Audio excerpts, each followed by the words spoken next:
Howdy, howdy, hello, everybody. How are you tonight? Welcome back to the cafe. It is August 28th, 2024. It is just about over, guys, and here we are again. Tonight, we're going to pick up where I was going to have last night. I'm sorry I didn't make it yesterday, guys. My apologies, but I'm back now, and thank you for joining me. We're going to have the open discussion as we were going to in regards to Sebastian's case. Of course, I'd love to hear everybody's thoughts and feelings after we've reviewed those amazing videos that Chris put out from Mob Crew. The thoughts and theories on that situation as being a plausible situation happening the way it did, maybe, and then some. So, that's what we're doing tonight. It's an open discussion in regards to Sebastian's case, and then some. So, thank you all for joining me. I hope you're here for it. And I hope you're all having a great day, guys. Share this out to whoever you think may want to join us for this tonight. And please make sure to hit that like button when you come on in here so we can try to get this in an algorithm. Keep YouTube happy and keep us happy as well, guys. That being said, let's get the ball rolling and get this show on the road. Here we go. Here we go. Here we go.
Hello, and welcome back, everybody. It's great to see you again tonight. I've missed you all, as always. It's great to have you here as we have this open discussion. I was planning this for yesterday, but just didn't make it. So thank you guys for rejoining today and picking up where we left off. I do appreciate that very much.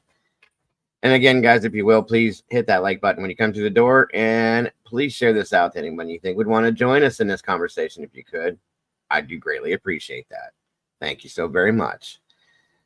Come on in, grab your coffee, tea, whatever it may be, and have that conversation with me if you will, please. I appreciate you so much. Again, we got Slow Southern Style in here. 6 months already. Good evening to you, dear, and thank you so much for joining us. Congrats, and again, thanks for being part of this community. We appreciate you so much.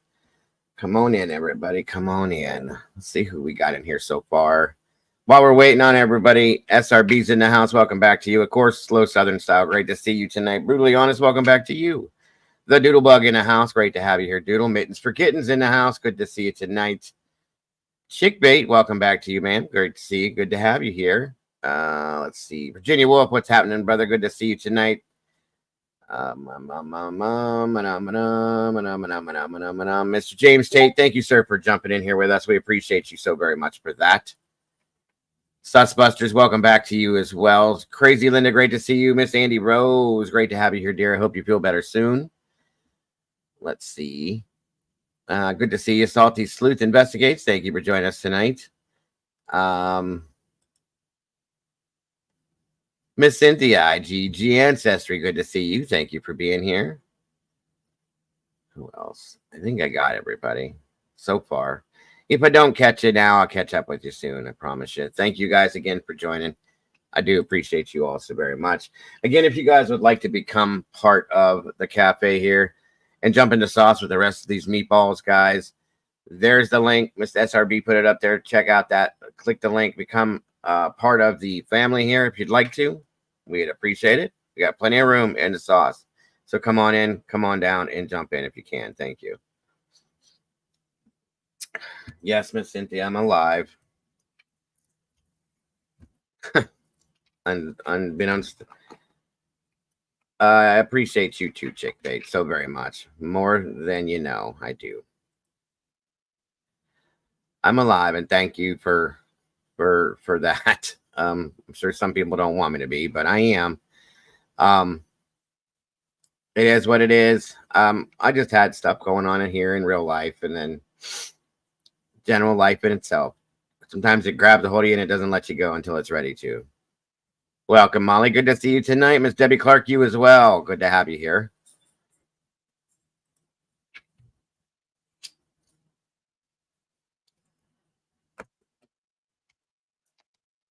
Come on in. Come on in. Looks like there's 25 peeps here with 27 likes. That's awesome, guys. Keep it going. Keep it going. I appreciate you so much for that.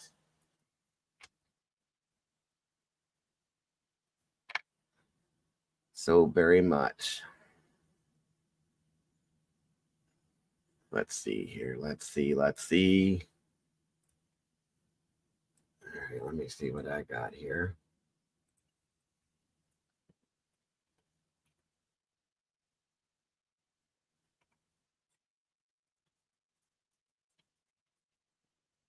Okay. Come on in, everybody.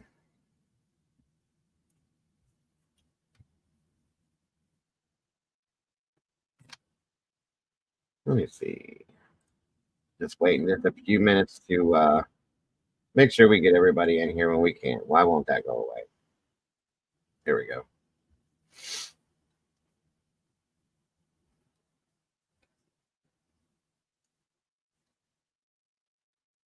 Oh no. Hmm.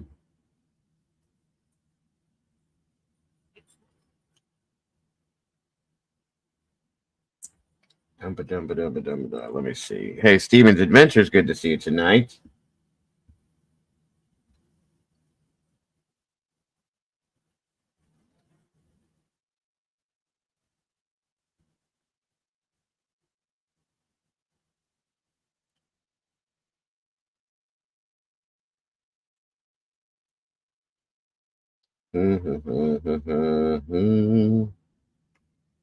Come on in, everybody. Get yourselves comfortable.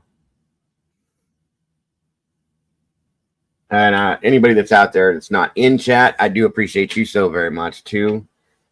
Just so you know, but please, please, if you can, make sure to hit that like button when you come in. It's really important to YouTube. And guys, if you don't mind, leave a comment after the show in the comment section. I really appreciate it. So does YouTube, if you can. Yes, Doodle, I did. It was in my garage for some reason. I don't know why. I think my granddaughter was in here and was watching TV and decided to run out there to the garage where her daddy was last weekend, I think it was. And it was sitting on my workbench for some reason. So it is what it is. I found it and brought it back. So you guys get to watch the fish again.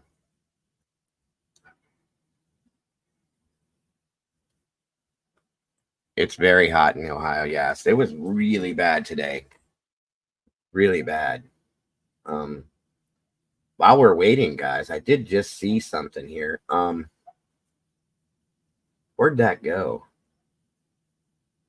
The Florida Department of Health reports massive data breach.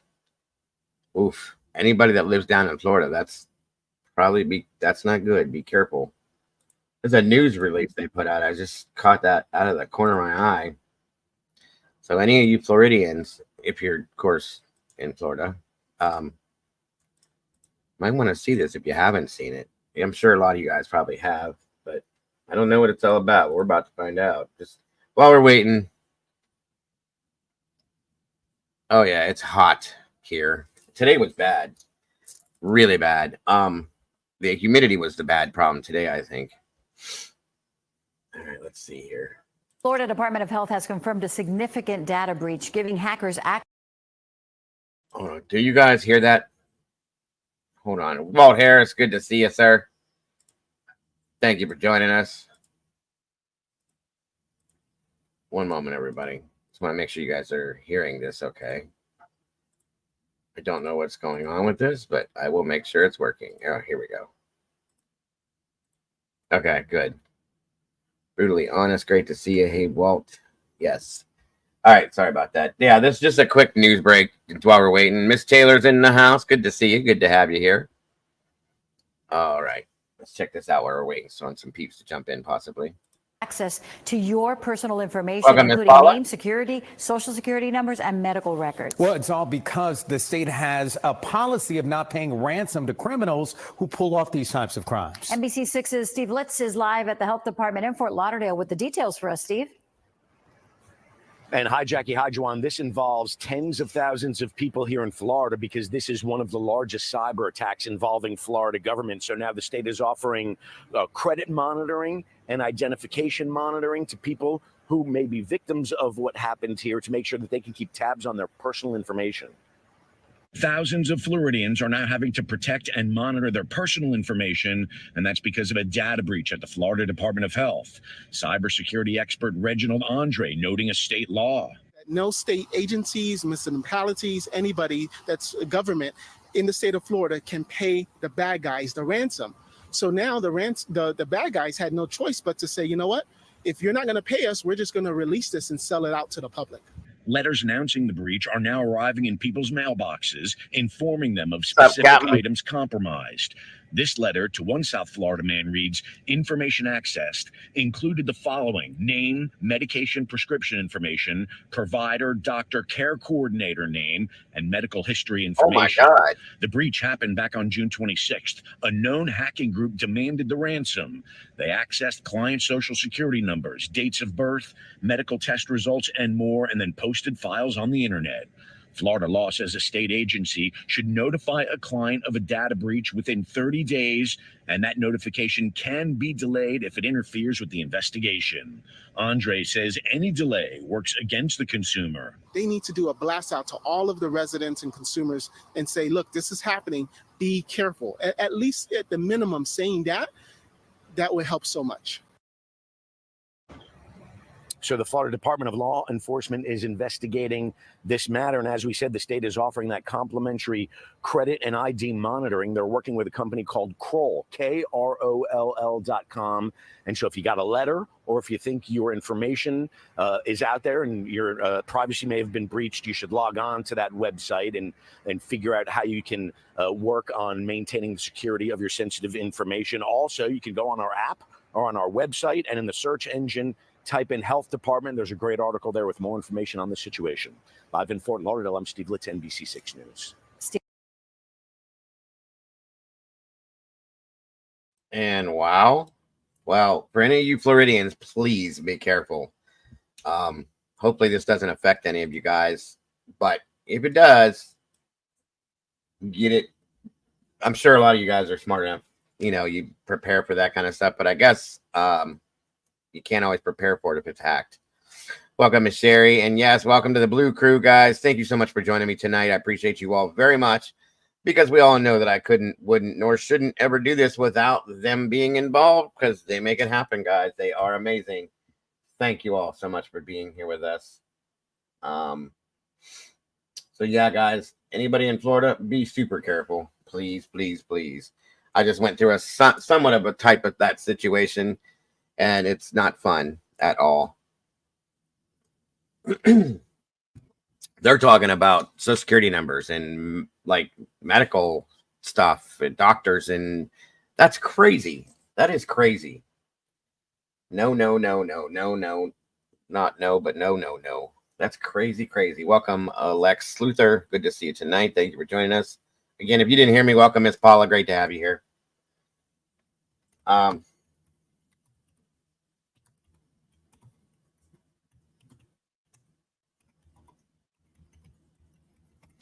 Okay. Just making sure. It's like, it looks like, oh, wow. Mom sent me a picture of it. I didn't believe there was a Mustang SUV. I'll be damned if there's not. I've never seen it before. It's ugly. This is ugly. Sorry. It's just not at least it's not my cup of tea. Look at that thing. That's weird. It just looks weird to me. That is not it. I like the wheels. It's it shouldn't have the Mustang tag on it though. There's no door handle. Where the hell's the door handles at? That's weird.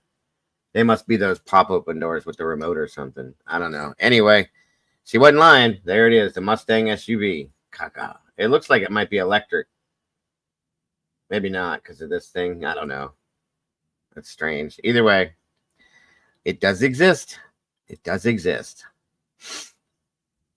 I've been spending some time on Sebastian footage suspect vehicle and came up with a 2017 Dodge Grand Caravan SXT. 2017. Awesome, Cap. That's right, Cap. That's what I was saying. It doesn't even look like it should be a Mustang. It's weird. Yeah, I don't like that car at all.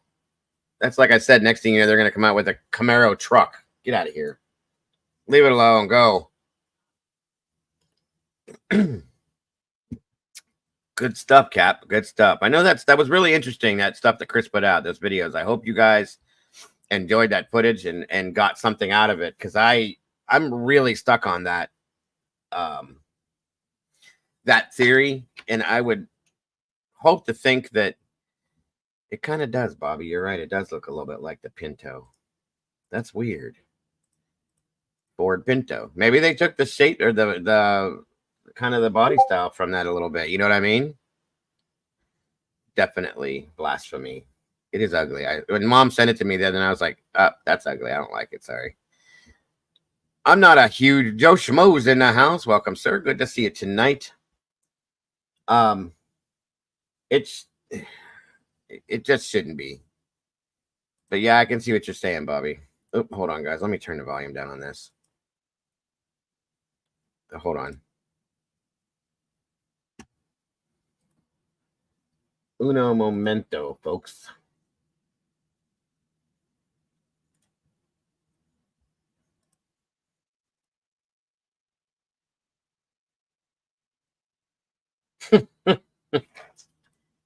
Doodle.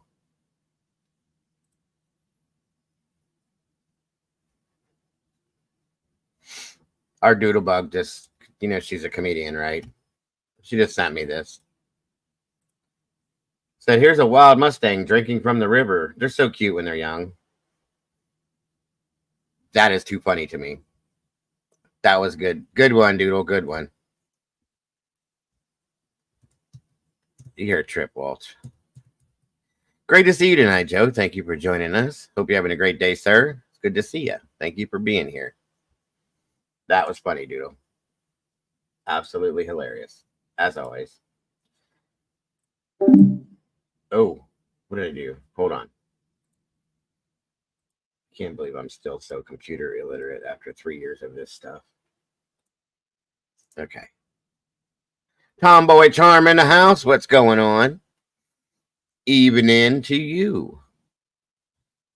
Now, the color, I like the color. That would look great on a Chevy Silverado. Just saying. I don't know if you guys have seen any of the newer vehicles, but the new trucks, it's not a wild Mustang. Cobalt blue is a sure sign of a fabric. Good stuff, Joe. Good stuff. That was good. Making a gnome pen. I have one of those here. And I'm throwing things all over the place. I also have my Scooby pen that Tomboy made me with the hamburgers hanging off of it. She's super talented, guys. She makes this stuff all day long. Anna loves it. That's cool. Because, of course, I'm a huge Scooby-Doo fan. I was wanted an aqua blue Ford Taurus in the 90s. Oh, yeah. Come on, chick bait. Bring back the El Camino. Hell yes. I've been saying that forever. Love the El Caminos. And I don't see why they haven't. They brought back all these other cars. It wouldn't be hard to do an El Camino. Come on now. There was talk a couple years back, I had heard that they were talking about maybe bringing out a couple of them, since Dodge brought out the Chargers and the Challengers, about bringing the Chevelle back. And I said, oh my God. No. It wouldn't just, no. That would be bad. Yeah, Tomboy makes some really cool stuff, Debbie. She does. Aqua Blue Ford Taurus. Yes. 68 Chevy Impala is my dream car. I just saw one not that long ago too, Virginia. It was silver. They had already done stuff too. You could tell they had it kind of pimped out, I guess you could say.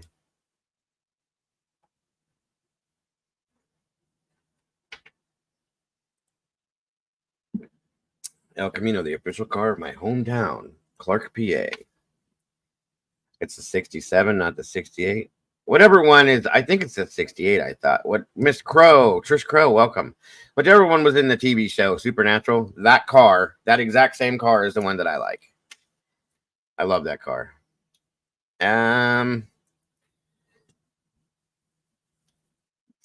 Camaro. Okay, so it's the 67. I like the 64 Impalas too. Really like those. Okay, Andy, I got you. Yes, guys, please hit that thumbs up or the like button when you jump in here, if you will, please. I greatly appreciate that.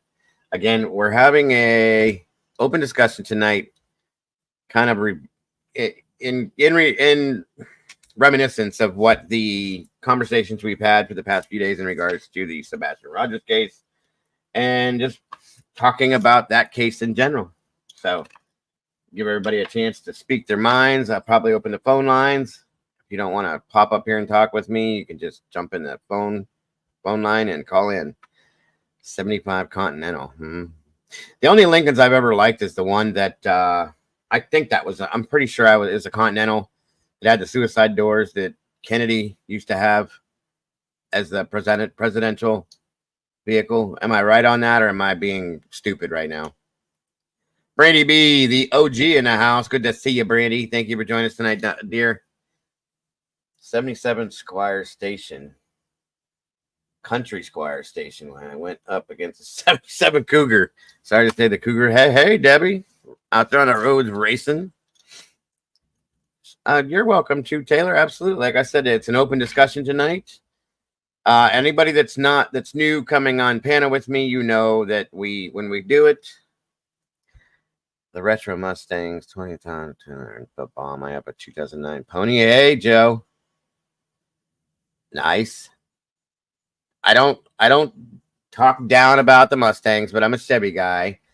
I got a lot of them that are driving around here where I live. I don't know why they're so popular out here, but they are. Stan Money probably drives a Mercury Sable. He probably does. Well, that's fitting for him. Miss Jenny Phillips in the house. Good to see you tonight, dear.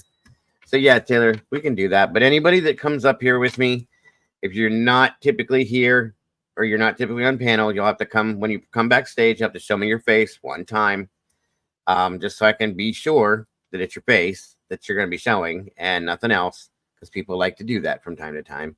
And then once you get up here, you're welcome to turn your camera off if you're not comfortable with having it on. Just once though, backstage. That's all. Yugoslav is my favorite. The Yugo cars. Camaros, yes. I don't really care for the older Camaros. I get told about this all the time. The 69, I don't mind, but I liked that body style in the mid 80s. I had one. It was my first car, like first that I paid for. It cost me some money. It was an 86. And I put a huge motor in it and did a whole bunch of stuff to it back in the day. And then I wrapped it around a tree, because it was just all too much for me. No peens on the screen. That's right, Andy. Thank you.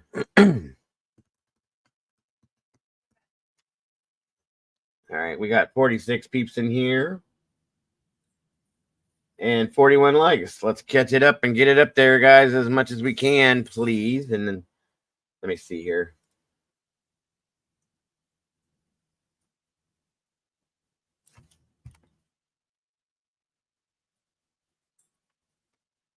Okay, give me a second. I think I'm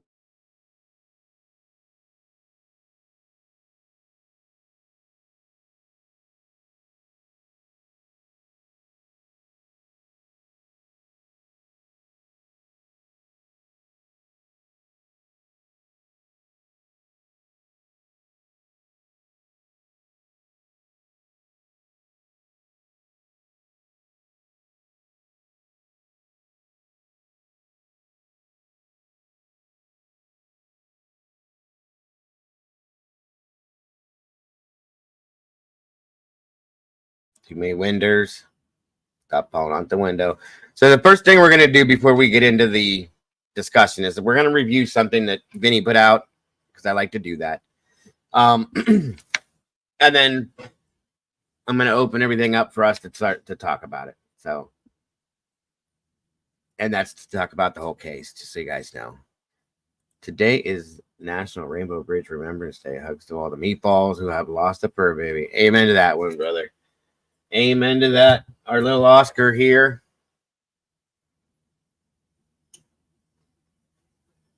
Absolutely. Hugs to all of you guys that have lost any of your fur babies. They're family too, guys. They really are.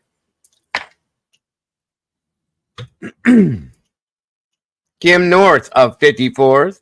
Welcome. It's been a while. It's great to have you back. I hope you're doing great. Doodle pushed you. Doodle, quit pushing Molly out. The kids behave tonight. Just because mom is in here doesn't mean that you can be not behave. She had to go to bed early because she has to work tomorrow. Or no, she's off tomorrow. Mama Bear will be joining us tomorrow. I will be here. I swear to you, I'll be here. Unless something crazy happens, I'll be here at my normal time. Miss Linda says, getting into Sebastian, the lights that are supposedly tail lights are white. Shouldn't they be? Yes, Miss Linda, that's something we're going to talk about that too. The garbage truck scenario. All of that stuff. We're going to be talking about it. So, because that's what I stated, that there's no way. First of all, garbage trucks don't drive through people's backyards. Okay. That's kind of weird. And then all we see are these white lights and they're moving. You guys tell me, other than a Tucker, if anybody knows what a Tucker vehicle is, those are the only cars I've ever seen the headlights that move and they turn out and turned in. That's what a Tucker used to do. It was never actually even put out as a regular vehicle. They don't spread across the yard. They were moving, guys. So there was no red tail lights. There was no beacon light. There was none of that. Doesn't make any sense.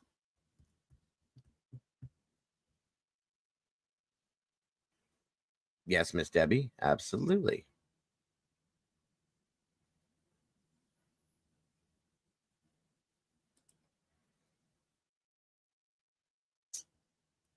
Yes, I did see that, or brutally. Sorry. Well, thank you. I appreciate that. I definitely do my best to try to explain everything and make it simple for you guys to get to. Not that it needs to be, but some people just don't. It's easier. The most simplistic way to explain something, I think, is the best way, in my opinion. Yes, Miss Jenny, and I'll be honest. I do feel that that's what that is. Tuckers are cool. Have an airplane motor supply. Yeah, they didn't make it very long. There's a movie out actually. It's called Tucker. It was Jeff Bridges or Bo Bridges. One of the two played the man Tucker that invented the vehicle. Pretty good movie, guys, if you haven't checked it out.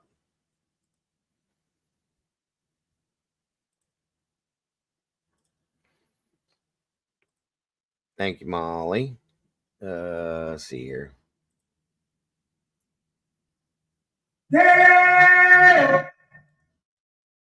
I get it. I'm here. Thank you, Molly. I got it. Ford vs. Ferrari was okay. Yeah, it really was a good movie. Yes, you found me, Molly.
No, I was watching something. I'm going to show you guys at the end of the show.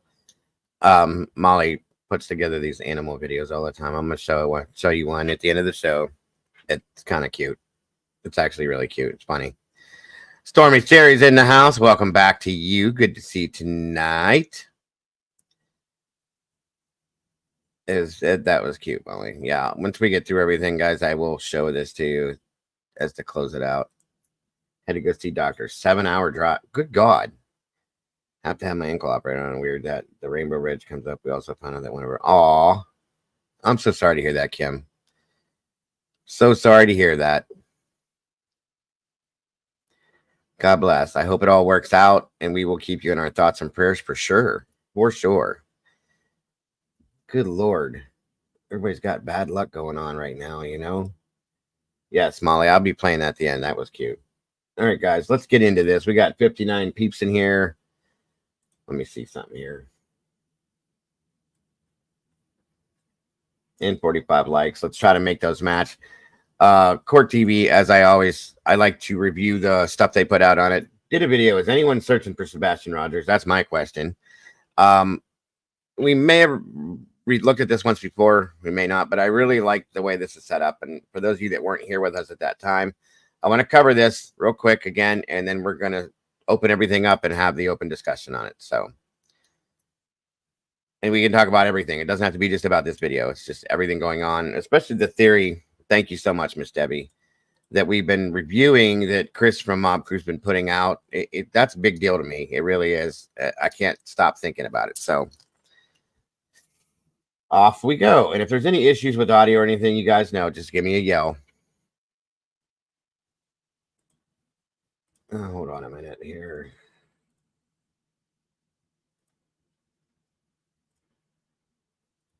All right.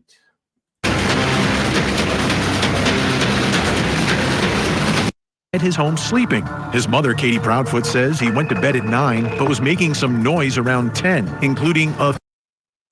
We're going to turn any bad luck around. September's going to get a positive month for absolutely. Amen to that, brother. Thank you, Joe. Positive input is the best input. Thank you, sir. I'm right there with you, and I feel the same. That's exactly how I feel. thud sound. Katie told him to go to sleep. She went to bed at midnight. Then at 6 a.m., Katie woke up. She went to his room to get him ready for school, but Sebastian was gone. She searched the house, and he was nowhere to be found. Sebastian's stepdad, Chris Proudfoot, was not home, and Sebastian's father, Seth Rogers, was at work about 45 minutes away. Police responded and began trying to figure out what happened. That was February 26, 2024. And as the days, weeks, and months have passed, still no sign of Sebastian, no sign of foul play, and no answers about what happened. Did someone harm Sebastian, or did he just walk away? We're searching for answers as we investigate the mysterious disappearance of Sebastian Rogers. From the beginning, this case has not...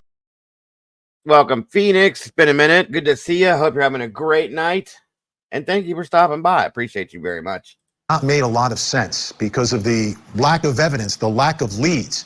I want you to take a look, though, at the original Amber Alert in this case, because I think it's significant. The Amber Alert went out, issued on behalf of the Sumner County Sheriff's Office for Sebastian Wayne Drake Rogers.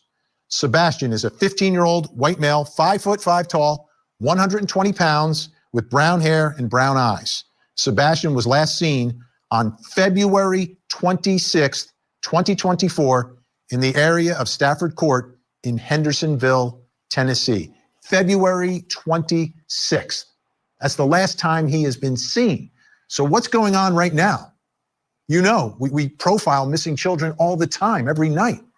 So my question right now is anyone still searching for Sebastian? Let me bring in my special guest, someone I know is still searching. Sebastian's father, Seth Rogers, is with us, and also joining us, the Rogers family spokesperson, Tony Mathis. Thank you both for being here. Appreciate the opportunity to speak with you and the opportunity to speak about Sebastian. Seth, let me begin with you. Is anyone still searching for your missing son? I am. I have a private investigator that's still working on it. She conducts her searches in private. She has her own volunteer base. we're not going to stop until we find it. Let me ask you this, Seth. Outside of what you are doing, is this search still active? Let's talk about law enforcement. From my understanding, law enforcement is still searching. They're doing it privately as well.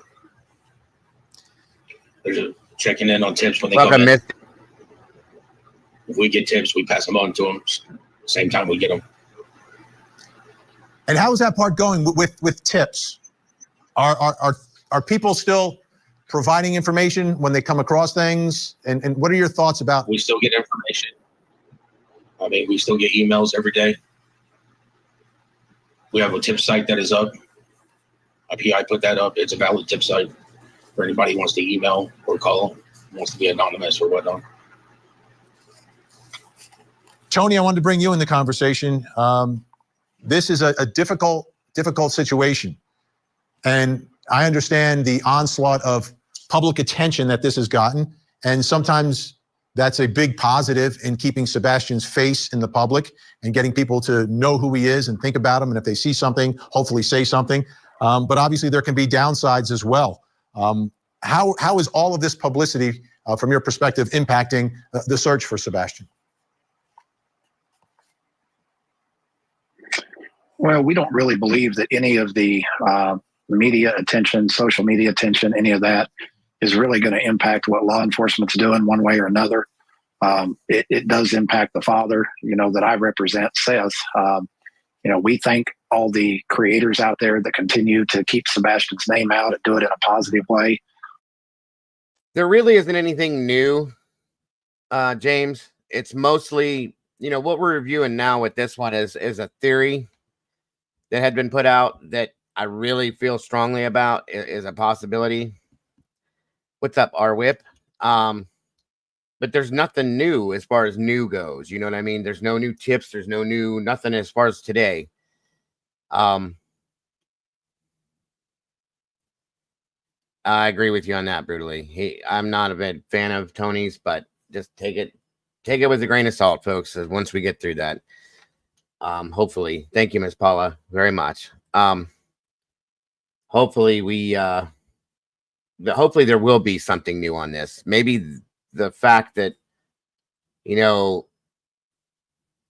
what Chris from Mob Crew put out, maybe that'll jar something loose somewhere. I don't know. You know what I mean? I'm just thinking positive if I can. So we'll see. But that's really all that's new. As there's nothing, James, as far as this goes. But we're still hoping and praying every day about it. If you guys will, as you're coming through the door, please make sure to hit that like button, please, guys, so we can get this up in that algorithm, keep YouTube happy, and it keeps the channel happy. I'm right there with you, James. I agree, 100%. Our message to most of the media attention, more social media than mainstream, is that, we ask that you cover the case in a positive way. If you choose not to do that and back away, that's okay too. But any positive support that we can get for Seth while he's looking for his son is a big deal for us.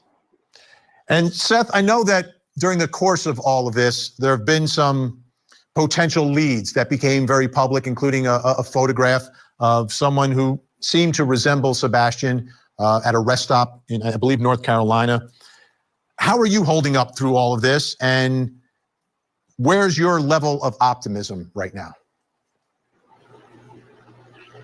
I have faith. I have hope. Sebastian's alive. We just got to find him. There is nothing else. Just finding Sebastian. Tony, I wanted to get you in on this as well, in terms of as a family spokesperson, do you feel that there is still the same level of, I guess, commitment from everyone, the community, law enforcement, media, to make sure that anything and everything is done to find this missing child? Well, Benny, I think that it's our job to keep his name out there in the community. All of our job on Seth's team, and of course I represent just Seth. It's all of our jobs on his team to keep the community engaged. We continue to have events, have vigils, have gatherings, keep his name out there. The media, mainstream media, such as yourself and many others, have been very good and very helpful. It's very easy to get interviews if Seth feels up to doing an interview. I think the X factor for us is law enforcement. I think that the communication, it's been a bit lacking, at least as far as Seth and I are concerned. You know, we don't really know what it is they're doing. We have faith. We heavily back the blue. Of course, you know, Seth is in law enforcement. I live in Oklahoma. We strongly back the blue in my community. Did anyone hear Seth's mom and the psychic? No, I didn't, RWhip. Let me know where you saw or heard that so I can check it out, please. And yes, welcome IMN 806. Mob Cruise Live tonight had new info supposedly about cameras in a neighborhood not working right a couple days before, but started working the day after he disappeared. Also, somebody's camera was fried. Yes. We'll talk a little bit about that stuff too. For sure. See, that's what I was just thinking, Bobby. Tony's asking for everybody to cover this case in positive light, in a positive aspect. They have it. He hasn't done it. He come out immediately started tension between both sides of the family. You can't preach something unless you're doing it yourself. I'm sorry. Okay, thank you, Whip. I will check that out for sure. But that's the whole point. Thank you, Bobby, for making that statement. 100%.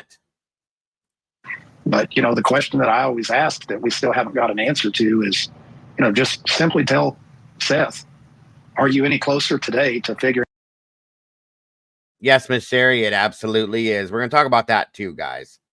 Out what happened to Sebastian than you were on February 26th. And quite frankly, we feel like that's a very fair and logical question. We have not got an answer to that. That has to be absolutely excruciating. By the way, folks, as you watch, you'll see on the bottom of your screen numbers and places you can contact if you have any information.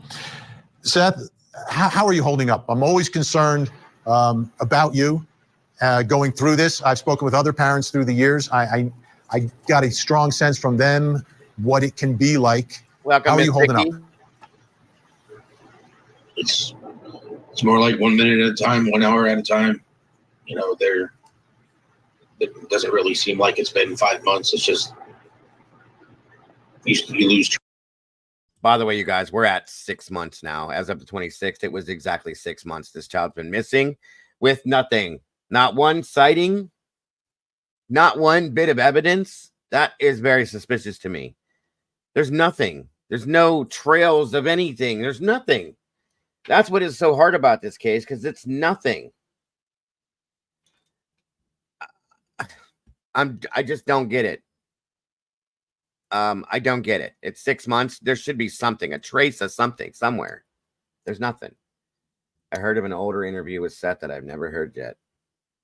I don't know, SRB. That's interesting, though. Demon Dog, welcome. Good to see you. Now, it's not about being naive. I feel that way too. I have it in my mind that the possible of the reality that it could be that he's not with us anymore, but I still feel in my stomach for some reason that he's still with us. It's weird. I got to agree with you on that, Demon. I do. What was I gonna say? Again, welcome, Vicky. Sorry. All right. Track of time. I mean, all you're doing is thinking about the next place to go look, what the next thing needs to be done, and just trying to stay positive. Yes, you did. Stay yes, you did, Mr. focused on finding my son and what's the next step to do. What's been the biggest frustration for you so far in the search? Not getting much in terms of information wise. The last thing that I was really informed of by the sheriff's office is they don't have anything stating that he left the house. And that's pretty much, that's it. But obviously he's not there, or else we wouldn't be looking for him. There's no sightings. There's nothing. Just one move. Things just don't make sense.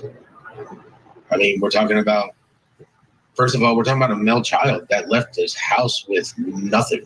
A teenager that left the house with nothing. No phone, no switch, possibly no shoes, no backpack. I mean, completely unprepared. It's No money. it's not how. No, I get it, Danny. I did it. Welcome, by the way. If he's alive, what's he doing? Playing video games on a random couch? No, thank you. Now I get it. It's hard to accept it. I understand. He's either being held and hidden by somebody, in my opinion, or he's no longer with us. You guys, those are the two options in my mind. Nothing else makes any sense, truly, at this point. But no, it's a good point, Danny. I understand. Leslie and Billy, welcome to you. Thank you for joining us. Number 58. Thank you. Good to see you. Again, guys, sorry I wasn't here yesterday. I had a lot going on in the real life, in the real world stuff, you know. But I'm back, and I'm great. Happy to be back and grateful to have you all here. Thank you, Doodle. He leaves the house to go somewhere with me. I don't expect him to leave anywhere without his phone and way of communication in case something happens. It's just too much doesn't make sense. It doesn't. Seth Rogers, Tony Mathis, stand by, stay with us. When we come back, we have another question to ask tonight. Was Sebastian's mom the last person to see him?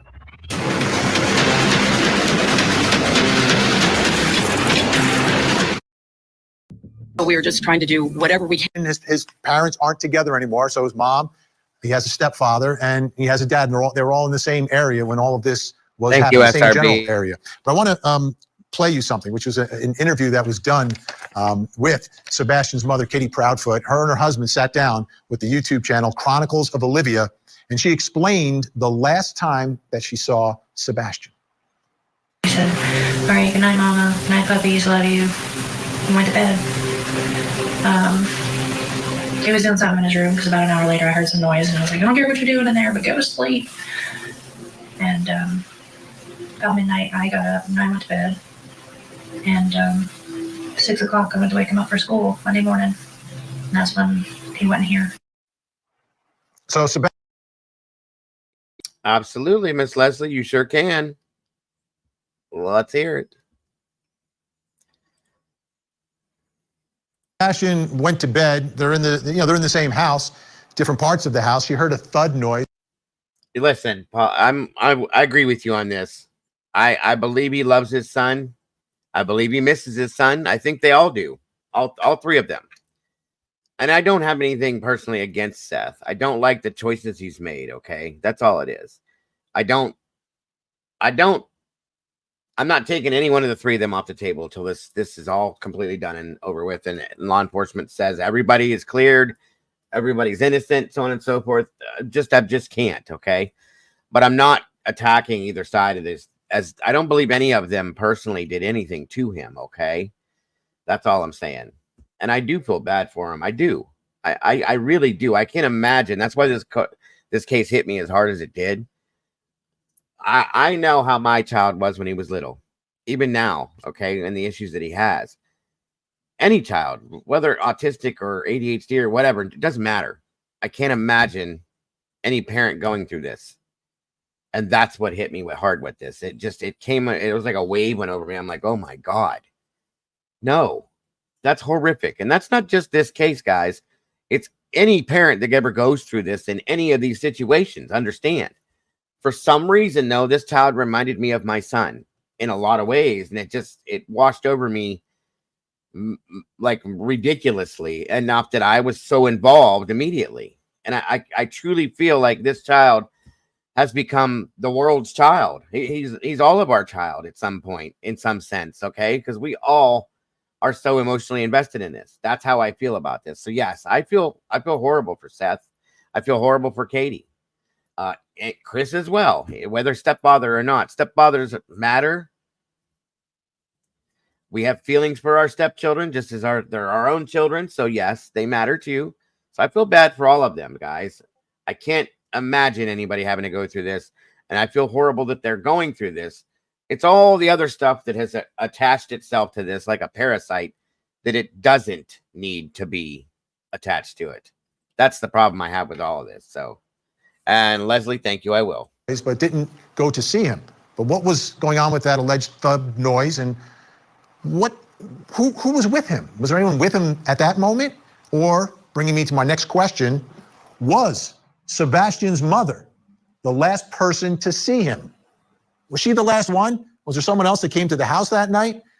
Or is there some other story? Yeah, we're going to talk about that, actually, Leslie. I brought that up right before you came in. So, yeah, thank you for throwing that my direction just to remind me. We're definitely going to look into that as well. Yes, are still with us, Seth Rogers, Sebastian's father, and Tony Mathis, the family spokesperson. Seth, from your perspective, I know you've listened to every potential piece of information that's been available in this case, that's been made available.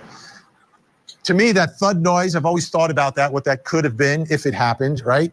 What are your thoughts about Sebastian's mom? Do you believe she's the last person It makes sense, Demon. to see Sebastian before he disappeared? I'd say yes. I mean, he was in her house. She's the one that put him to bed. She'd be the last person to have seen him. What do you think about that thud noise that she described, the rustling that was going on? I thought about it. I've looked at the house.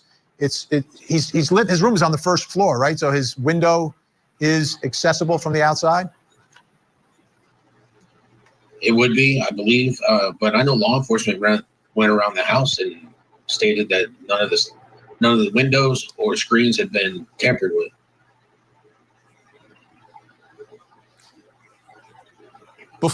So as for the thud, I mean, I don't know what she would classify as a thud.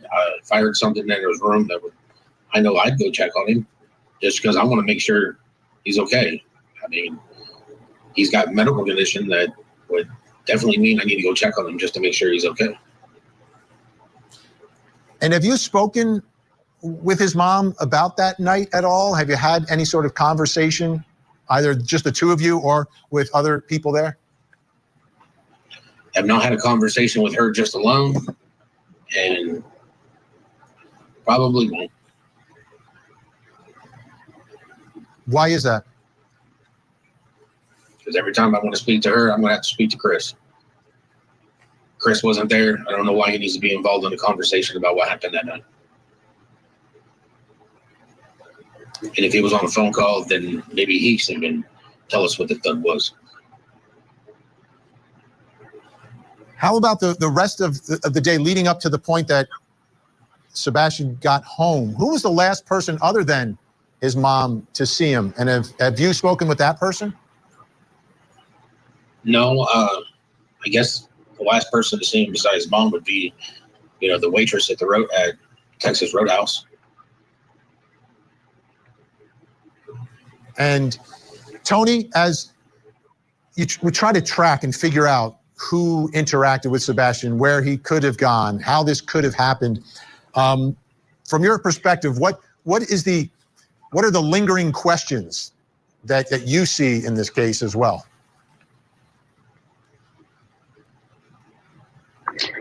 Well, if you're talking about that situation specifically. Listen, guys, I stated this once before. My son is 18 now. He was 15. He's a lot like this child. And do you know how many thuds and slams and bangs I've heard that came from Caden's room? And I've said, hey, what are you doing? You okay? Yeah, I'm fine. I just dropped this or did that. That I don't get up and go look at him for, because he's 15. He's not 5. Okay. If he was 5 or even 10, 11 years old, I would have stood up and walked in the room to see what the noise was. It was late at night. He was going to bed. He responded to his mother and said, everything's fine, Mom, go to bed. That would have been okay with me. So I don't think she did anything wrong, in my opinion, okay? Because understand, this is probably a daily situation, a daily schedule, okay, that goes on where these things happen. You don't think about these things. We live our lives the same way we do every day. I'm sure there's been other noises in the past. That thud was just something she remembered from that night because that night was important. Teenage boys are loud. They do things. She would said, hey, Bubba, did you fall out of bed? I don't care what you're doing in there, but you need to go to bed. Okay, Mom, I'm fine. Go to bed. Good night. That would have been good enough for me and anybody else, okay? So to attack her for that, I just disagree with, is all I'm saying. I think don't think she did anything wrong as far as that's concerned. That's just my opinion. Nobody has to agree with me, but that's how I feel about that. Welcome, Nuala 3095. Thank you for joining us. Even outside, but you check anyways. I'm just saying, you know, if he'd have been a smaller child, I feel, yeah, I would have jumped up. I'd have went to see what happened, but he's not. We don't know what goes on every day in that house. I just know what goes on every day in my home and how I react to things like that.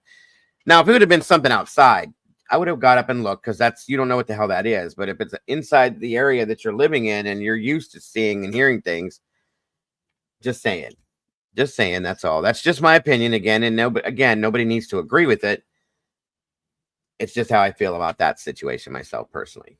Benny, I mean, clearly she was the last person that was seen with him. There has been no evidence that he ever left the house on his own. So in my mind, what would be the opposite of him leaving the house on his own? It would be leaving the house with somebody. Well, the only somebody, admittingly, by Katie, that was in that house was her. So clearly we have some questions there. But my bigger question as Seth's spokesperson, and where I would ask Court TV to give us some assistance is, you know, we have video evidence that shows that Seth was at work. We've had all of his electronic devices that have been seized and dumped. We'd like to know why Seth still hasn't been cleared, or what they might need from Seth and or myself to get him cleared. Nobody's going to be cleared. None of them are cleared, and nobody's going to be cleared until this child is found. That's all there is to it. It's not, why do you need to be cleared so bad? Something that bothers me. Let's worry about finding him. Who cares whether you're cleared or not? If you know you didn't do something wrong and you're comfortable with that, then who cares? Let it be. You know, when that child pops up, they find him, then somebody will be cleared. That's the way this investigation, like any other investigation, goes. So why worry about something so ridiculous when let's worry about the child. Let's find him. That's one of the biggest problems with this case, is that nobody can stay focused on Sebastian. We're focusing on other stupid things. Phil Biggs in the house. Good to see you. Thank you for joining us tonight. It's been a minute. Miss Doodle's simply enchanting as always. Yes, she is. And thank you for joining us, Phil. Appreciate you very much. Thank you for joining us tonight. Appreciate you. Appreciate you. Alicia, welcome back. I hope everything's okay, dear. It's good to have you here. Don't worry about being late. I hope everything worked out okay. So they have not cleared. I didn't realize that. I just didn't realize that was the situation. So not at all. So my guess is if they haven't cleared him. And that's absolutely true. What Paul is saying right there. That's why that whole statement there about having to deal with Chris every time he calls to speak with Katie. There's reasons why that happens. It's not just because she's avoiding it for no reason. It's a troubling. It's an antagonistic situation. Okay. That's why Chris is involved, because he's protecting his wife. Same thing I would do. If it wasn't an antagonistic situation, then I'm sure she would have the conversations. Simply. It's very simply put. But we know that it is. We've seen it for ourselves. That's why Chris stays involved, to protect his wife, as much as I would too. That's all I'm saying. That may explain some of the lack of communication that is going back and forth in this case. Good possibility. But what more do you want from me? I was at work. I was video camera from 6 p.m. till after 7 a.m. the next morning. You are absolutely fine, Miss Sherry. You speak your feelings in your mind any way you want to. Any way you want to. That goes for any of you. Everybody's allowed to have their own opinions, feelings, and theories in here, and nobody else needs to attack them for that, okay? Not saying that happened. I just want to make that clear in here that we do that in the welcome, Jaded, in this community.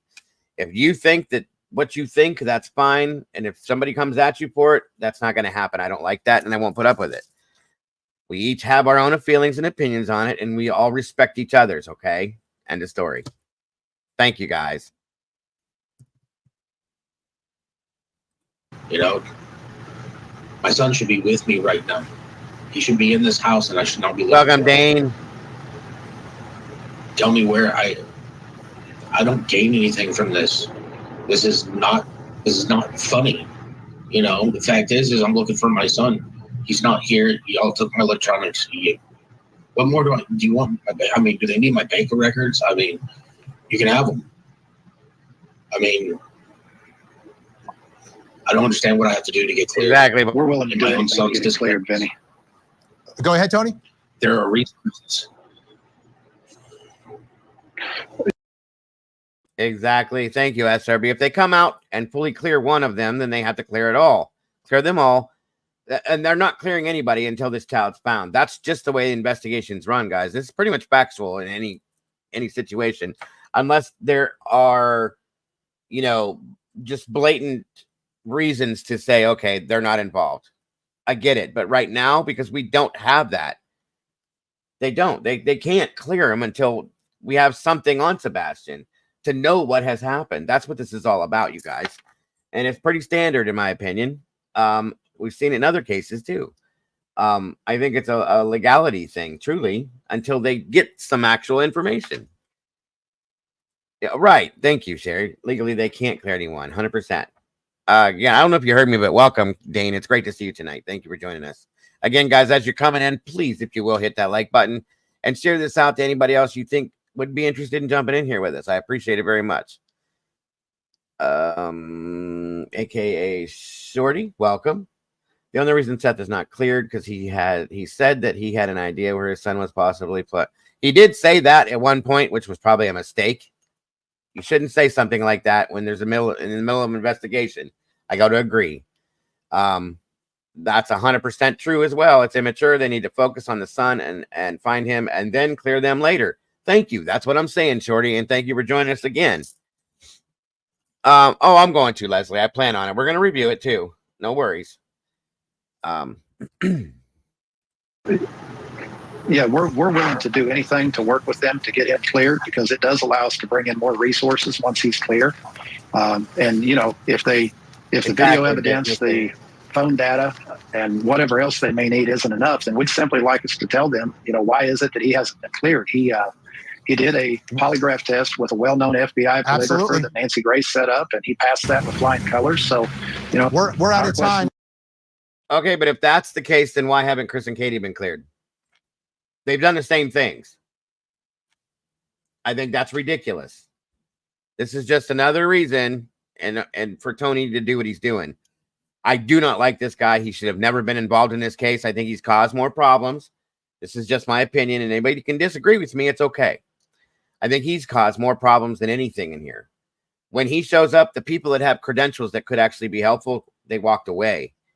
That's not the way this should be. That's not what should be going on in this case. Anybody that's taken polygraphs have passed them. Okay? So that's not an issue either. Absolutely, Shorty, and you're welcome to be here. I appreciate you very much. Miss Norma, welcome. Good to see you tonight, dear. So they keep going back to that. Is it somebody said something in the chat, and I almost think I think I've seen it before, that once he's clear, then it releases some kind of money or something. That's ridiculous. That doesn't matter. And I don't care about that.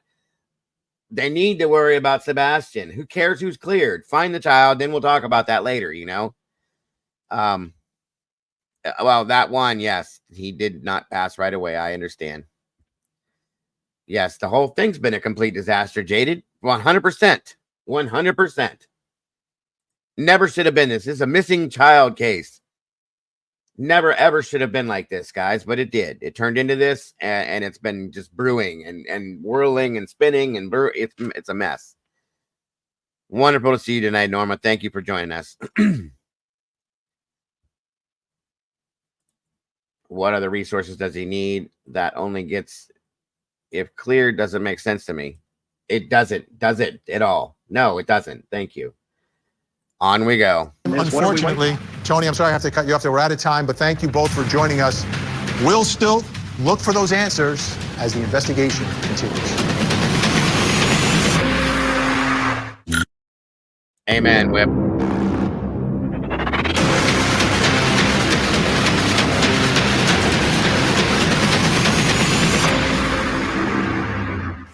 I'm Vinny Politan. Our investigation into the disappearance of 15-year-old Sebastian Rogers from his home in Tennessee Thank you, Norma. It's wonderful to have you here. The circumstances surrounding this disappearance, though, really raise a lot of questions that need to be answered. Here's more of his story. Exactly, Terry. 15-year-old Sebastian Rogers seemingly disappeared without a trace from his home in Hendersonville, Tennessee, where he was living with his mom and stepdad. His mom said he went to bed, and in the morning, he was nowhere to be found. Investigators reportedly have no suspects, no leads, and no evidence of what happened to Sebastian. How is that possible? Where is Sebastian? This is a case that's been very short on evidence, but an audio recording has been circulating online that sounds like it could be a radio transmission from a canine handler during the search for Sebastian. Now, the speaker on this audio references several places near Sebastian's home, like the construction site, the cemetery, and the retention pond. The link to this audio file was uploaded to Twitter by SF Investigates, but it's unclear where the recording came from originally. Absolutely, Dave. Next big track back up. Going into the construction site over here, back towards the beach. Go on behind you. It's awful muddy. Do you see any footprints or anything? You shouldn't have any shoes on. Thing is, this is all dry, hard back. Outside report. LT, we're now headed back south towards the cemetery on the far end of the construction site. Oh, boy, I can see you. I do have some footprints over here. Right there where you're standing? Yeah, leading right over here to the retaining pond. No shoes, just footprints?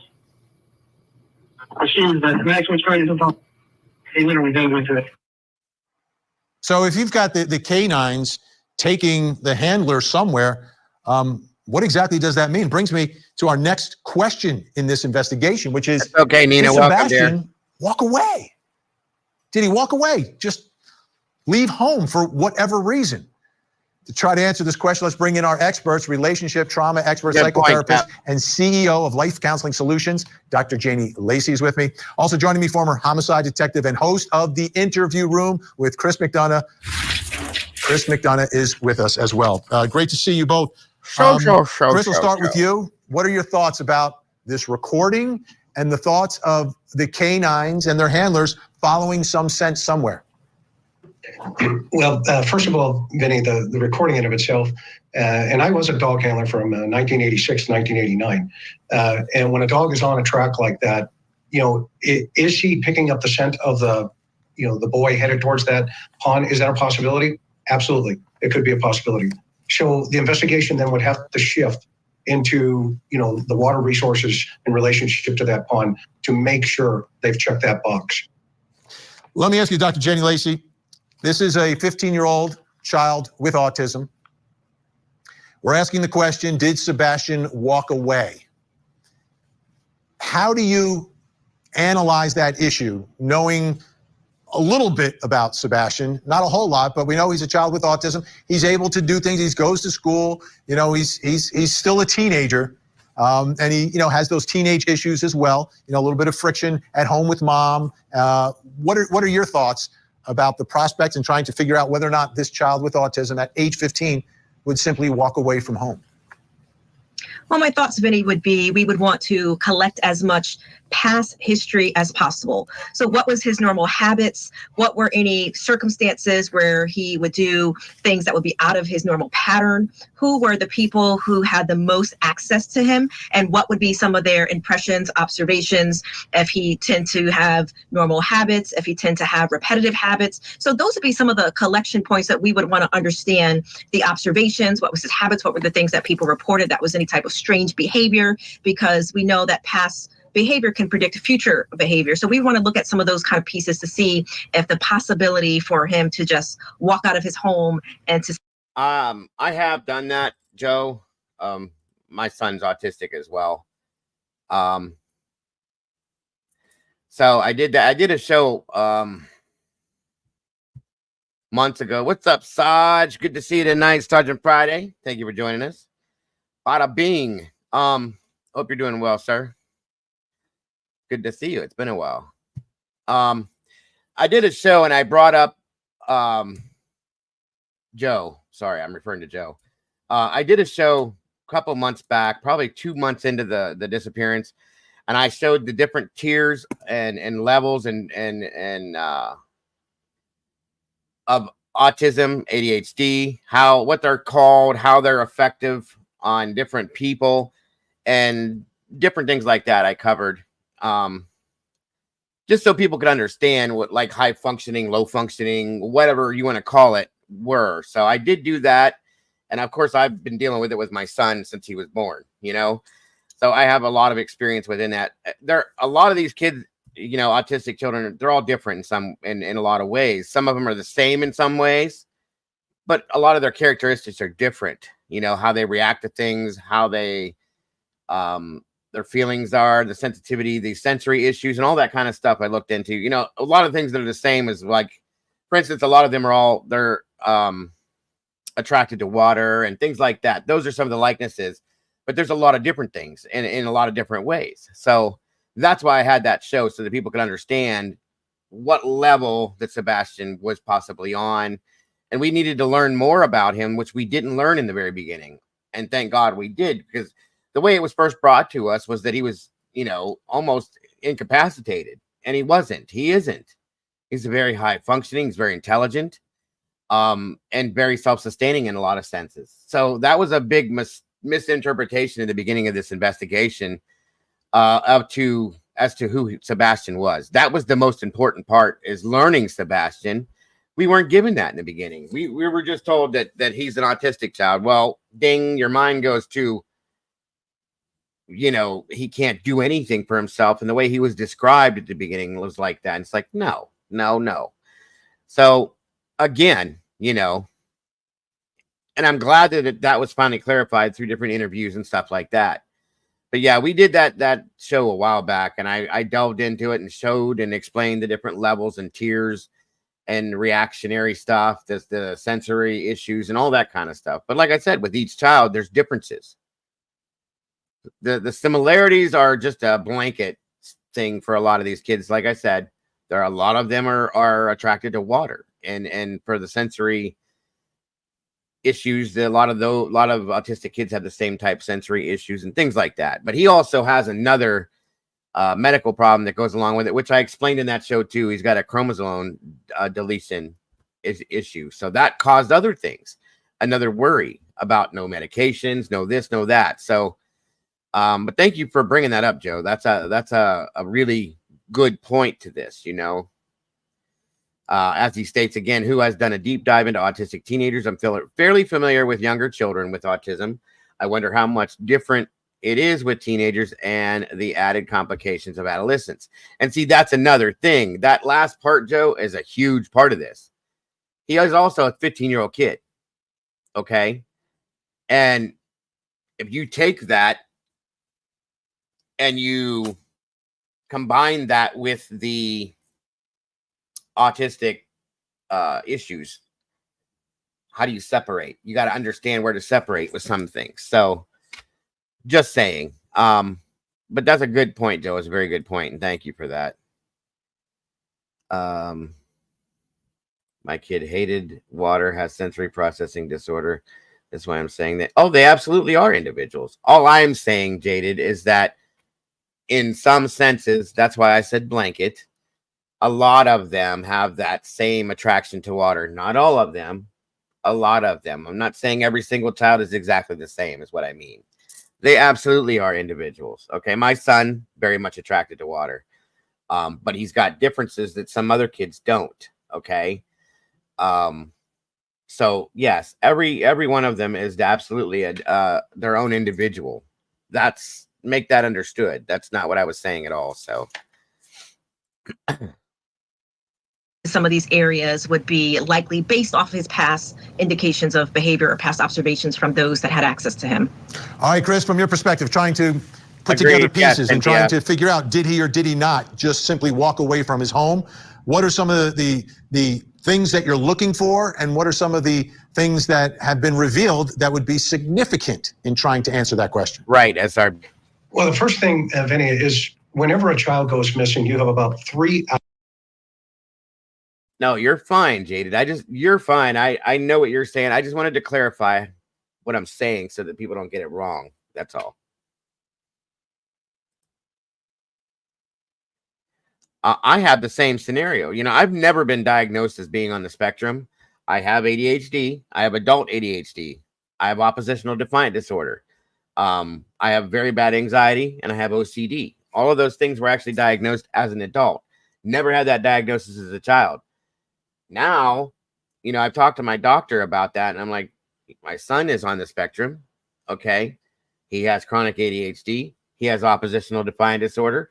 He has OCD. He has anxiety. He's like a carbon copy of me. Am I on the spectrum, Doc? You very well could be, Joe. Okay. But I went through my whole life without that. It does explain some things. Okay. It really does, you know, if that's the case. Now, just because you have ADHD does not mean you're on the spectrum. It's kind of considered to be a form of it, from my understanding and my reading, research, and talking with the doctors and stuff. So yeah, it's there. Just saying, you know, if I can go back to when I was my son's age, and with the things that he did when he was younger, my mother has come to me and said, "You did that. You did this. You were this way. You were that way." It's the same things. Therefore, guess what, guys? I kind of feel like maybe I am, and I mean, I'm okay with it. It's not, you know, it's not a defiling thing. It's a great thing. So just saying, I think a lot of people are misdiagnosed. We didn't look at autism and ADHD when we were kids. I'm going to be 50 in a month. We were just bad kids. We reacted to situations based on what we felt and thought. We were just bad kids. Nobody looked at that. The schools definitely didn't look at it. So, you know, it's just one of those things. So you just take it for what it is and you walk through life with that. That's all. It absolutely is. Absolutely is, brutally. It's very hard sometimes. My anxiety is one of the, oh my God, it's bad. Not to mention I have a form of PTSD too from what I did for a living. Throw that into that blender and stir that up too. It doesn't help. So it's quite interesting. I'll just say that much. Hours from a law enforcement perspective to react. And that means, you know, shut the scene down, shut the house down, because, you know, statistically across this country, there's what they call the victim risk continuum. And the lower the risk, the higher the probability that there was, you know, some type of cross germination to either a suspect and or, you know, a risk activity that put the child in jeopardy. Let's use Elizabeth Smart for an example. She's sleeping in her room. All of a sudden, she disappears out of her house. But her sister remembered that it could have been the handyman. This was months later. So that showed. Welcome, Cal Coyle. Well, good to see you tonight. Thank you for joining me. Back in the day, they called you mannish. Yes. My mother mentioned that term, Sherry. Yes. Interesting. Very interesting. And don't worry, guys. I'm not a fan of McDonough either. I have my own thoughts about him, but he's just so happens to be on here with Vinny. So unfortunately, we have to deal with it. I'm not going to say nothing negative, but I have a lot of salt that I take with him. I'll just put it that way. That's the way I'll leave that. That the investigation stayed at the home. In this particular case, you have mom who says, I saw him go to bed. I heard a thump. I went to bed. I woke up at 6 o'clock in the morning. He's gone. Well, children just don't vanish. So what are the probabilities, based on what the doc just said, that could be reality? So as an investigation, you want to start in the house. You want to start with everybody in the house.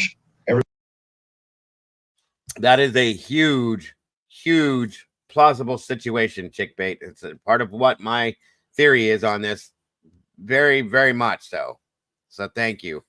Again, guys, anybody coming in, even if you're just out there in the corner watching, please make sure to hit that like button, if you will. Anybody in chat, if you have not yet, please hit that like button.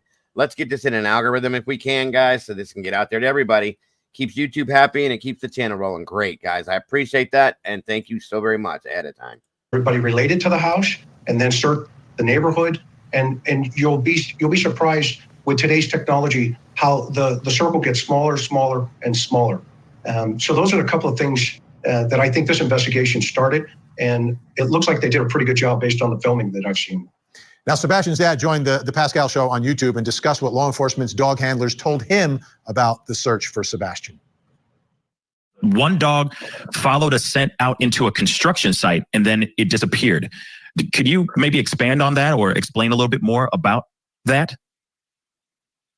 one of the dog handlers told me first day, wow, Monday, that the dog popped to a trail and they followed it and went all the way around and it ended in a construction site, but it ended. It's like there was nothing there. Right. Now, as we talked about the other day, we also heard Chris talk about when they came out, the dogs, one of them went that direction towards this retention pond where he jumped in. We know all about that. I played that audio for you guys probably 3 or 4 times. There was a couple other dogs that went different directions too. And I'm telling you, they went out and around that area, going in the direction of where that car that I've been talking about, that Chris was talking about as well from Mob Crew. They went that direction as well. They came out around the house in that same almost general path, guys. That means something to me. Hey, Hummingbird, good to see you tonight. Thank you so much for joining us. It's great to have you guys in here. I appreciate you guys being part of this so very much. But I'm just saying, you guys, remember that too. And that's a little odd, right? Leads me to believe that, well, if it ends, normally this ends when you stop traveling on foot. Yes, it does, Kel. From my understanding, that would mean that he got into a car. Okay, let's follow up on that, Dr. Janie Lacey. If he ends up in a car, Good point, Chick. to me that means he would have been lured out of that house in the middle of Thank the you, night. Hummingbird. I appreciate it. What are your thoughts about the prospects of that? Someone like Sebastian, right? He has some special needs. He's a child with autism, being lured by someone, perhaps someone from online, and bypassing, not telling his mother, not telling his father, and being able to walk out of that house. What do you think it would take to lure Sebastian out of that home? Well, we would want to consider his normal patterns of behavior, including who he had normal conversations with. Was he playing online on games and speaking with people he became familiar with? So we would want to look at that familiar patterns for him. And if potentially, as we know, a lot of teenagers do play. Now, here's one more thing. I'm glad she's touching on this. Don't forget this, you guys. For those of you that didn't know or came in later into the case, in the very beginning, it was claimed multiple times that Sebastian had no online access. We know that's not true. Okay? He had a Nintendo Switch and he had a Chromebook. Those are the two things that law enforcement still has, from my understanding, out of all the electronics taken. A Chromebook, like the kids take for school, and a Nintendo Switch. Why have those not been handed back? Well, 1, the investigation's still ongoing, and 2, I think there's something to that there may be something to those. It's very easy to get online on a Switch. I went and researched it and proved it. My grandson has one. My daughter-in-law showed me how they lock it out, this, that, and everything else. You can get online with a Switch, guys. And I know for a fact that you can get online with a Chromebook. The school promised me when my son got his, they cannot get online, Mr. Mayoris. They can't do this. They can't do that. My son did it. He showed it to me. I told you guys he was looking up stuff on eBay via his Chromebook. And I'm like, how the hell did you do that? Well, I just went to here, and here, and it took me to online. So it's very possible. So anybody to say that this child had no access to online, I'm sorry. I'm not trying to be rude or ignorant, but yes, he did. And these kids are smart. I've said this before too. Very smart, and it's not hard to figure out. If you want something bad enough, you're going to do it. Especially these children, okay? Let's say, for instance, it was stated that, Seth had to go to work. He worked overnights. The child was at home by himself for a while. He gets bored. He's got time on his hands. He's going to figure something out. And we know that he played online with other people. Somebody could have told him to do something that he didn't quite know. How do you do this, guys? I'm trying to figure this out. How do you do that? Same with the PS4. That's another one that was in that house, okay? It's very possible and very plausible. So to say that that couldn't have happened, I'm just going to have to call bullshit on that at this point. It very well could have and probably did. He could have gotten very friendly with somebody online, and they said, hey, Sunday night, I'm going to come. We're going to pick you up, and we're going to go play this, whatever they did. Boom, boom, boom. Out the door he goes, and that's where he's at. And I'm telling you, that's very possible. It is very, very possible. Yeah, they seized the PS4 as well. Yeah. Yes. From my understanding, and I could be wrong, and I'm not trying to put any misinformation out there, but there were some things given back and some things that have not been given back yet. I don't know if that's fact. It was based on interviews that were put out there, so I don't know. Oh, good God, yes. Chickbait says teens with or without autism are very impulsive, but autism lacks social skills that make them especially vulnerable. 100%. They don't get social cues like people normally would, okay? Especially children. I know my son suffered from that in a bad way. And I had to explain to him, like, wait a minute, dude. You think, he's saying something like, or yeah, even a phone, Jaded, well, they're my friend. Well, no, they're not. You don't know them like that, Caden.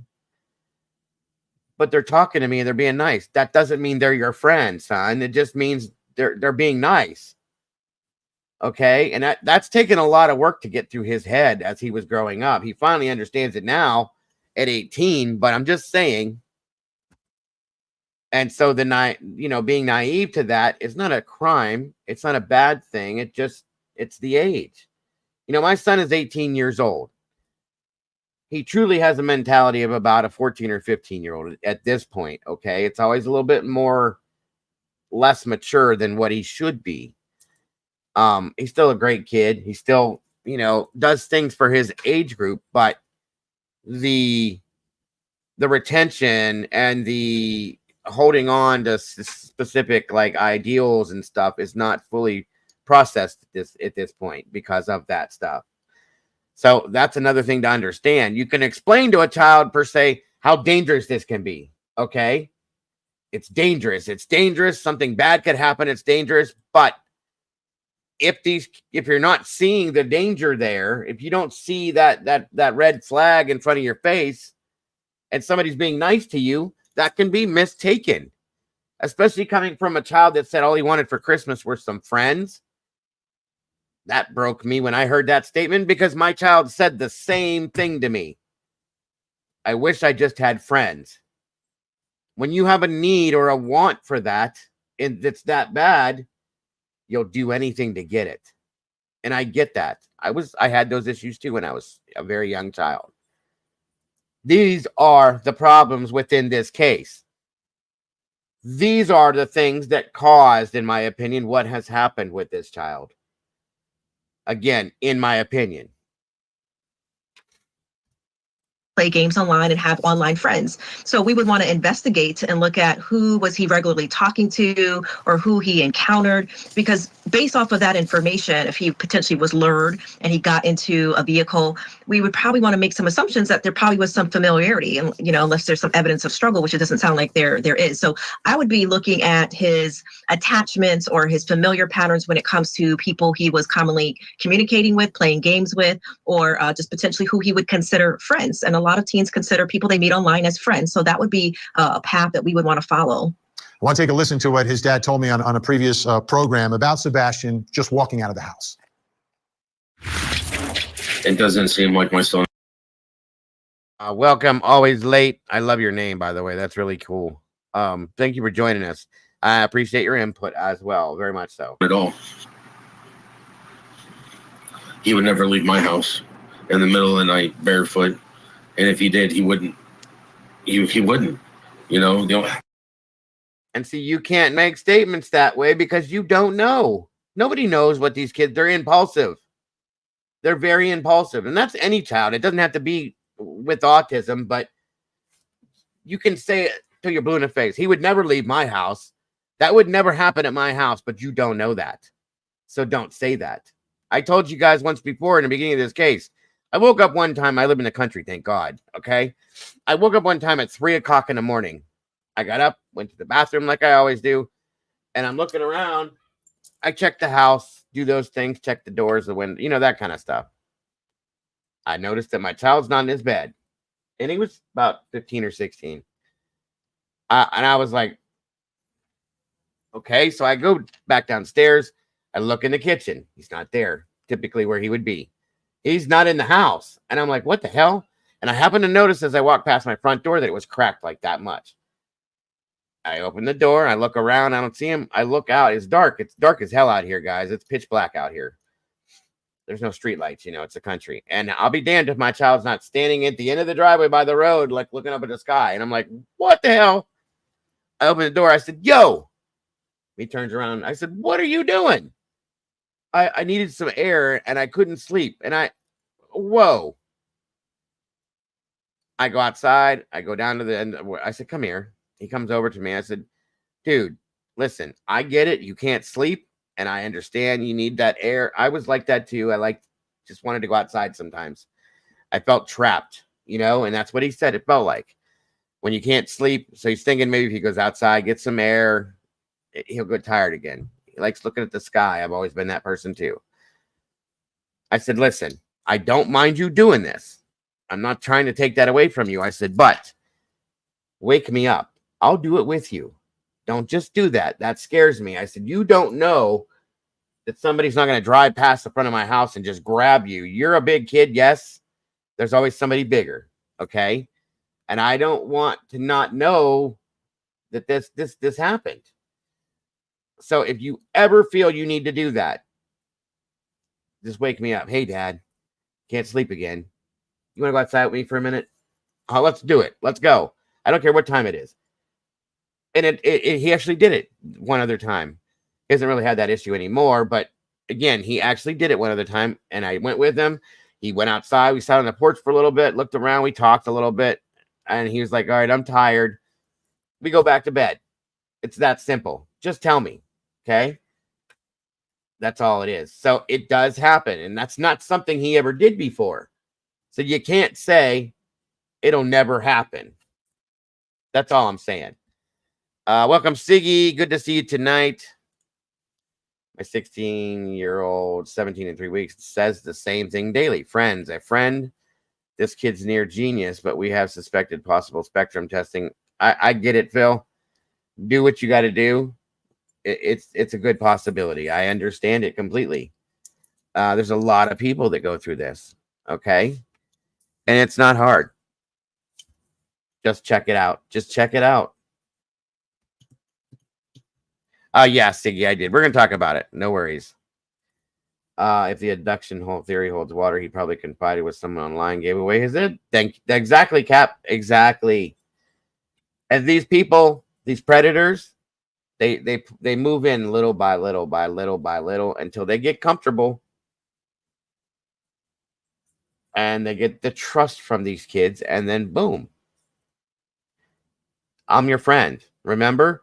I'm your friend. We've made friends over the past 4 weeks. I'm your friend. You can trust me. Where do you live again? Where at? What's it near? We should hang out sometime. I think we could have a lot of fun. I got a game system here. I'd love to show you. I got the brand new PS5. You should see what it does. I live close to you, like really close. You should come over one night. We'll play. They won't know you're gone. Wait till mom goes to sleep. I'll bring you over. You can play. I have this brand new game based on the conversations. They pick out the things that they know that the child is interested in, and they play off of that. Okay. It's the whole predatory theory behind it. And then you build the trust. Hey, and then you do the whole thing. I'm going to be at your house Sunday at 3 a.m. I'll tap on your window. And then we'll jump in the car. We'll run over and we'll play the game for a while. And I'll have you back here before such and such a time. Mom will never know. Let's do it. Bing, bang, boom. And there it is. It's that easy to do. It's very scary, but it's that easy to do. We've left in the middle of the night. There's been times that we've gone fishing in the middle of the night. You know, we plan that sort of stuff. But him walking out the door in the middle. There's another thing right there. We've gone fishing in the middle of the night. All you got to do is figure out their likes. That's all it takes. Middle of the night? No. It's not something he would do. It's something he's never done on me. Chris, for him to walk out in the middle of the night, I think it would take him to be lured by someone. And if that's the case, there would seemingly be some digital trail and perhaps a physical trail of that. That right there is something that should never be said. Ever, because you don't know. That is a huge misconception and a huge problem. It doesn't seem like my son at all. He would never leave my house in the middle of the night barefoot. And if he did, he wouldn't. He wouldn't. You know, that right there is a problem. When you think that way, that's when things happen. We've left in the middle of the night. There's been times that we've gone fishing in the middle of the night. You know, we plan that sort of stuff. But him walking out the door in the middle of the night, no. It's not something he would do. It's something he's never done on me. Chris, for him to walk out in the middle of the night, I think it would take him to be lured by someone. And if that's the case, there would seemingly be some digital trail and perhaps a physical trail of that. Absolutely, Joe. That is absolute fact, my friend. The cool thing about society today is that public awareness for autism is higher than it used to be, way higher. And it has become a recognizable condition for children to act differently than the norm. 100%. Thank you again for that. That's a great comment, sir. I agree with you 100%. Does anyone monitor what their children do anymore? I'm not the parent, but it's always only common sense. Get your kids' business. It's oh yeah, absolutely always late. You have to. See, that's one thing that I've said for a long time. Some of the problem is, I'm not saying in this case, but a lot of the problem nowadays is parenting is not parenting. This has become the parent. A lot of parents will hand this to their child and say, here, leave me alone. You can't do that. You have to be involved with your child. You can't just say, here's a phone, go get online and leave me alone, I'm busy. No, guys, kids don't come with instructions. We know that. You learn as you go. There is no perfect parent out there, okay? Thank you, Late. I appreciate that comment. But you have to at least try. You have to be involved in your kid's life. You have to monitor what your kids do. You have to listen to your kids' conversations if they're on a phone. If they're playing a game online, you have to listen to it, okay? You have to be involved. You can't just step back and say, you're on your own. You're big enough now. I don't care. No, it doesn't work that way. A video game and a computer and a cell phone, those aren't parents. They're not babysitters, but they have become that. Mr. Steve's in the house. Hello, sir. Good to see you tonight. My mother was in constant fear of me being abducted due to my imagination and the sincerity of my description of these imaginary friends. That's a good point, Steve. Mom said I was a nightmare at 5 years. Well, you probably could have had this. Back then, nobody ever knew what the hell this stuff was. So yes, absolutely, yes, it could be a possibility. Thank you for joining us, Steve. I hope if you're still on the road, I hope you're being safe out there, and I hope everything's working out well for you, my friend. And I appreciate you stopping by and joining us tonight.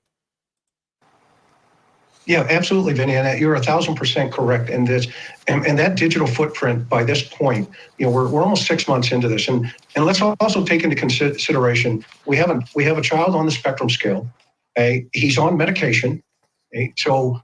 If he's lured out of that house, then, the suspect is taking a risk, number one, within a very short period of time. If the victim starts to have withdrawals or anything on that medication, that's a huge problem to manage if you've just kidnapped this child.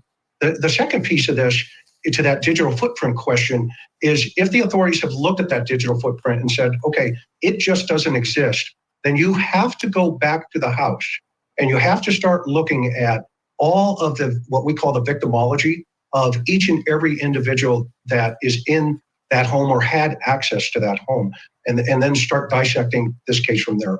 All right, our guests are staying with us. When we come back, have to ask another question, and this is a tough one. Will Sebastian ever be found?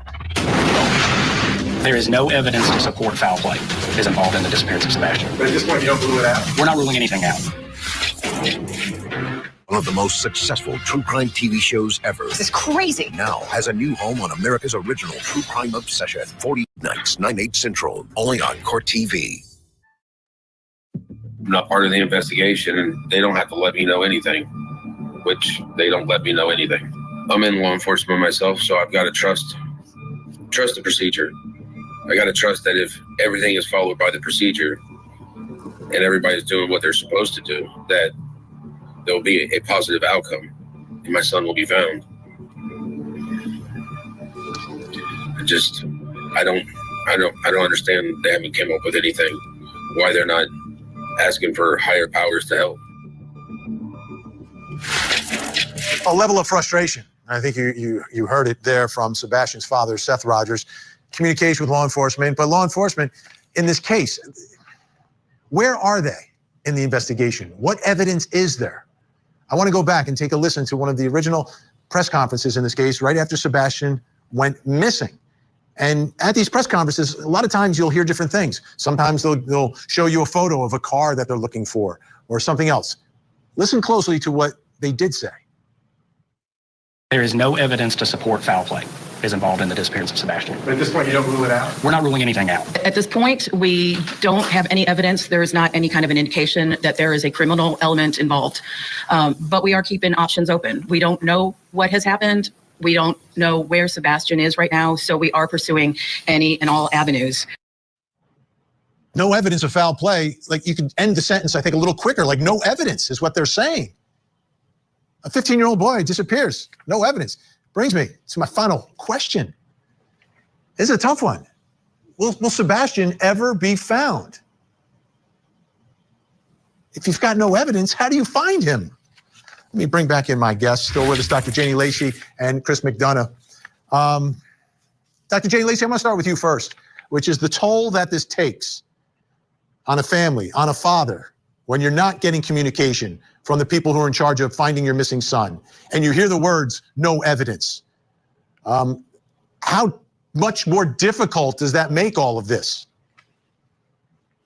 Well, there's no doubt that Dad has lots of frustration. There's probably a lot of unanswered questions, and just the unknown factor can continue to stress out someone's body, his body, where he's probably up at night, ruminating, constantly thinking back his last conversations and just replaying everything, the anxiety, right, the fear. But what I also heard in his interview with you is his hope and him staying focused and him not giving up and him continuing to use his own resources and hiring a private investigator, those types of things. As long as he's staying focused on his hope and knowing that his son is out there, that alone is going to keep his drive there. But we know that the support that he needs, the resources that he needs, and to continue to keep this story and his son front and center can provide some hope and some relief as far as that he's not alone in this journey to find his precious Sebastian.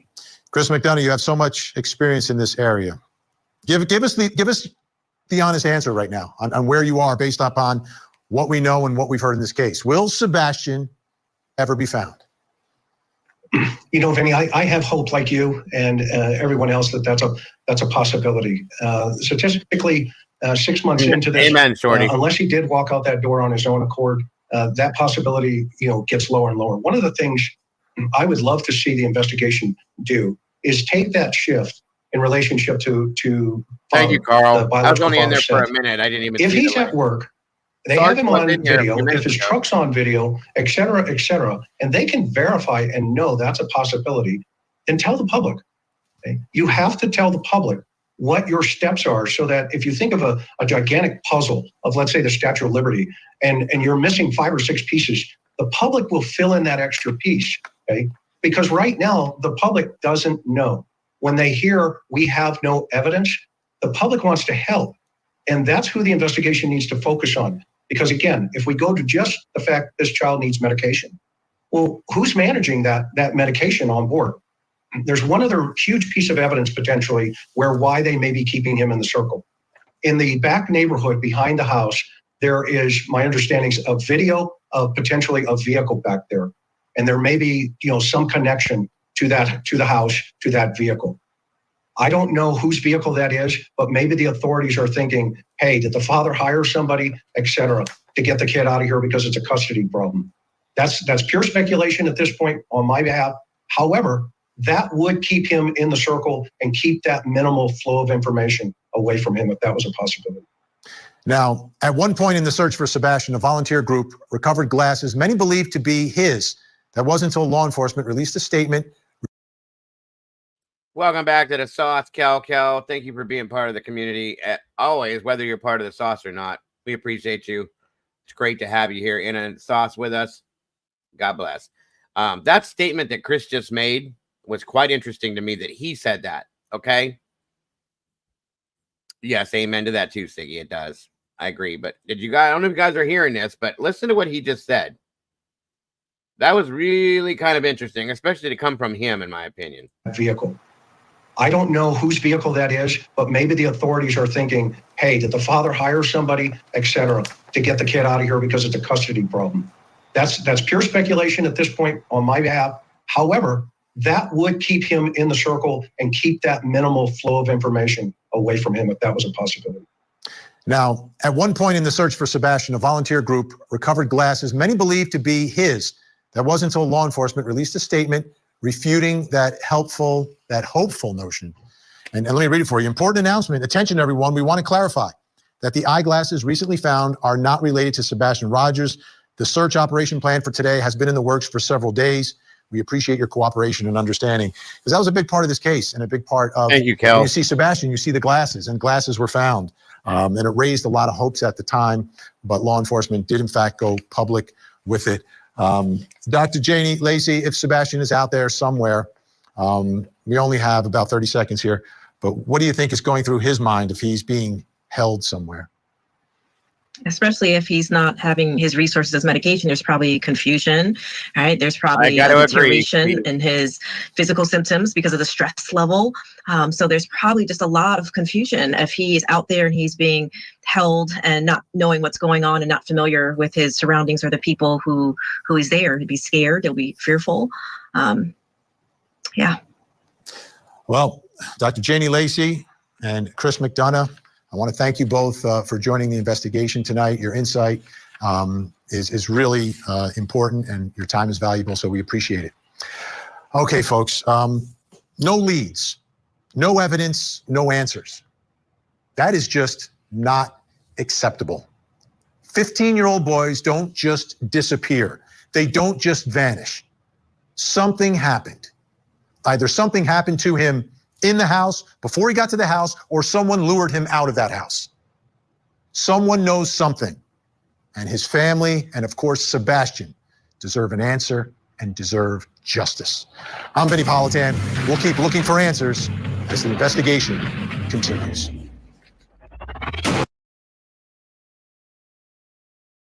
All right, guys. Well, this has been brought up multiple times, so I guess I'm going to have to go with this too. 1 sec.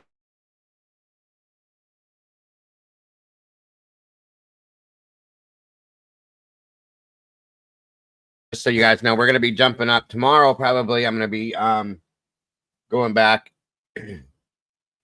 and checking into the Mom to Copley bot case again. Doing some updates on that for you guys as well. So just so you guys know, I didn't forget about it. Joe says, in a way, this kind of harkens to the Delphi case where Ellie wouldn't share details about the crime scene. At what point does withholding information become? Very good point, sir. That's been stated by a lot of people. Quite a few people, I do agree. Good point. I thank you for that, Joe. All right. So, because it's been brought up multiple times, I was going to talk about it, but I guess we'll do this.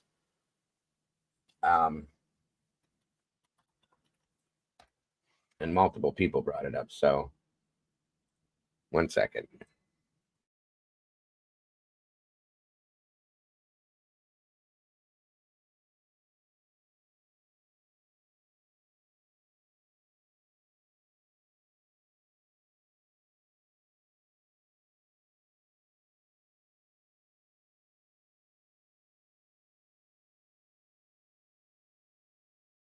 So, as you guys know, the past few shows we had, we were reviewing Mob Crew had put some stuff out, and he did another one.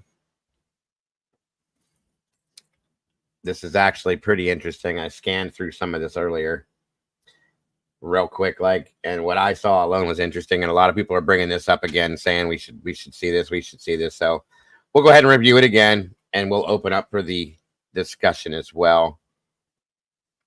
Again, thank you for joining us tonight, Carl. I appreciate you very much. And as always, Mr. Chris, amazing stuff that he does. It is very much appreciated. Thank you, Chris, for doing what you do. Guys, once you see this, if you haven't seen it, please go over there and hit that like button over there and subscribe if you haven't to Mob Crew. Appreciate that very much. Excuse me.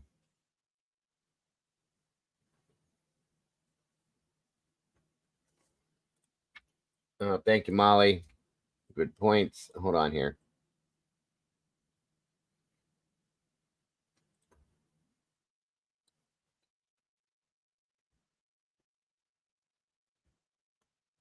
All right.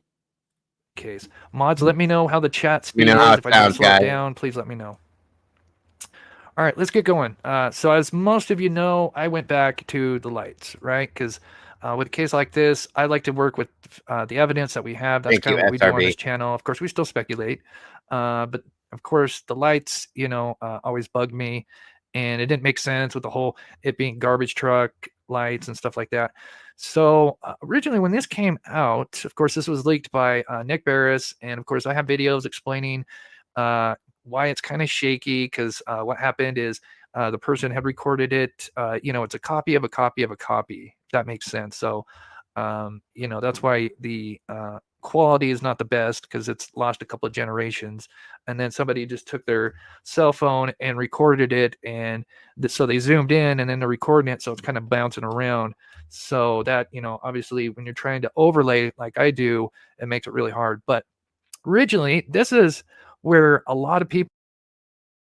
Yes, Leslie, this is from 3 hours ago.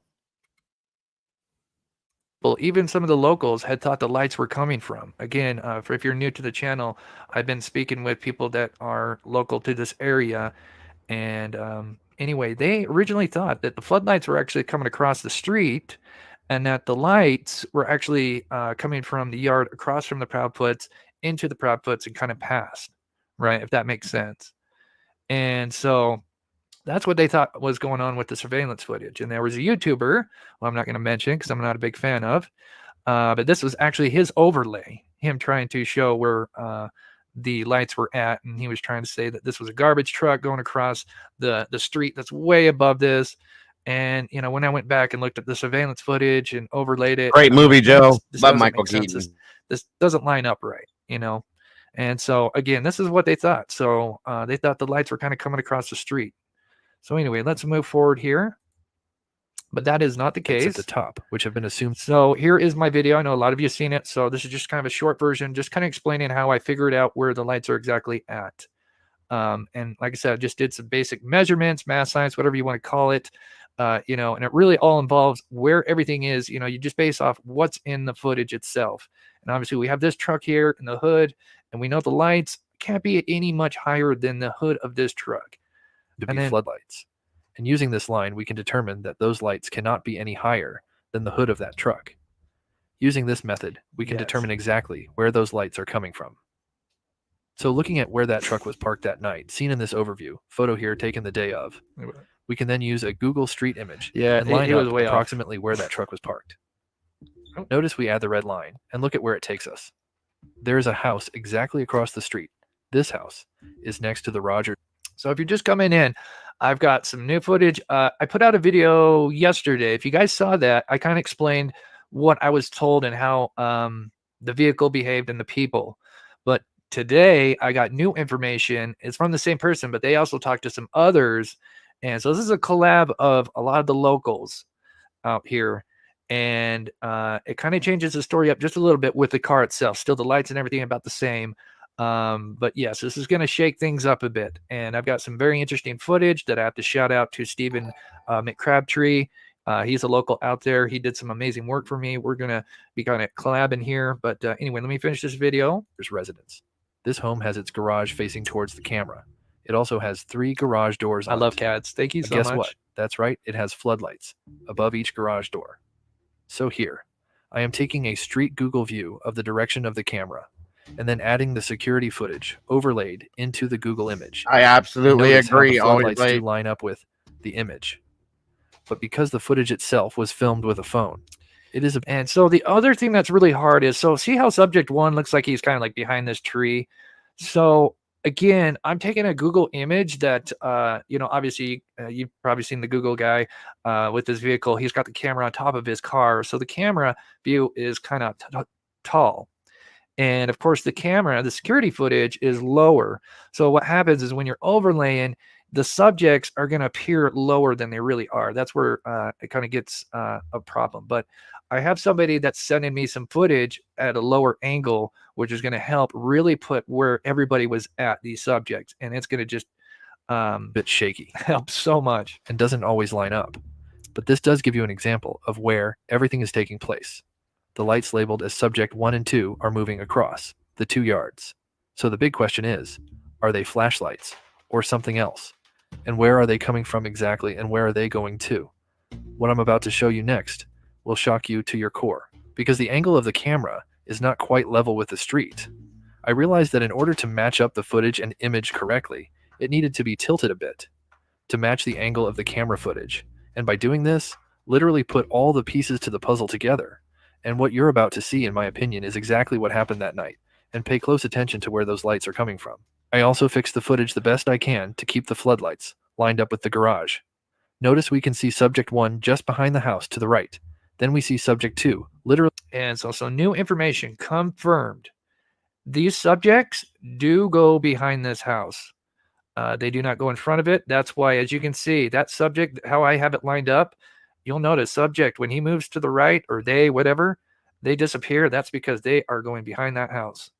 And the two reasons why you don't see subject 2, not only you got the gazebo, but you actually have this ditch. And I'm going to show you some footage never seen before, drone footage, thanks to Stephen McCrabtree, who gave me some amazing footage. So please, if you're a TikToker, go over and follow him. Link is in the chat and in the description. Really come out from behind the house to the left. This subject literally came from the yard shared by the Proudfoot's home.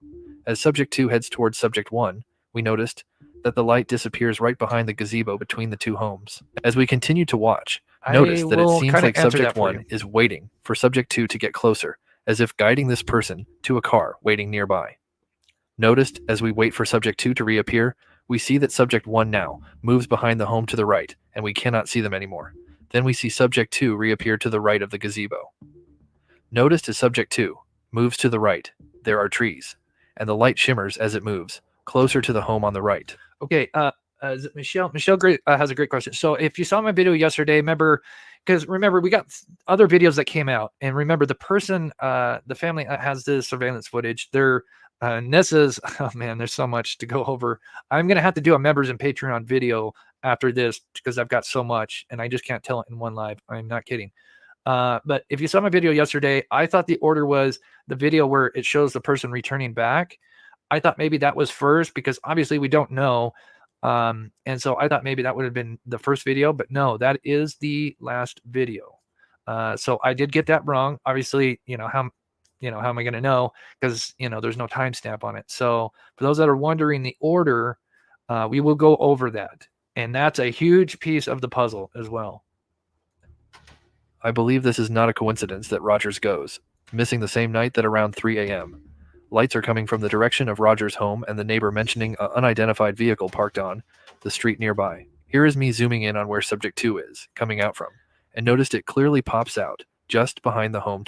And I cannot wait to get the footage where it's a little bit lower and line everything up even better. I am going to really fix all the bounciness. I mean, I've kind of fixed it a little bit, but I am going to, believe me, this has taken hours and hours to put together.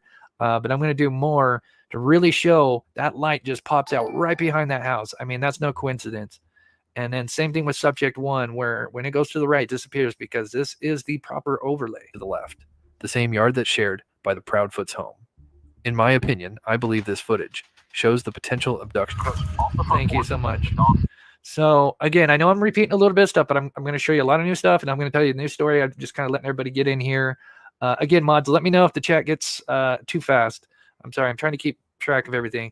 But to me, this was so wild. If you've seen my videos, you know what I'm going to mention here, but I have to play this because what he says lines exactly up with what goes on with the video. So let me just play this part real quick. cut to the right.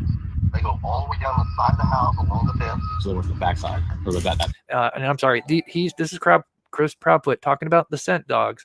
Remember, the two big incidences that law enforcement and the family, act weird about is the dog scent. Yeah, they got a hit. No, they didn't get a hit. They have a press conference, says, yes, it's a false positive, whatever the hell that means. And then same with the lights, we played the interview. He says lights have nothing to do with it. And then he gets pressed on it. He says, well, maybe down the future the lights might have, some significance. So just really weird. But anyway, this is about the scent dogs and the direction they went. Right there. If you're looking at my house, it's going to be the right hand side. The dog goes all the way down the fence. The dog comes all the way back up into the yard, and then it cuts diagonally to the house next door. That's to their back door. Diagonally. And that's the direction which the dogs take off. Now after that. This is a combination of the path the lights were going, and according to what Chris Proudfoot claims, the direction of where the scent dogs went. In my opinion, it's clear that they are taking the same exact path. According to my overlay, Chris Proudfoot, and what the neighbors have mentioned, they all line up. Is this just some crazy coincidence? I believe not. And then it cuts diagonally to the house next door. That's through their back door. And then it cuts diagonally to the house next door. That's through their back door. That is the dogs, in my opinion. That is the dogs following his scent. And that is the same direction those lights go. That is no coincidence. As I mentioned earlier, I spoke to a local who knows. And here's me where I was able to really put all the lights together. See this static light here? This light is actually the light, in my opinion, to the garage right here. So we have the floodlights on this house, and we have this static light here. So this car is somewhere around in here. And we'll talk about the car. Of course, I mentioned they believe it's a sedan. And I'll talk more about that here in a minute. We got tons to go over. But let me play that. Knows the neighborhood and some of the neighbors very well. While I share the new information told to me, I will be showing a recreation of the events that allegedly happened that night. Now we know more. Footage has been released, but in my opinion, the order in which the videos have been released may not reflect the correct order of events. So yeah, I put this video out yesterday because I thought maybe, the light that was going towards the house, I thought maybe that happened first because again, we don't have timestamps. But I was wrong. I was actually wrong, and I'll explain how I was wrong. And the vehicle, we learned much more about the vehicle as well. Not about the model and make, but what it did that night. Completely different. And this is a collab of a lot of the locals. It very well could be. Very well could. I don't want to speak for them, but let's just say I made an impression when I did my overlay, and it got out to the locals, and now they really want to help me because they want this thing solved and over with.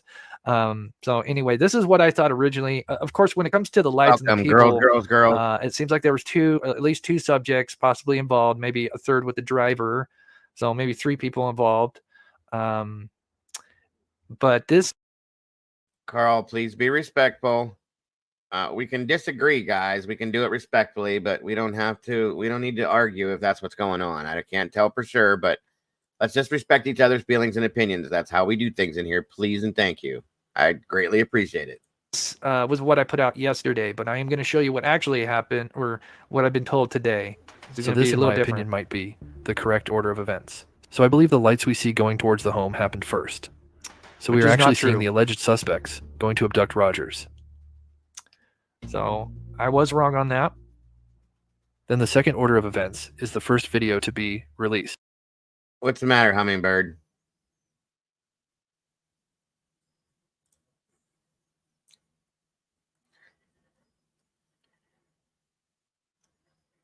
Oh yeah, absolutely. Brutally, you're fine. Carl, just take it easy on it. That's all. I mean, I'm not saying you're doing anything, but it seems like you're kind of getting a little defensive about something. That's all. We don't need to do that, guys. We all get along in here. We all agree to disagree at times, and we all agree at times. So that's all. No big deal. Showing lights traveling from near the Rogers home towards the house on the right. Thank you, Melissa. So some of the new information shared to me included that the unidentified vehicle in question was actually parked near the stop sign and on the left side closest to the house with the security footage, meaning they were on the wrong side of the road. They also mentioned that this vehicle waiting near the stop sign while the lights moved between the homes. Agreed, Doodle. Then at some point, the vehicle then turned onto Stafford Road. And if I understood this person correctly, actually was parked in the middle of the road, again blocking any traffic that may come by. See, when I did my show on this 2 months ago, I think now, that's exactly how I set it up. That the car turned on to Stafford and sat in the middle of the road, per se, right there into the intersection. I think I showed you on the video last night or the other night. I'll show you again. And sat there with the car running. Whoever it was got out of the car, headed in that direction, did whatever happened, and they come back. And that's why this is so moving to me, because you see one of those lights come forward back towards the vehicle, right? And then kind of hesitate, as if they're waiting for somebody that could be falling behind. A child, per se. Okay, it's dark. It's maybe discombobulating in some senses. Then they wait till that other light catches up, and then off they go together. Guys, this makes more sense than anything I've seen yet within this entire case. And I'll re-explain my thoughts on this once we get through this here again, because there's something new to this that Chris added other than what we looked at the other couple nights. Okay. Right. Chick bait. Exactly. And it does again, chick bait. Yes, it absolutely, Kel. I was so excited about this the other night. For those of you that weren't in here, you have no idea. I was absolutely beyond excited because I'm like, oh my God, this is the most accurate, plausible, on point situational video or explanation, I should say. I'm sorry. In this entire case, to me, it makes the absolute most sense. And it kind of gave me a full-blown visual. I could see this happening. The problem is who is it and where is he now and why? What was the motive? And I have a couple ideas on that. Again, we can all discuss that. As soon as we get through this, we're going to open this all up for everybody to come up and join me or call in, however we want to do it. I can hold a few people up here and we can make have our discussions in regards to it, because I really want to talk about this. I'm still learning a little bit more. I've got to talk to the person, people actually. But yeah, again, the car, we're going to flip things up a little bit and drop some bombshells here in just a minute. Then the vehicle would turn on its lights, almost like it was a signal Ginger to the girl, parties thank you so involved.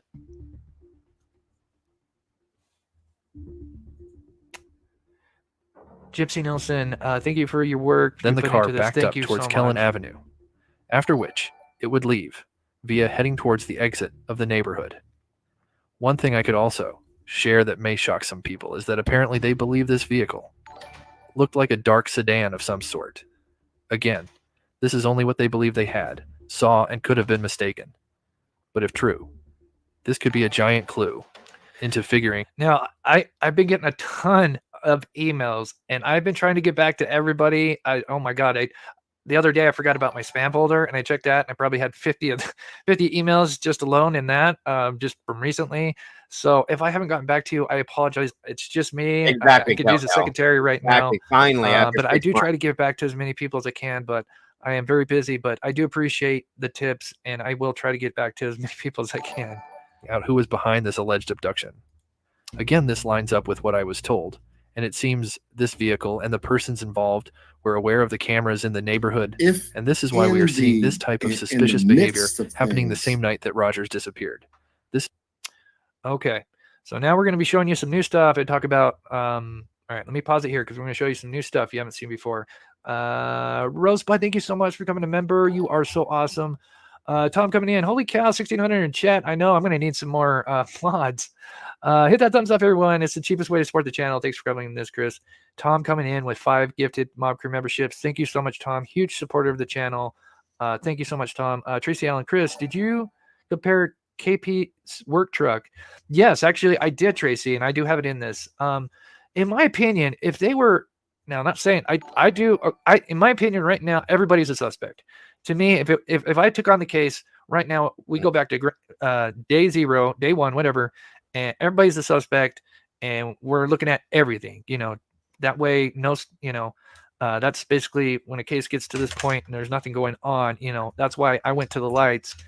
And here I just put some overlay together thinking it wasn't going to be a big deal. And now it really switched everything up, because what I believe is happening, you guys, and I think it's amazing. I think the community, surrounding community in here is working with him and helping him to help differentiate this based on the information and knowledge that they have. And I think that's awesome, because that's helping. Okay. It's giving, in my opinion, it's giving a basis and a plausible theory to what could have happened. And I would hope that law enforcement has this as well. And knowing Chris, I'm guaranteeing you he has sent this to law enforcement, okay? If they already don't have it. Just saying. Exactly, Phil. Exactly. Hey, Gary, good to see you. It's been a minute. Good to have you here. And thank you for your email I did receive. Again, like I said, a lot of the locals and a lot of people thought that the lights were over here and that they were coming across the street into this yard. And so this flips everything on its head, now knowing that, no, they came right between the yard and Roger's home, and then crossed over this ditch, which I'm going to show you this ditch here in just a second, thanks to Stephen Crabtree. Huge shout out to him. And then they go behind this house. And everything with the lights, when you line it up just right, it all matches. So what we're going to be doing is see if we can figure out maybe some dimensions of this vehicle. Hit that like button. I thought maybe we could. So this slope curb right here, right? When you make any kind of cement slope like this, you put cuts in it, right? And the reason you do that when you're pouring new cement is because the cement will eventually start to crack. So they put these cuts in them, so it kind of relieves the pressure of the cement. So if you ever wondered that, little detail for you guys. And usually they do them the same length. That way, it looks. Thank you, Jaded. That means the world to me. It really does. I appreciate that you enjoy this. I appreciate that this is important to you, and I hope that everyone feels that way. And again, guys, please share out anything you see here that you think, is something anybody else would want to see. Please, please. We have plenty of room. Bring as many people here as you want, as you can. I hope that we reach many of people, guys. I hope we do. Orderly. And usually it's anywhere from 12 to 18 feet. Stephen told me he believes it's 12 feet from cut to cut. So that's very interesting, because if we can get some dimensions behind the vehicle of, whatever we can, and dimensions. Well, I mean, I think it would help in some ways. I'm with you on this, Carl. I am convinced as well.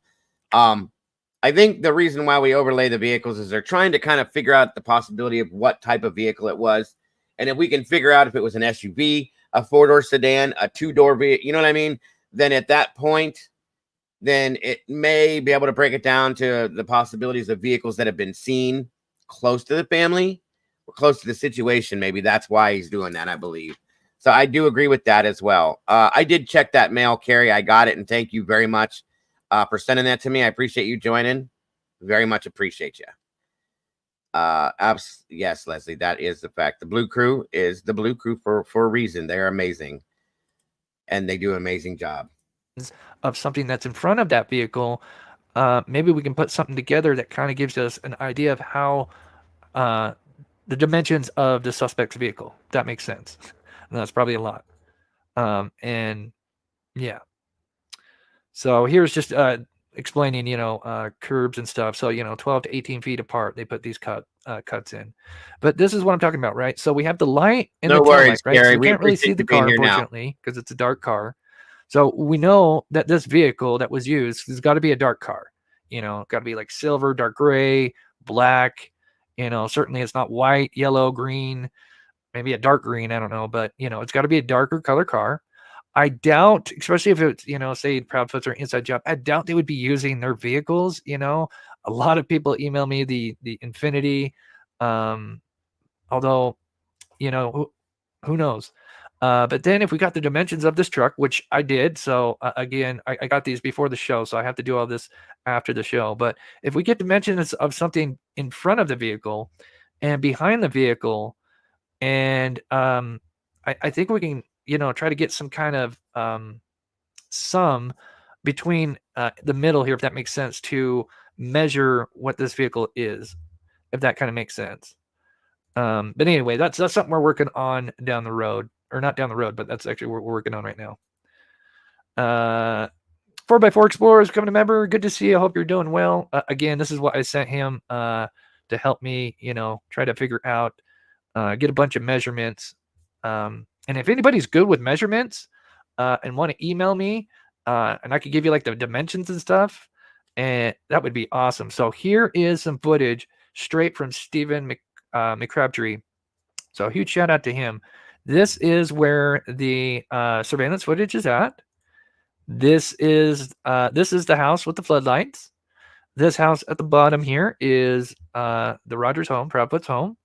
And as you can see where the trees are going, this is the ditch. The ditch is very important. We'll talk about that. But those people went across this way, right? And we're going to talk about the vehicle as well. Lady Red, I hope I didn't miss you. Thank you so much for becoming a member. Chili Bean, good to see you. Hats off to you, Chris. The channel is growing. Thank you so much. Mary, I've been talking with you. Good to see you. Thank you so much. Love Jazz. I'm a Utah Jazz fan. Thank you so much for becoming a member. Whew, it's a lot. Thank you guys so much.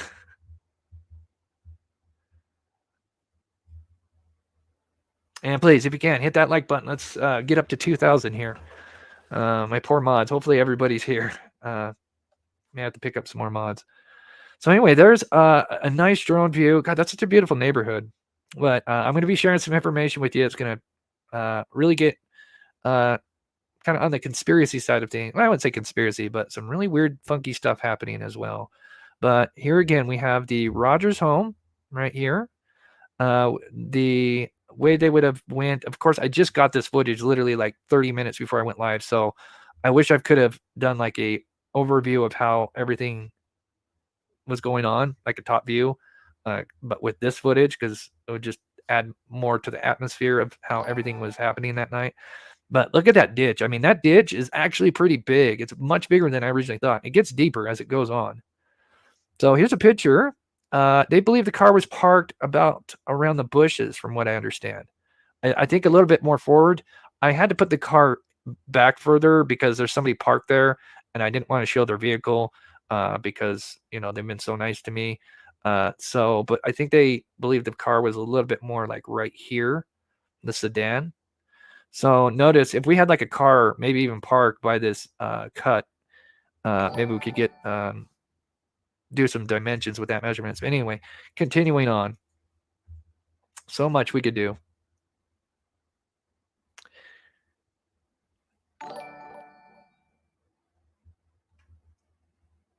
Sorry, I'm just looking at chat here. Here's another shot. So yeah, see that ditch there? Notice how it's just kind of normal, but that ditch gets deep. And we're going to listen to Steven.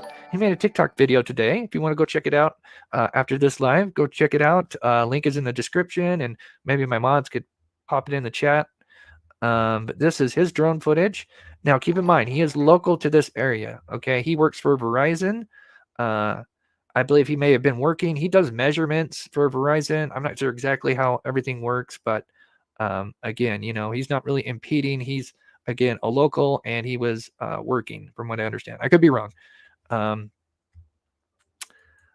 think I had his. I meant to put his video here. I do. We hit algorithm, guys. Thank you guys so very much. You rock and roll for making that happen. You guys are amazing. God bless. I appreciate you all more than I can explain. Amazing stuff. Thank you. Thank you. Thank you. You had his video coming up, but I just wanted to address this real quick because we want to look at everything under a different light at all angles, right? And I do appreciate this Ruckus video. A lot of people sent me this. I know I think we went over it in the last live, but I just want to. Bouncing a couple things around right now, Hummingbird, for Friday's paranormal show. It'll be interesting. I'll just say that much either way. I got a couple of decent ideas going around in my head, so we'll see. I'm going to make you guess on it. The less you know, the more exciting it'll be when you find out. I'm going to address this just quickly. This Ruckus video, what they're doing is they're zooming in on the floodlights, right? And they think they can see some heads and stuff. And again, I appreciate, thinking outside the box and trying to zoom in on stuff. But even though, yes, it does look like people interacting with each other. But in my opinion, this is a case of pareidolia. I agree with him on that too. I do not believe there was anything. So if you don't know what pareidolia is, that is where your mind tries to make images. Like looking at the clouds, you see something. I hope so. I'm glad to hear that, Hummingbird. And yes, we're almost at 11:20, guys. There's going to be a little bit of a glitch at 11:20, just so you know. I'm not going anywhere. I'll be right back if something happens. So, and the man on the face on Mars, same thing. It's just a case of pareidolia, and I think that's all that is. Absolutely, Paula. Because if you looked, they would be giants if you really think about it. Here's the floodlights here. They'd be as tall as trees if that was really the case. So I hate to shoot down that theory. I think that's still amazing for them to, under a different light and think outside the box. But I don't think that's anything going on there. Vanish and Corrupt with Steven. So proud to be a part of this. Oh, okay. That's your YouTube handle. There he is, man. So what that means is that you have to hit 100 likes to hit the algorithm. When you get your video into the algorithm, it means it gets out all over YouTube and multiple people will see it and they'll be able to come in to hear more often. We'll get more people to come view what we're talking about.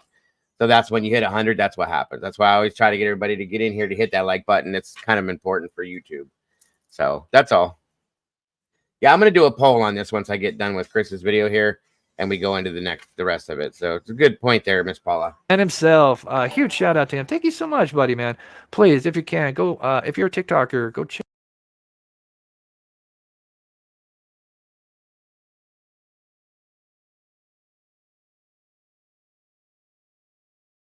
Miss Kel get 5 memberships to the cafe. I didn't even see that. I can't tell who got them. Whoever got them, welcome to the sauce. That's so very awesome. Thank you so much, Miss Kel. God bless. We appreciate that. Looks like Always Late got one. Miss Carrie got one. Let me see. Who else got one? I can only see those 2. Welcome back to the sauce. For those of you that were in it already, congrats and welcome back. For those of you that are new, it's wonderful to have you in the sauce with the rest of us. 5 new meatballs. You cannot go wrong there. Thank you so very much, Kel. God bless. We really do appreciate that. Check his channel out. You know what he does? He gives out instruments to kids, I think weekly or monthly. Correct me in the chat, buddy. Welcome, girl. And I believe he has an autistic child as well. That's why this case, is so close to him, because he can relate. And so huge shout out to him for what he's been doing. So amazing. And he's trying to help me. It's truly amazing. All right. So what? All right. I'm sorry. Again, I was getting so much information today, like just hours before my live. And for anybody that doesn't know, I spend anywhere from 4 to 6 hours on my live shows because I always like to have everything. I always like to have a presentation, if that makes sense. So, all right, this is what the locals, and I mean locals is plural. So this is coming from multiple locals on what the car actually did. So again, I know I put that video out yesterday, which is partly correct, but according to what I'm hearing today, this is what they believe happened with the vehicle and everything. So this is going to be some new information right here. So here we go. They believed when the car came at 3 a.m., this is what it did.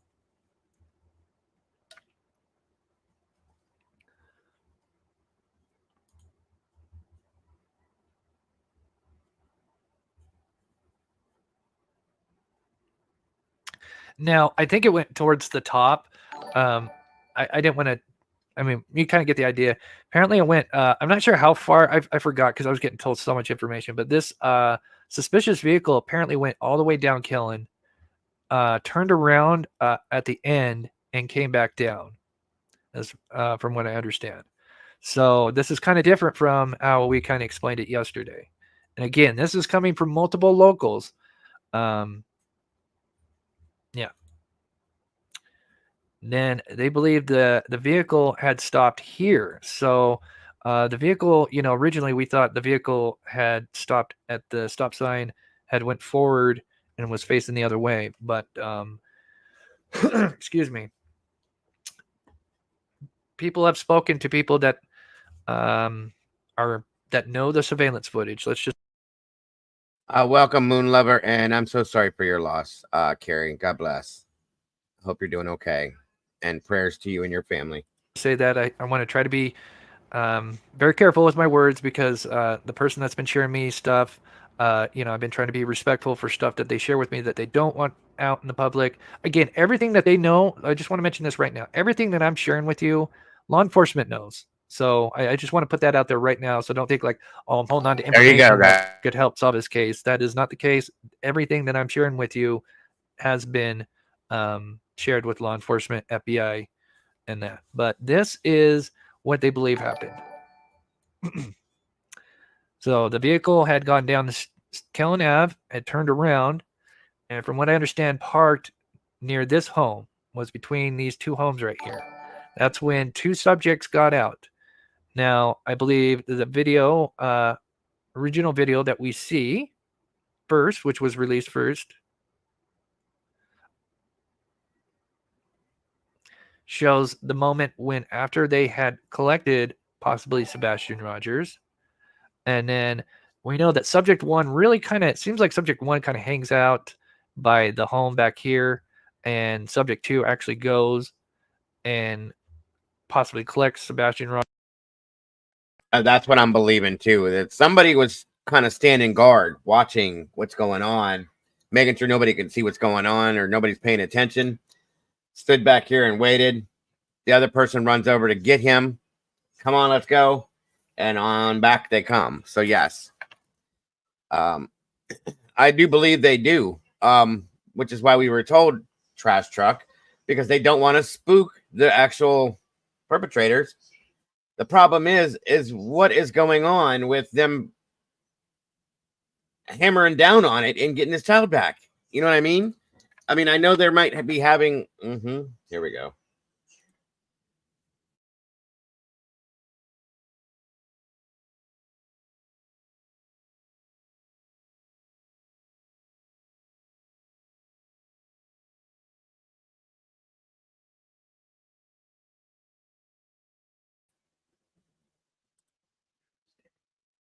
Sorry, guys. 11:22. It always happens. I just don't understand why they're holding off. If they have this information, this should say something.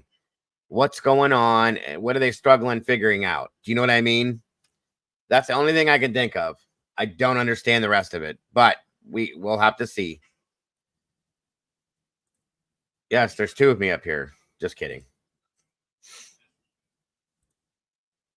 Possibly Sebastian Rogers.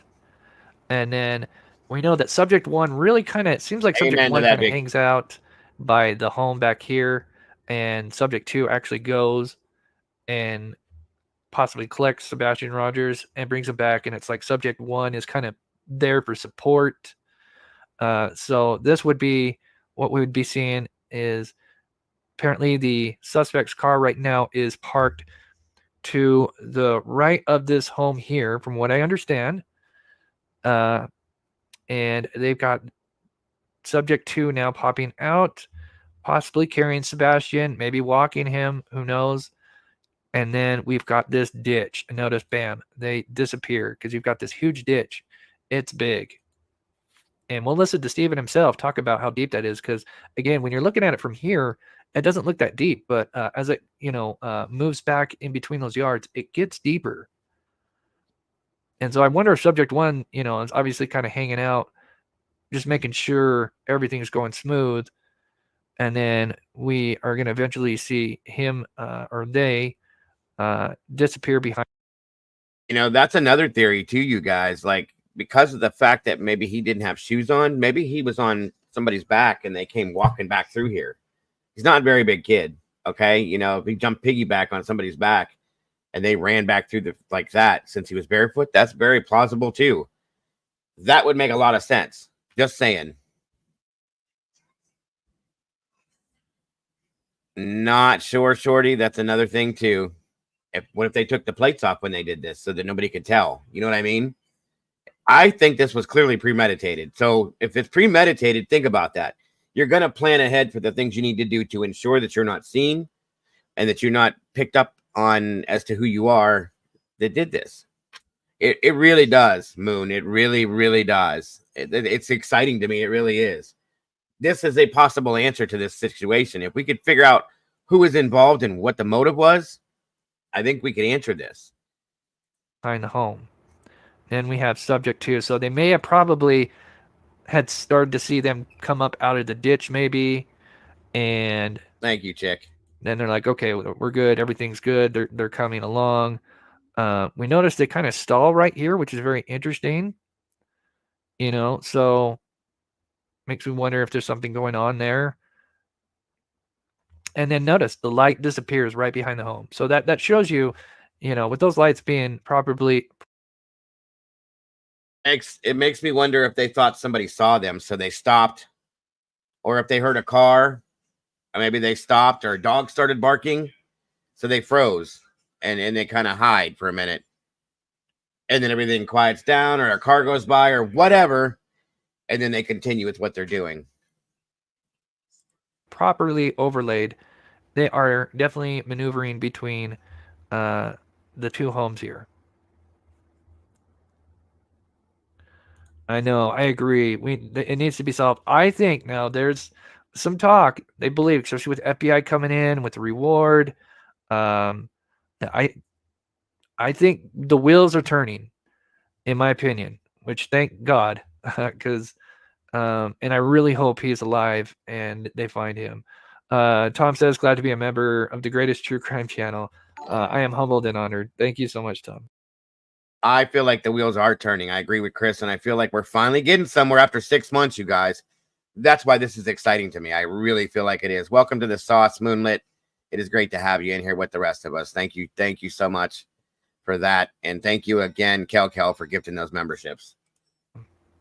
So now from what they believe happened here is as they were coming back, this is where it kind of gets a little iffy, and I need to talk to them again to kind of really clean this up a little bit. But it sounds like as they were coming back between the homes, this car had actually then turned down this road. Sorry, this went a little bit slower than I thought it was going to be. That's a huge point, Paula. Very good point. Not sure why. Norma, they completely debunked that to the point where the mother of that child that was on Grandfather Mountain came out and was asking people to stop making comments or looking into their child. But they completely, Ellie even said that wasn't them. So again, I really thought it was him too. I was all about that at that point. So I'll be honest. That's a good point, Shorty.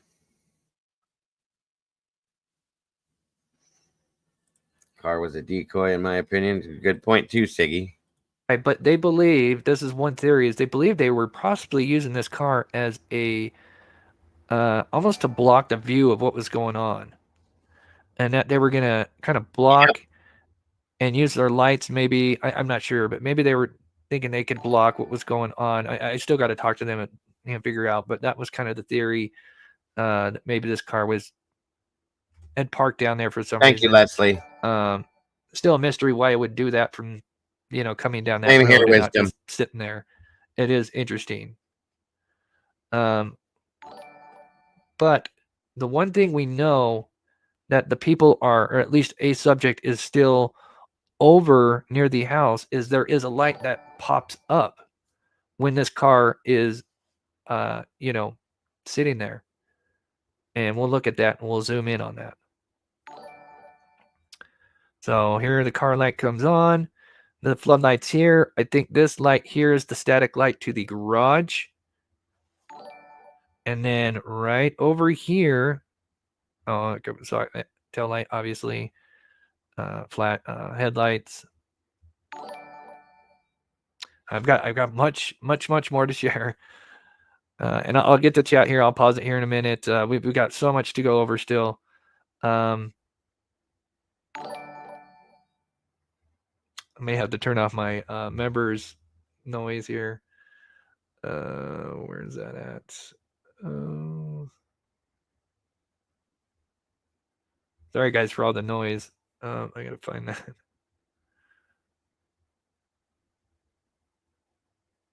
I can't right now. Okay, yeah. So the car light turns on, right? Look at that light right there. Now this light here is the garage light, as I told you. That's the floodlights. And I believe I showed this one more time.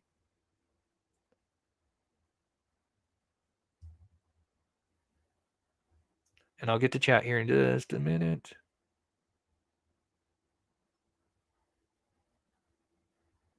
Maybe this was after.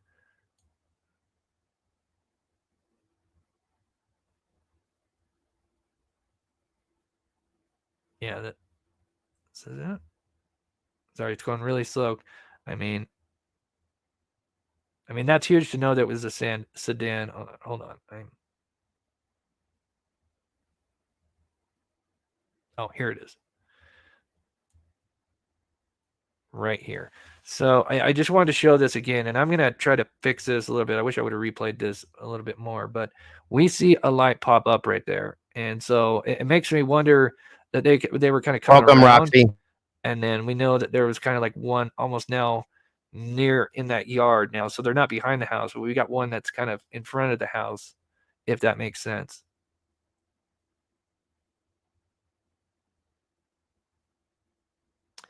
And that's something I'm going to work on, but that is very suspicious. So here's one more look at it here. This light right here. Oh, let me move this over just a tad. But there it is, lighting up. So very interesting. I've got much more. Thank you for joining us. over We appreciate here. you much, Roxy. Let me get to chat while we just kind of look at that so I can make sure everything's going good. Chris Kennedy. Oh, I love that name. Welcome so much. Thank you so much for becoming a member. Let's see here. We've got Jilly Bean coming in with a $10 super sticker. Thank you so much. We've got Henry Dog gifting 10 Mob Crew memberships. If you did get gifted a membership, if you could thank the person that gifted you a membership, that would be so awesome. Henry Dog has been a huge supporter of this channel. Much thanks to you. Ginger Girl coming in. They're really small where I'm at. Thank you so much for becoming a member. And Miranda, subject, whatever, goes back to the house and then the vehicle leaves. What does that tell you? You know, again, everything is hypothetical in theory only. We're not pointing fingers directly at anybody, but, you know, you decide, you know, I'm just presenting the evidence that we have, and you come to your own conclusions, of course. But I do just ask everybody to be respectful in the chat as much as you can. But with that order, knowing that this video that I'm going to show you right here is the last known video that they have, even though they have more footage, this is the last one that's been leaked. Now, I've got to fix this because it's very short, but it appears as if they're going really fast. Thank you, Nina. And it's like they had jumped that ditch. And that's something I've got to work on that video, because that video quality is the worst out of the 3 videos. So I need to kind of see if I can clean it up. But they jumped this ditch from what the sources I've heard, which is really wild.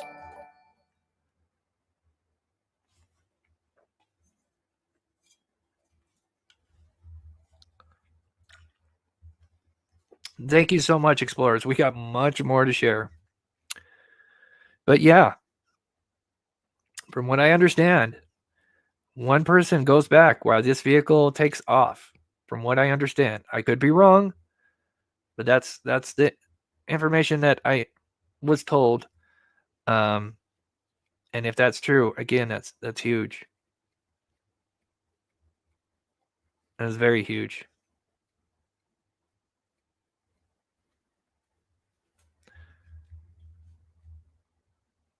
Don currently. Don. Okay. All right. So now to the man himself. Huge shout out to him. Mods, if you can, I know you probably have already. If you can put his TikTok link or YouTube channel link in. I think he focuses more on TikTok, but I'm not 100% sure. I'll check my text. Jennifer, good to see you. I hope you're doing well. Give me 1 second and I will. So I was asking Crabtree again, he works for Verizon. He is a local. He's not bothering anybody, and maybe he was out there on work, and he did some measurements for me, which again, there was a lot of information sent to me that I have to work with after the show. So here is his video.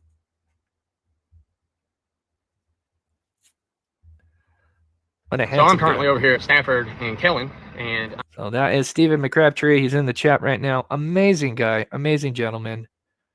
Can't say enough good things about him. So here we go. I'm actually helping the mob crew, Chris, get some laser shots of like angles and distances between the concrete drop pad and other areas to see if we can't get kind of like a size on the car and how big it may be and what we're really looking at, and laser shots across to make sure that, hey man, we can get everything that we need to see, for what it is.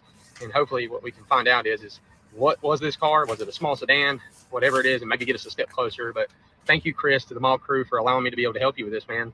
I'm obviously near and dear to this. It's something that means a lot to me. And I hope it just brings answers, to Sebastian's family, most of all.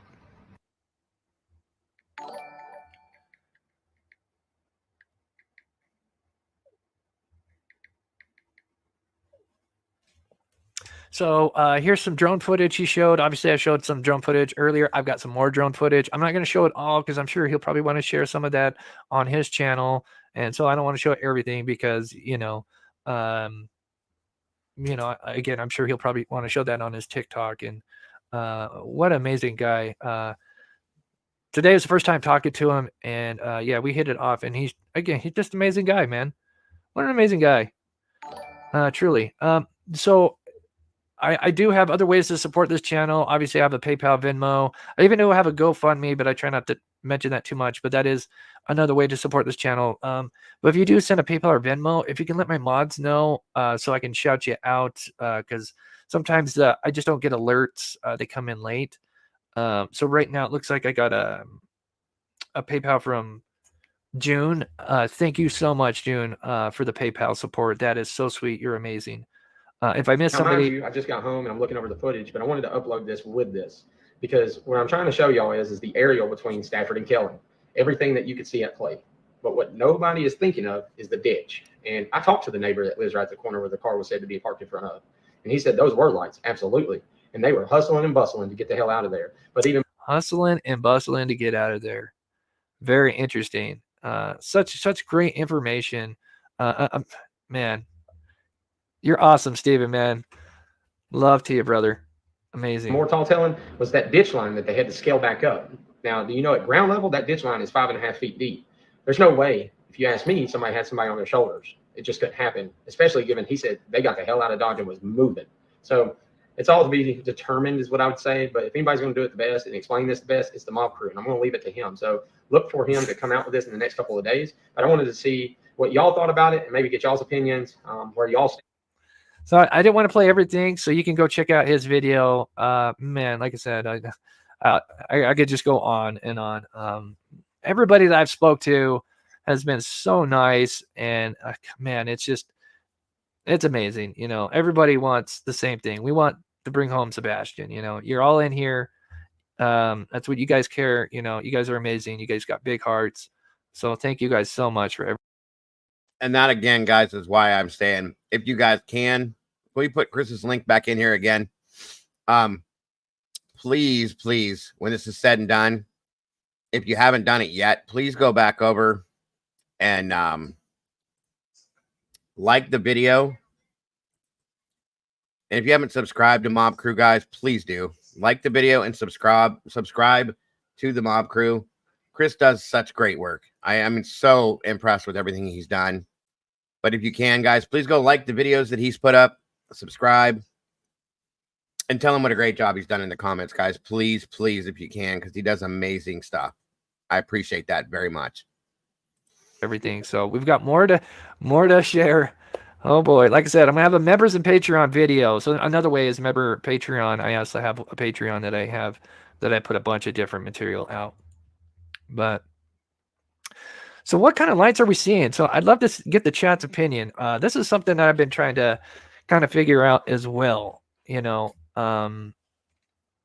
the help of Steven, if we can get a lower shot from this angle, so we could almost get maybe like the height, obviously we're not going to get the height exact, but we might be able to get a little bit closer to, especially like subject 1. If we were to get a little bit lower view and maybe use the objects that these lights are standing next to, maybe we could kind of get an idea of the height. I'm not sure. That might be a little too much because they're quite far away, and but again, I'm trying to look at it from every different way I can. And of course, we'll look at the vehicles.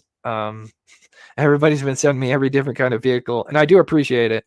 And I do agree. The vehicle is the big one. That's what they're doing right now is geofencing, along with, I'm sure, many other things.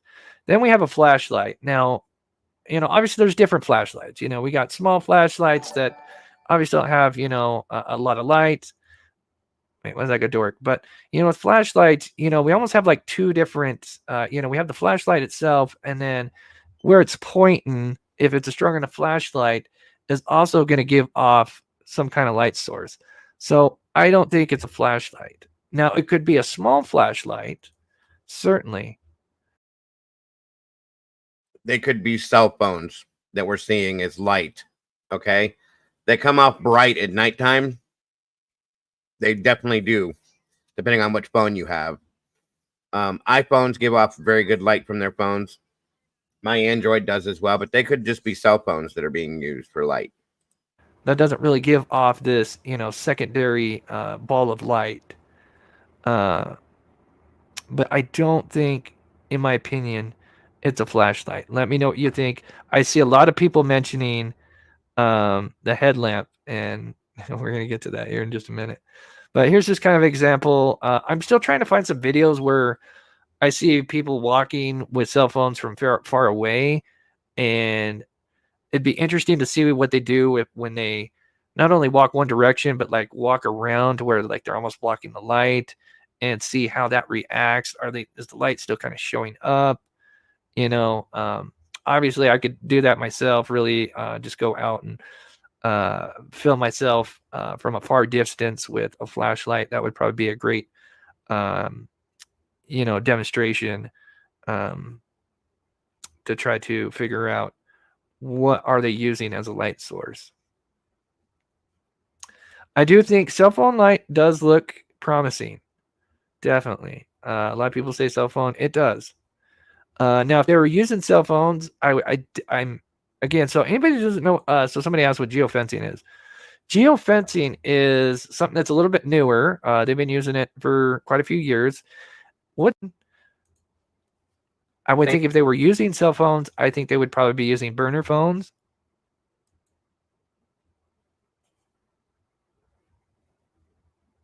Yeah, Sebastian. Yeah, he had a key ring flashlight. Yeah, it is smaller. That's definitely possible for sure. Some of those small flashlights, though, you guys, I've even had one. The little keychain flashlights. Some of those give off massive LED light. Just so you know, I had one. I'm not saying his did. I'm just saying I've had those before that are like, whoa, how's that giving out so much light? They're made to do that. Some of those key ring lights are supposed to be like that. I'm not saying that's what that was, but I think it's a cell phone, truly. That's my opinion. And I've seen some people already mention it. This one, I really like this one. This is a headlamp. On the right is somebody on a, what the hell do they call them? A moped? Where you stand on it, you just move and it goes.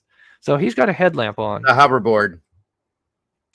No, so it really doesn't shine too much. It doesn't have the flashlight thing where you got this like source of light. The main source is really just in one area.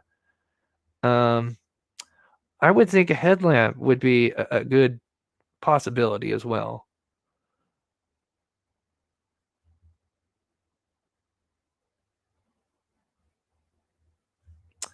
Paula says, whatever they use, whoever did plan this, they planned it out pretty good, in my opinion. I could not agree more.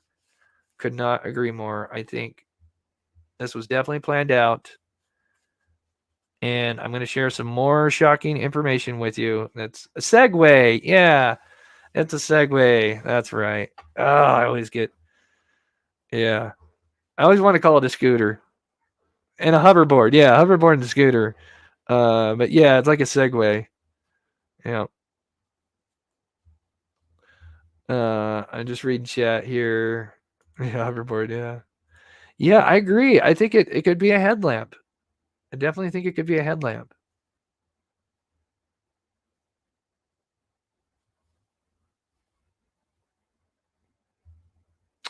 So I just asked everybody, try to be respectful in chat. I know there's some people mentioning Seth and and all that stuff. I just asked be respectful. We're all adults here. I think we can agree to disagree.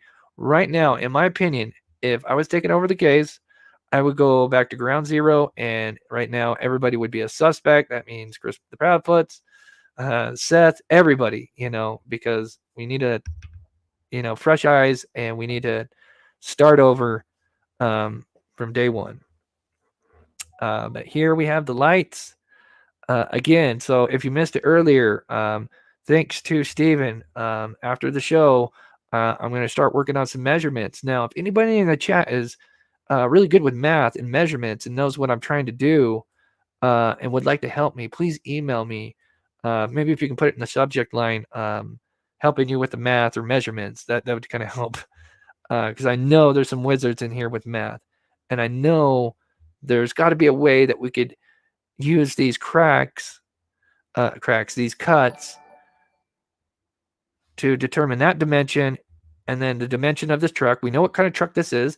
This truck right here is a Dodge Ram F-150. So I could measure how long the bed is. So we could get a dimension from the bed here. We get the dimension of the two cuts here. Maybe get the width of the road. And then obviously the width between the lights, the tail lights, and the lights. Sorry, Steven. It could be a Ford. He told me it was a Dodge Ram. I thought it was a Ford too, but I can figure it out no matter what because I have a picture of it from the news clip. But yeah, it's definitely an F-150.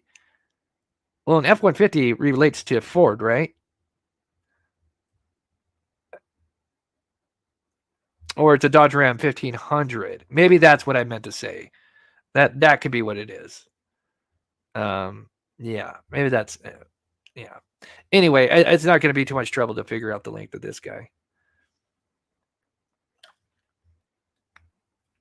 Okay, so now I'm going to drop some other new information that has not been shared before that's going to really get a little spooky.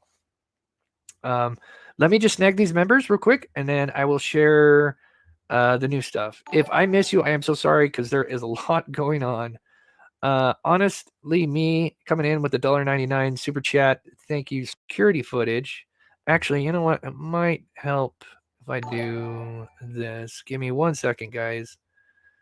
Does this one have it? No, that one doesn't have it. Where are you? Where are you? Where are you? No. Where are you hiding?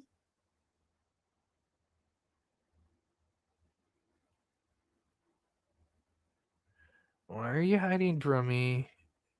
You're hiding from me. Oh, there it is. Found it. Okay, cool. All right. Okay, so I'm going to share some strange information with you guys. All right. And I'm going to try to save some for the members and Patreons as well because it gets weirder than this. All right. So we know the home where the surveillance footage came from, right? Well, the locals had spoken with them. And, oh, God, I better grab my notes. Oh, Jesus. Jesus, what did I do with my notes? Oh, God. Oh, Jesus.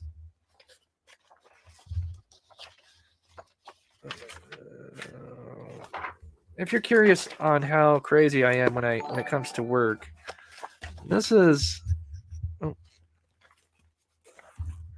the kind of stuff that I do on. This is each page. I wish I could show everything. I filled up this notebook. Oh God, you can't see it really well. I'm sorry. I'm pointing it at the wrong goddamn camera. I'm sorry. Or gosh darn camera. I'm sorry. Anyway. Oh, that's I do not the the same one. thing. That's not the one. There it is. Found it. Okay, found it. I found it. Okay. Okay. Oh god. Wait. What did I do? Oh, I know what I did. Okay, there it is. There. Okay, I found it. Whew. All right, as you can see, the timestamp up there says 3/11/04, right? We know that that timestamp wasn't working. Well, get this. The family that has that surveillance footage said that before Sebastian Rogers went missing, so remember, he went missing Sunday night, Monday morning, 25th, 26th, right? They said that their camera, when it came to their timestamp, was working all the way up until that Friday. 2 days, day and a half, well, I guess it would be 2 days before his disappearance, right? It wouldn't work when they had pulled the footage. Tuesday, a day later after his disappearance, the surveillance footage or the timestamp started working again. That is coming directly from them. What do you think about that? Some think they may have jammed the timestamp.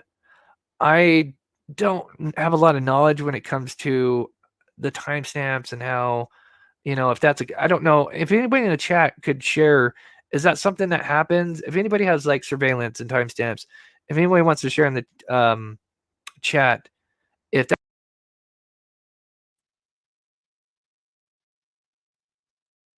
What? Can that be done?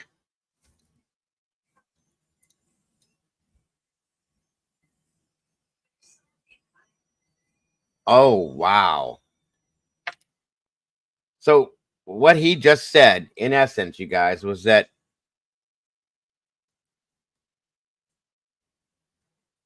the camera worked all the way up to that Friday. The timestamp worked on it. Okay. As you're seeing, that's February 23rd of 2024. It stopped working through the whole weekend and then started working again on Tuesday. The day after his disappearance. What in the actual hell? It's a block out, but usually done by military. Oh my God.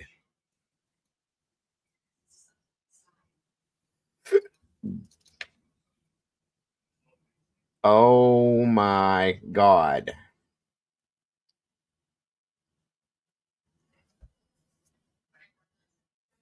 Wow.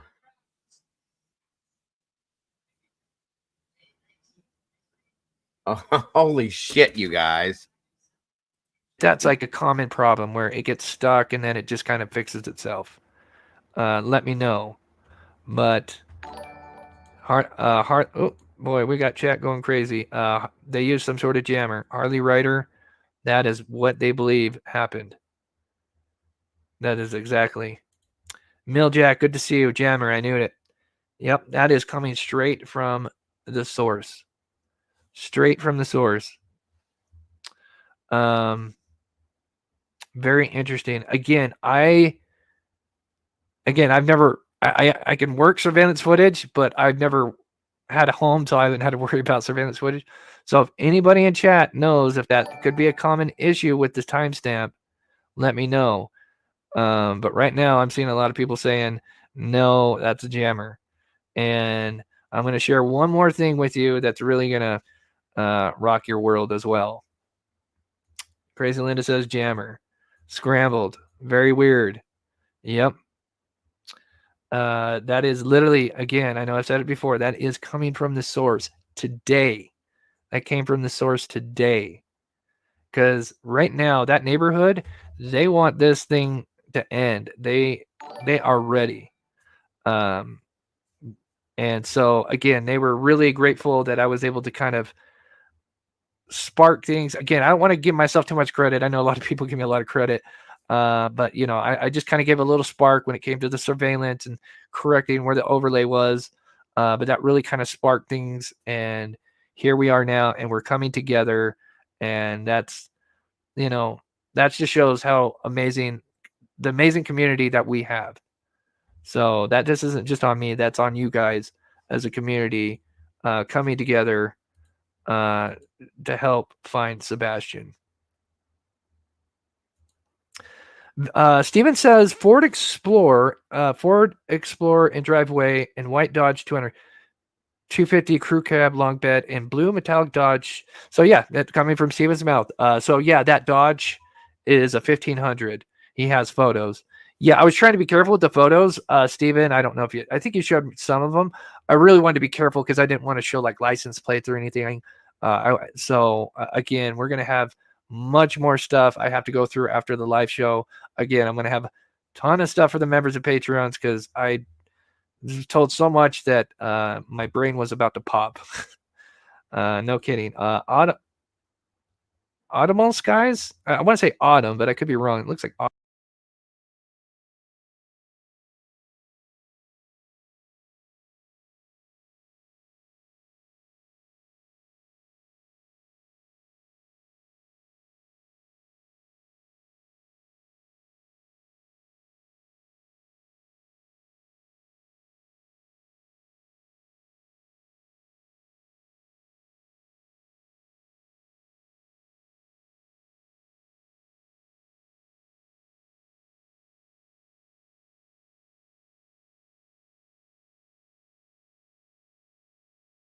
I just Googled. They sell devices that will detect hidden cameras and jam them that you can carry in the vehicle with you. It's a signal jammer, basically, that you find the frequency of the camera, dials to it, you hit a button, and it scrambles it. Now you can scramble the camera itself, and I just read it. I just tried to show it to you guys, and I will show you in a minute here.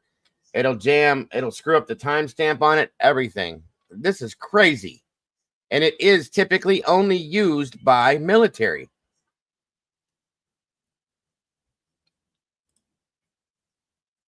This is not just something that your everyday Joe Schmo, sorry, Joe, if you're in here, uses in their house, that has in their household. Now, how long it takes for it to unjam, I don't know. Is it an instant thing? Is it a pre-thing? Is it something you go into a computer and you find what they're doing, you hack it for a couple days? I don't know, but this is weird. This is very strange, you guys.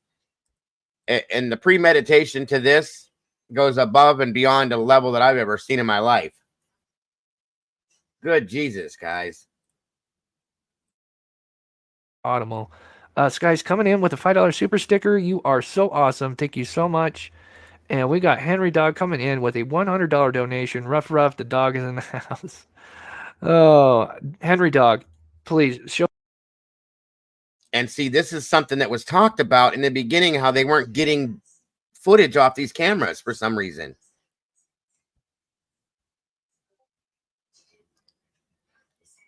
Yeah, that was true. That movie Enough, it was a switch on or off. You can turn it on or off, but they didn't use that, obviously. And one of the cameras was fried. That was talked about a while ago, too. Something's going on, guys. Miss Sherry said in the very beginning of this case is not what it seems to be. She said that like the first day almost, to be honest with you.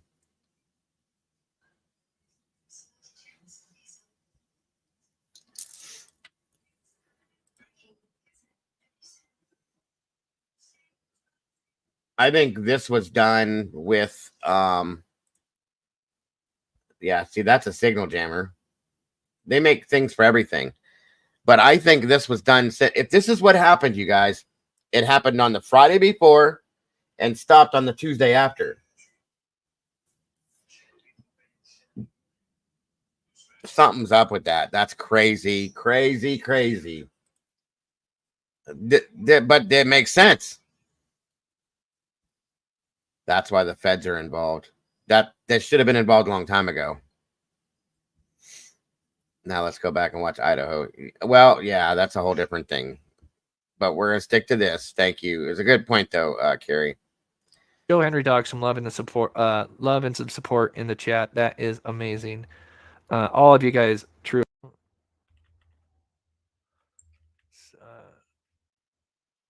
He's doing the same thing I just did. What's up, Moonlit baby?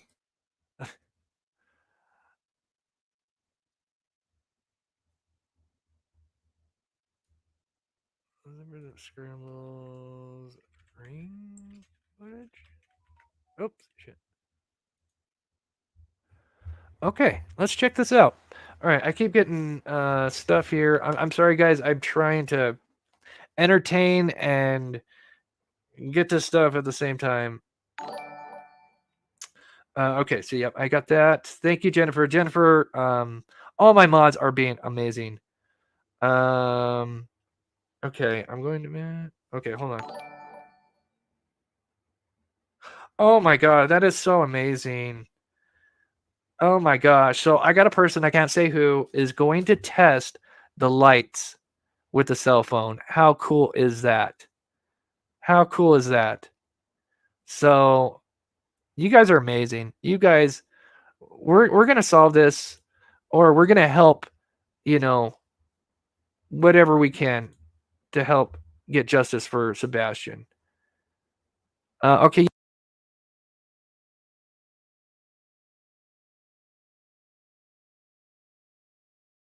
Yeah, exactly.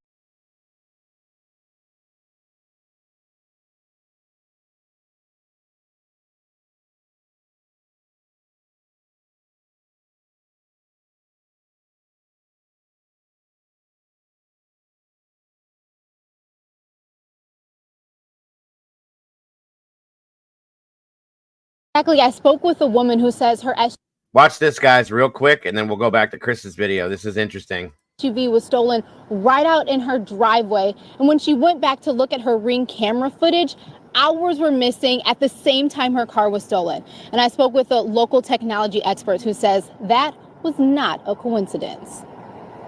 You see them on almost every block. A Ring or some form of doorbell camera system, the small home security device gaining significant popularity over the last decade. But as their use has grown, so has the ability of hackers. If you're relying on wireless to be a security thing, you're looking at wrong. Chris Burns, the owner of Techie Gurus, says security cameras that use Wi-Fi to record are more about convenience than actual security because Wi-Fi can be easily disrupted, preventing the camera from capturing who is around your home.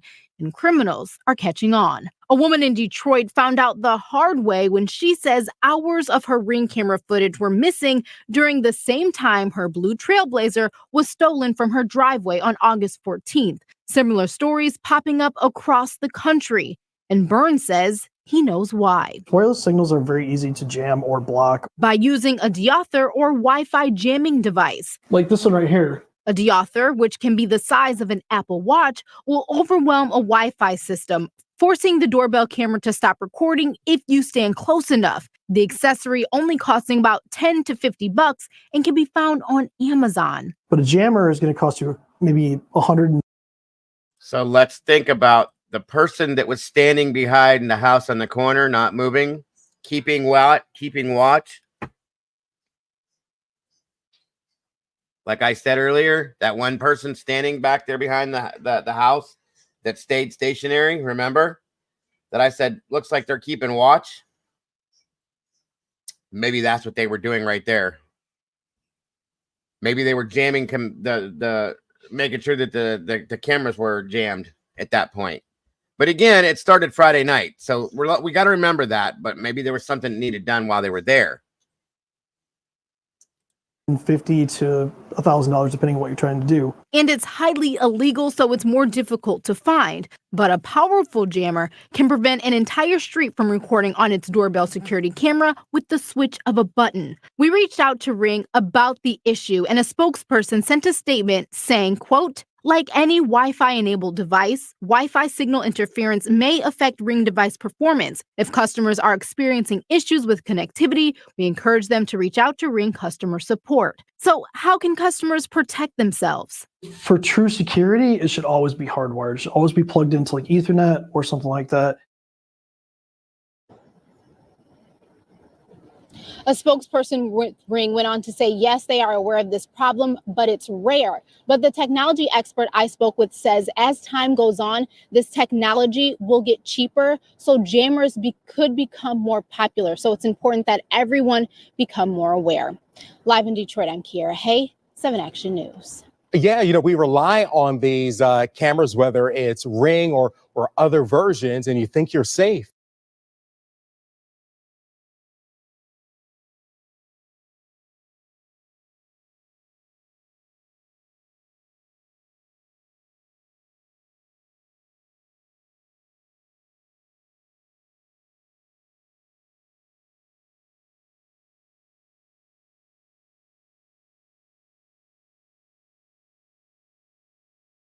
So, because this happened a couple days before and a couple days after, I think this was done from like a computer base, like where I'm sitting now.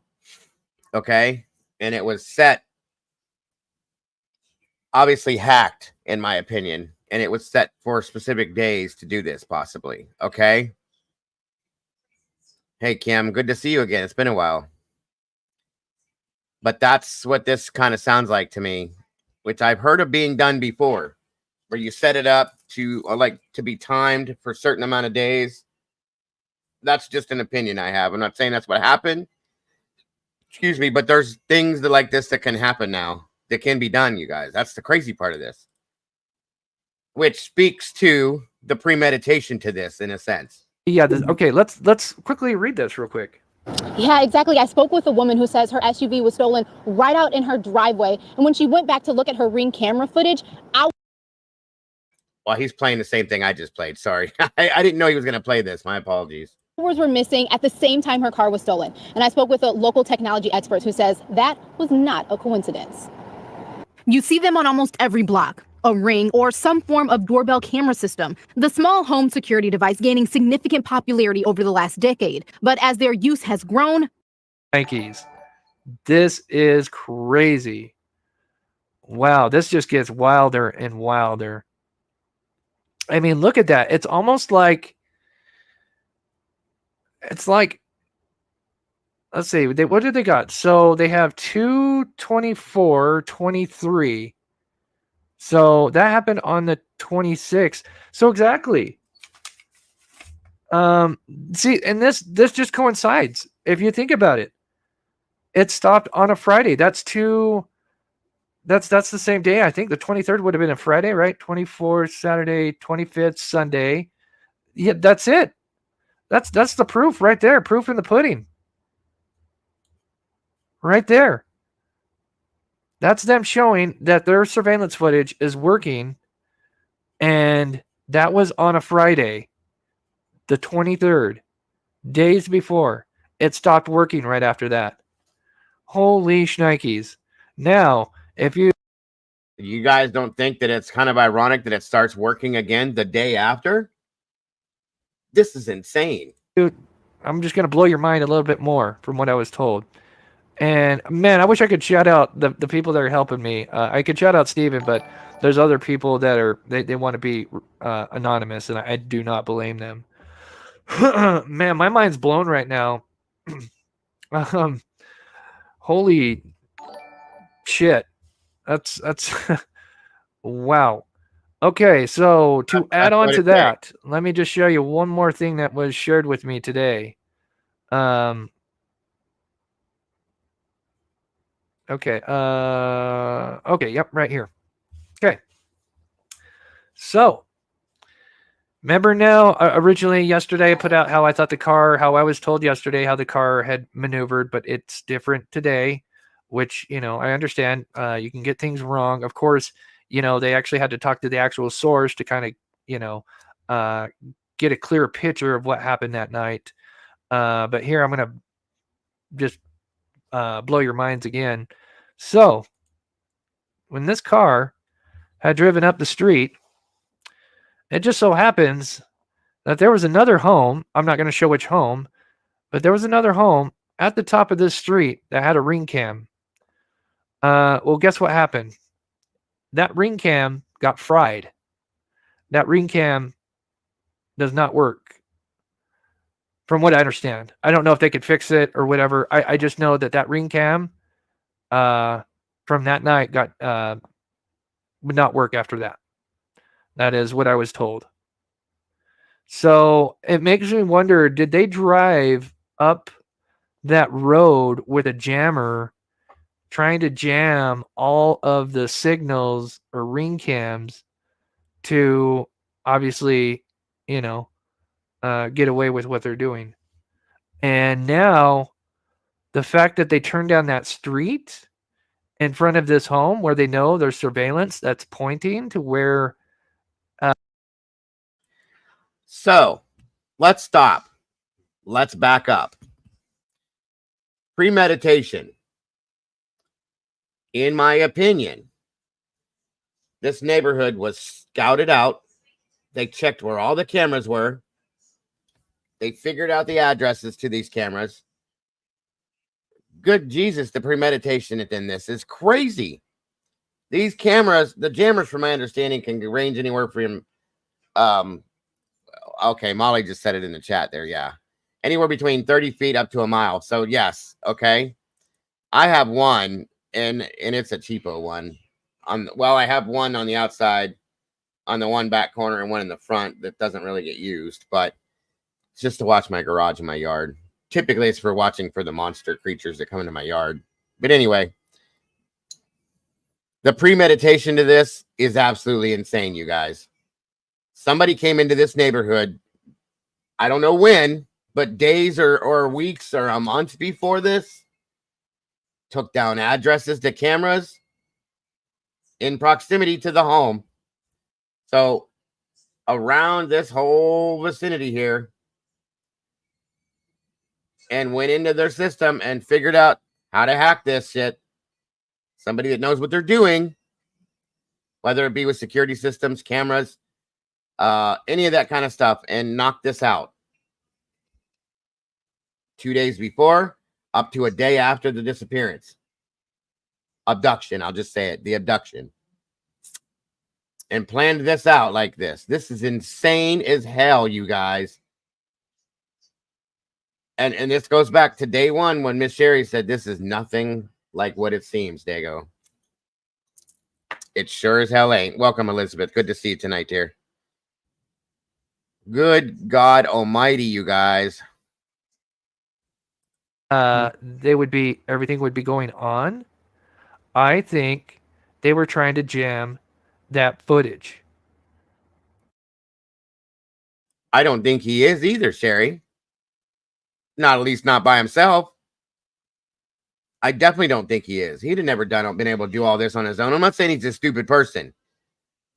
That takes a lot, you guys. That takes a lot of thinking and premeditation and all that kind of stuff.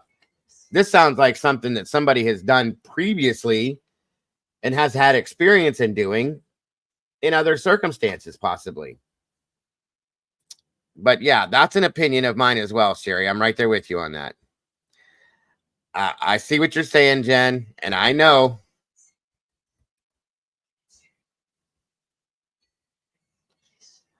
Well, that's what I was looking into, Paula. I'm going to have to look into this a little deeper. I think it depends on what type of a scrambler it is as compared to what type of a system it is. I want to look a little deeper into that to see, because there's no way. I mean, it could be just coincidental, but that's a hell of a coincidence. Hey, welcome, Amy Yoko.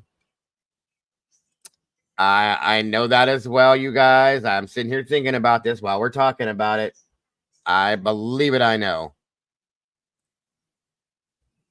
I'm sorry, Hummingbird. Hell, I'm not going to be able to either.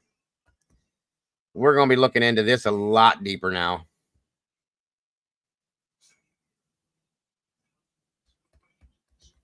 Thank you for joining us tonight. I hope you're having a great night. We appreciate you jumping in here. Well, that's the thing. For sure, who and why, yes.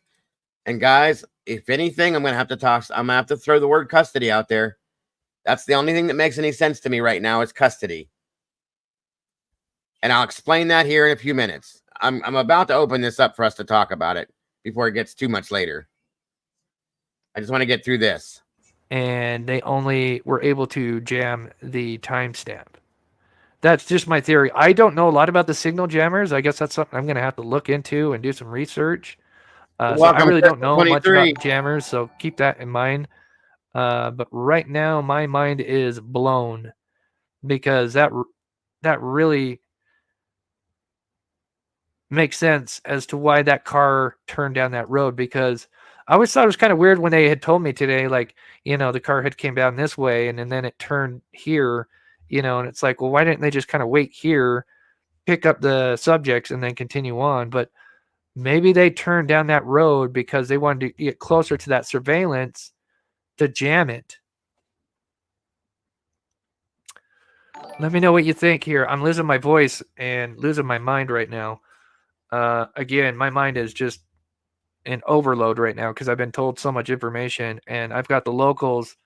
Just like I told you, they are actually out there going to reenact the flashlight thing. It's truly amazing that we're all coming together to, you know, figure this out.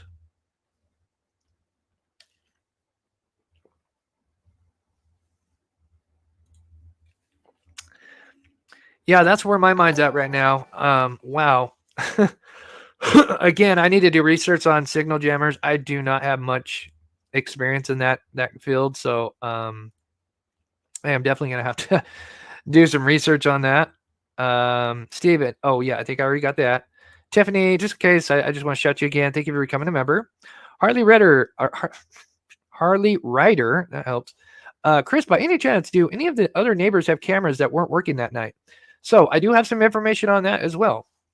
There were quite a bit of different cameras spread out. I don't know exactly which house had cameras. I'm sure I may learn some more about that, but from what I understand is a lot of the cameras, or not a lot, I got to be careful with how I say this, but from what I was told that there are cameras, but there are cameras that are motion detected and really are kind of, it's almost like this, where they're motion detected and only kind of like facing maybe the driveway or the front yard, the door. And so again, they're only motion activated. So it's possible something could be coming by that's further out that would not trigger the motion detection. So that's what was told to me. Again, I really want to reiterate the audio leak that was supposedly, where you could hear supposedly Chris Proudfoot and the possible abduction. Multiple locals have told me that did not come from that night. That happens a lot with these cases where you get a big case and people start to fabricate stuff. I'm not pointing any fingers because I don't know where the original source came from, but that does happen. But from what I was told, that whole audio thing, because for those that follow this channel, I love to break down audio and try to enhance it. I am not an audio technician, but I do have a little bit of experience in that. But yeah, I was told that stuff's baloney. Heidi coming in with the $2. You're doing amazing, Sebastian Army. Thank you so much, Heidi. You are awesome. We got Steven here. It's called a Flipper Zero. Sorry, no, that's okay. I hunt RF signals, which is radio RF. It stands for radio frequency externals. Honestly, me coming in with the $2 super sticker. You are a legend. Thank you so much. Gypsy Nielsen, who would go to all this work to kidnap an autistic 15-year-old if not for nefarious reasons? Yeah, motive. That is a big one. Yeah, I agree. What are the reasons?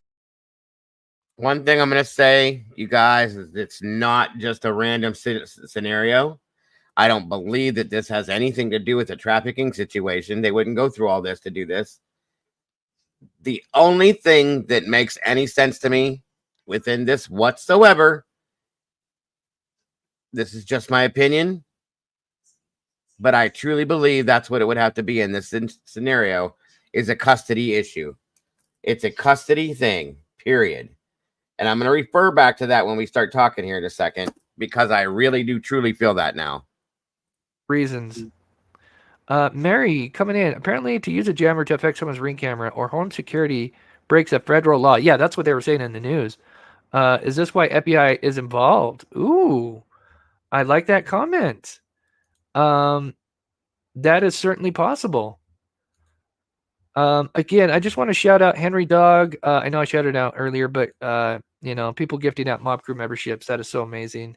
Thank you again for that. Something that means a lot to me. Where are we at? We started at 5:30. Holy cow, we've already gone over an hour and a half. I tried it. Yeah, Flipper Zero. Yeah, I got Zipper. I don't know what they believe they saw. So we do got to definitely take that into consideration. I think maybe we should probably maybe even do a special live where I just do a live where we just break down a bunch of cars and overlay them. I don't know if you guys would like me to do that. Let me know in the chat. It wouldn't be hard to do, and you guys could just tell me, okay, which car to overlay, and then we just kind of do that and spend an hour or whatever, and we could just overlay cars, and then we could maybe vote on, the cars that look like they everything in a live. But to give the members and Patreons, something, I will share some information with them, but I will eventually share everything in the next live. I promise you that. Mary comes in. Maybe that's why Brinks would not allow law enforcement looking into KP's work van. I'm assuming she meant van. Jammer in there.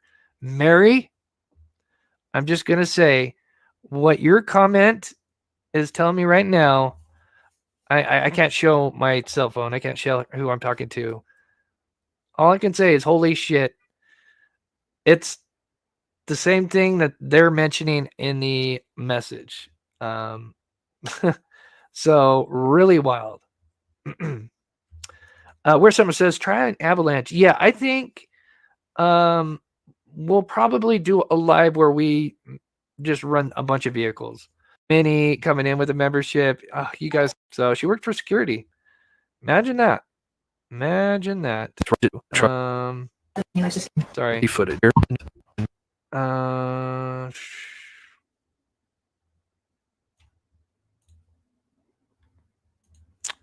One more thing before we head out of here. Mods, thank you guys so much for your hard work.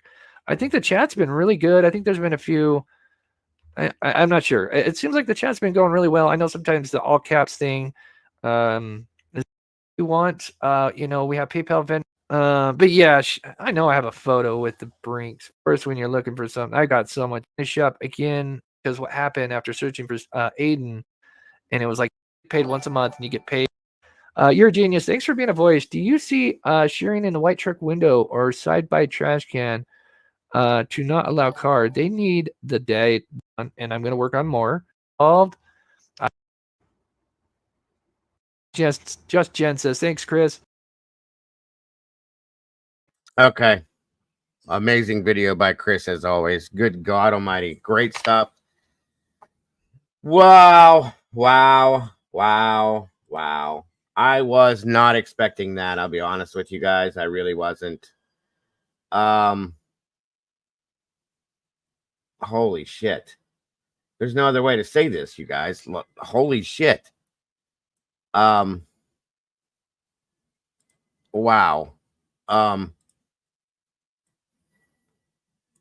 Okay. It's that time. We need to talk about this for sure.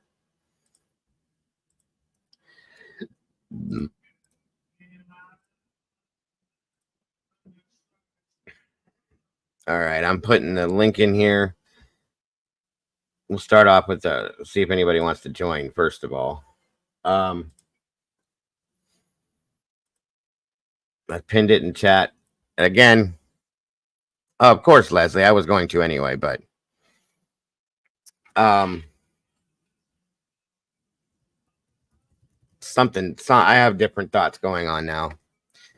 All right, guys. So anybody wants to join me up here, first and foremost, to express their feelings, their thoughts, their theories, let's do it, you guys. Let's do it. And then I think I'm going to open up the phone lines as well. This changes things, you guys, in a big way to me. I never, and I mean never, even went in that direction with this as far as thoughts go. Okay. Just saying. Holy espionage, Batman. You know what I mean? So there is a link pinned in chat.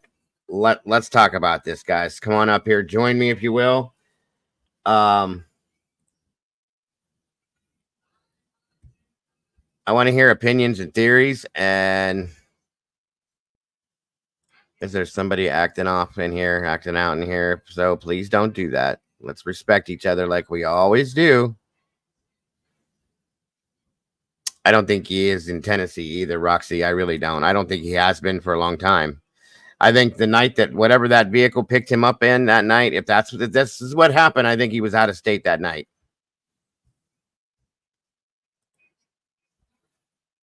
I really do.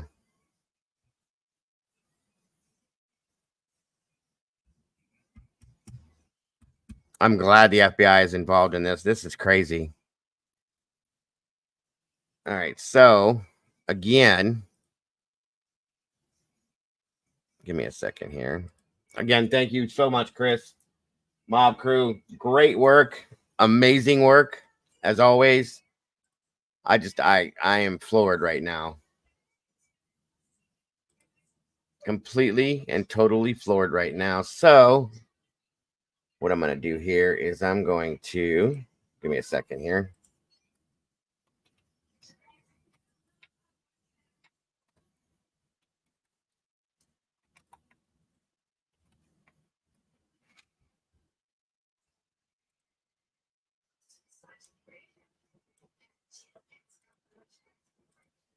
I really do want to hear what you guys got to say. So, that being said, I'm going to open up the phone lines.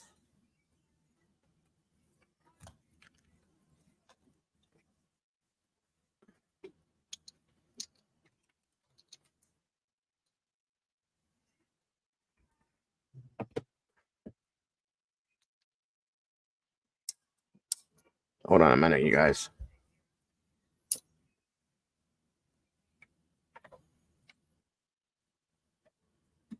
Okay. All right. Phone number's on the bottom of the screen here, 234-703-4047. Please give us a call and tell us what you think. Yes, I did, Leslie. I did. And I talked about that a while ago. And I'm going to show you guys this on a map here in a minute. Okay.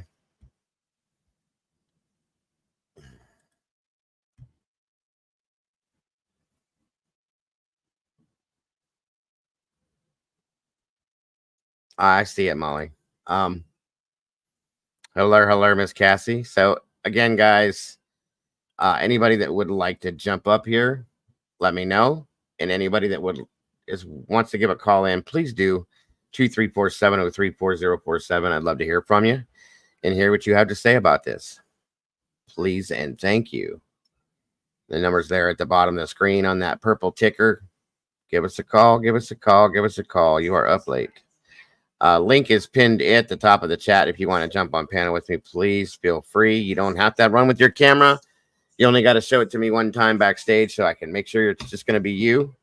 Let's talk, guys. Let's talk. Let's talk.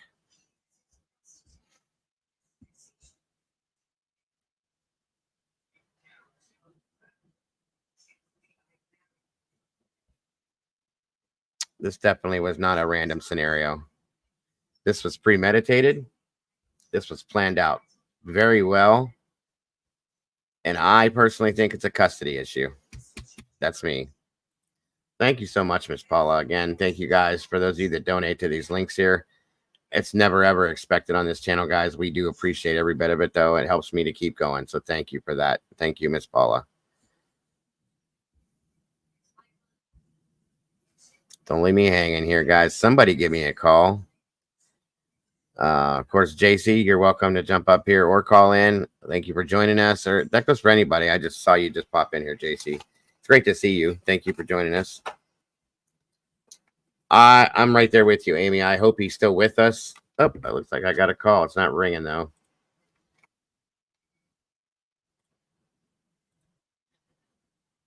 Hey, you're live with Dago. What's happening, Jenks?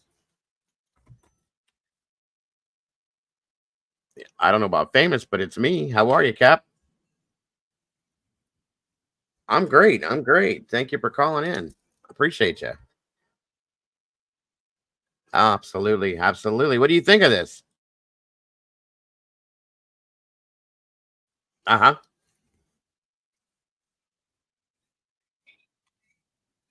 Oh, hold on, Cap. They said they can't hear you. Give me 1 second, please. Just give me a second. I forgot I have to put this through. All right, let's try it that way.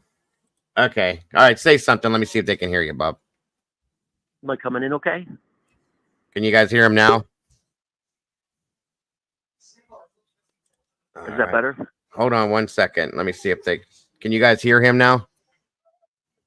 Somebody in chat, please.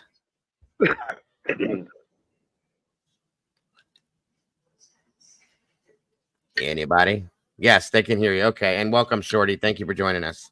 Hey. How are you? Go ahead, Cap. What you were saying? I'm sorry. 1 second, Shorty. Take your time. No, I was talking about the Dodge Caravan that kind of fits the profile a little bit of what you see. And the one thing the one thing that people don't realize is those Dodge Caravans, some of them come with a stow and go option. Oh yeah, A lot yeah. of them. For And like you could handicapped accessible, right? No, it's just the regular one. So all those third row seats, second row seats, those bench seats that are in the back, they all can fold into the floor.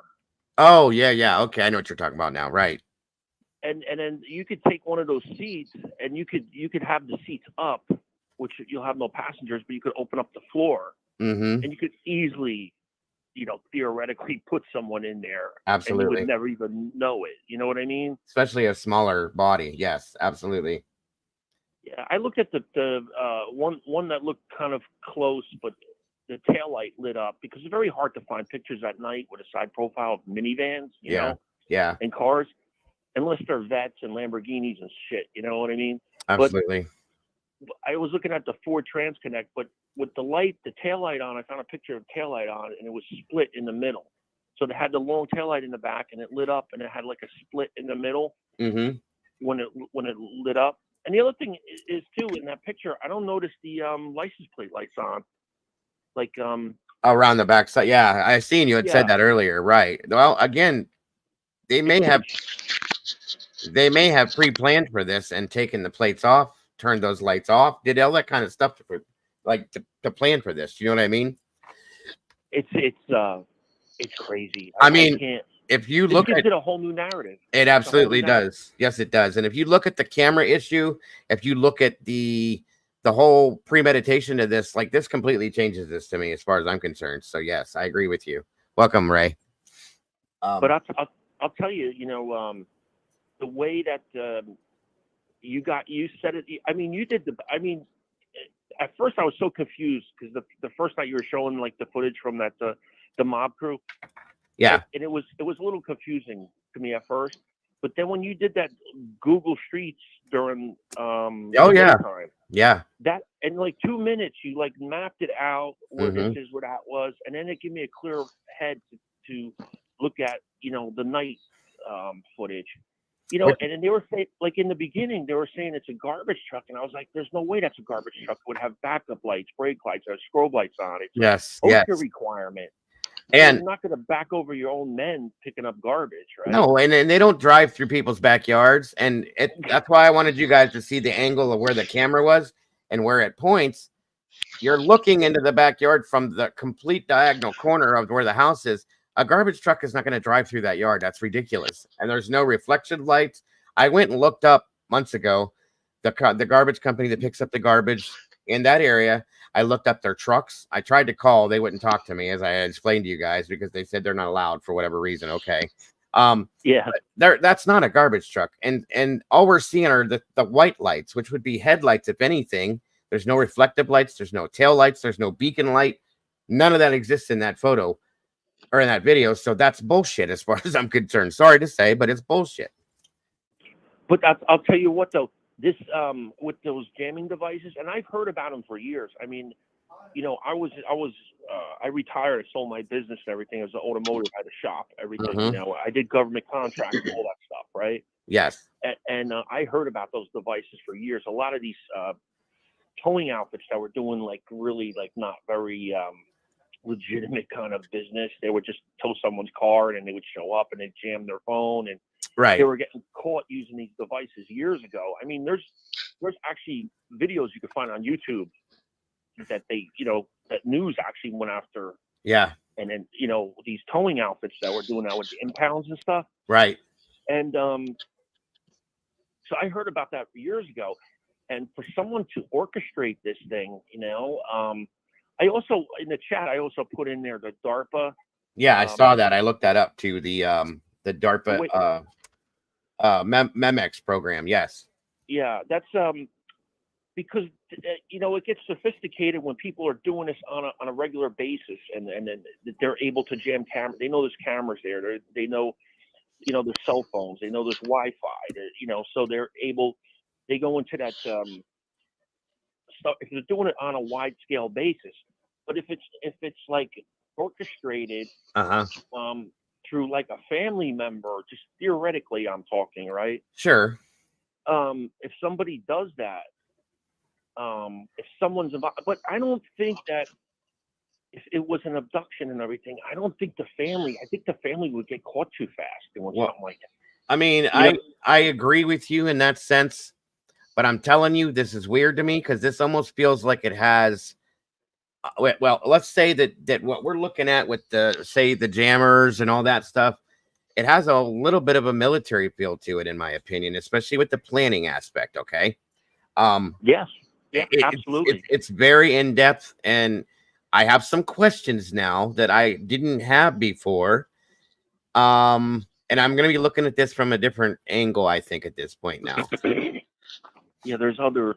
You know, if this narrative holds some kind of water, yeah, you know, it's crazy. It very much is. Yes, yes. Crazy, and then you can come up with, you know, like I'm not a gamer, so the PlayStations and stuff. I know the kids will, or anybody, they'll talk online. I mean, they'll talk while they're on the computer. I mean, on the gaming console playing, and they'll talk with a bunch of people. I don't know how they trace that, because if you're talking. If it's like you and I just talking on the phone, it's not really traceable like it would be if they take your phone. You find we're texting each other back and forth. Right. Right. Yeah. So I don't know how that works. I don't know if a bunch of IPs show up and then they're able to investigate those IPs. Say who's like Sebastian was in the room with somebody with 20 people playing Call of Duty, say, right? I know you like Call of Duty. Right. And they get the IPs and they can investigate them and find out who he's in the room with, and it was multiple times the same IP shows or something like that. You know what I mean? So, you know, anything's possible, you know? Absolutely. Absolutely. This is crazy. This whole narrative is well, it puts it in a whole new perspective as far as I'm concerned, and it really kind of opens your eyes a little bit more to some other things that we weren't looking at before.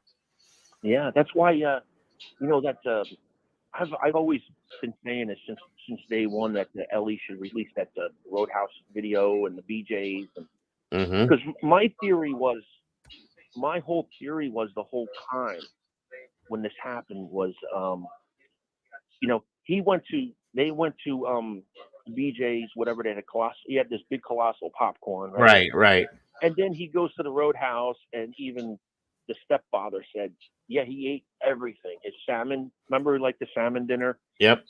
But he finished everything. Like, so he pigged out. He had a good time, right? Exactly. And I'm thinking, like, and this kid's, you know, he's on the spectrum and everything like that. So he maybe gets agitated a little faster, a little aggravated definitely. or something, right? Definitely. So the mother brings him in the car, right? And it's just theoretically, I'm speaking, right?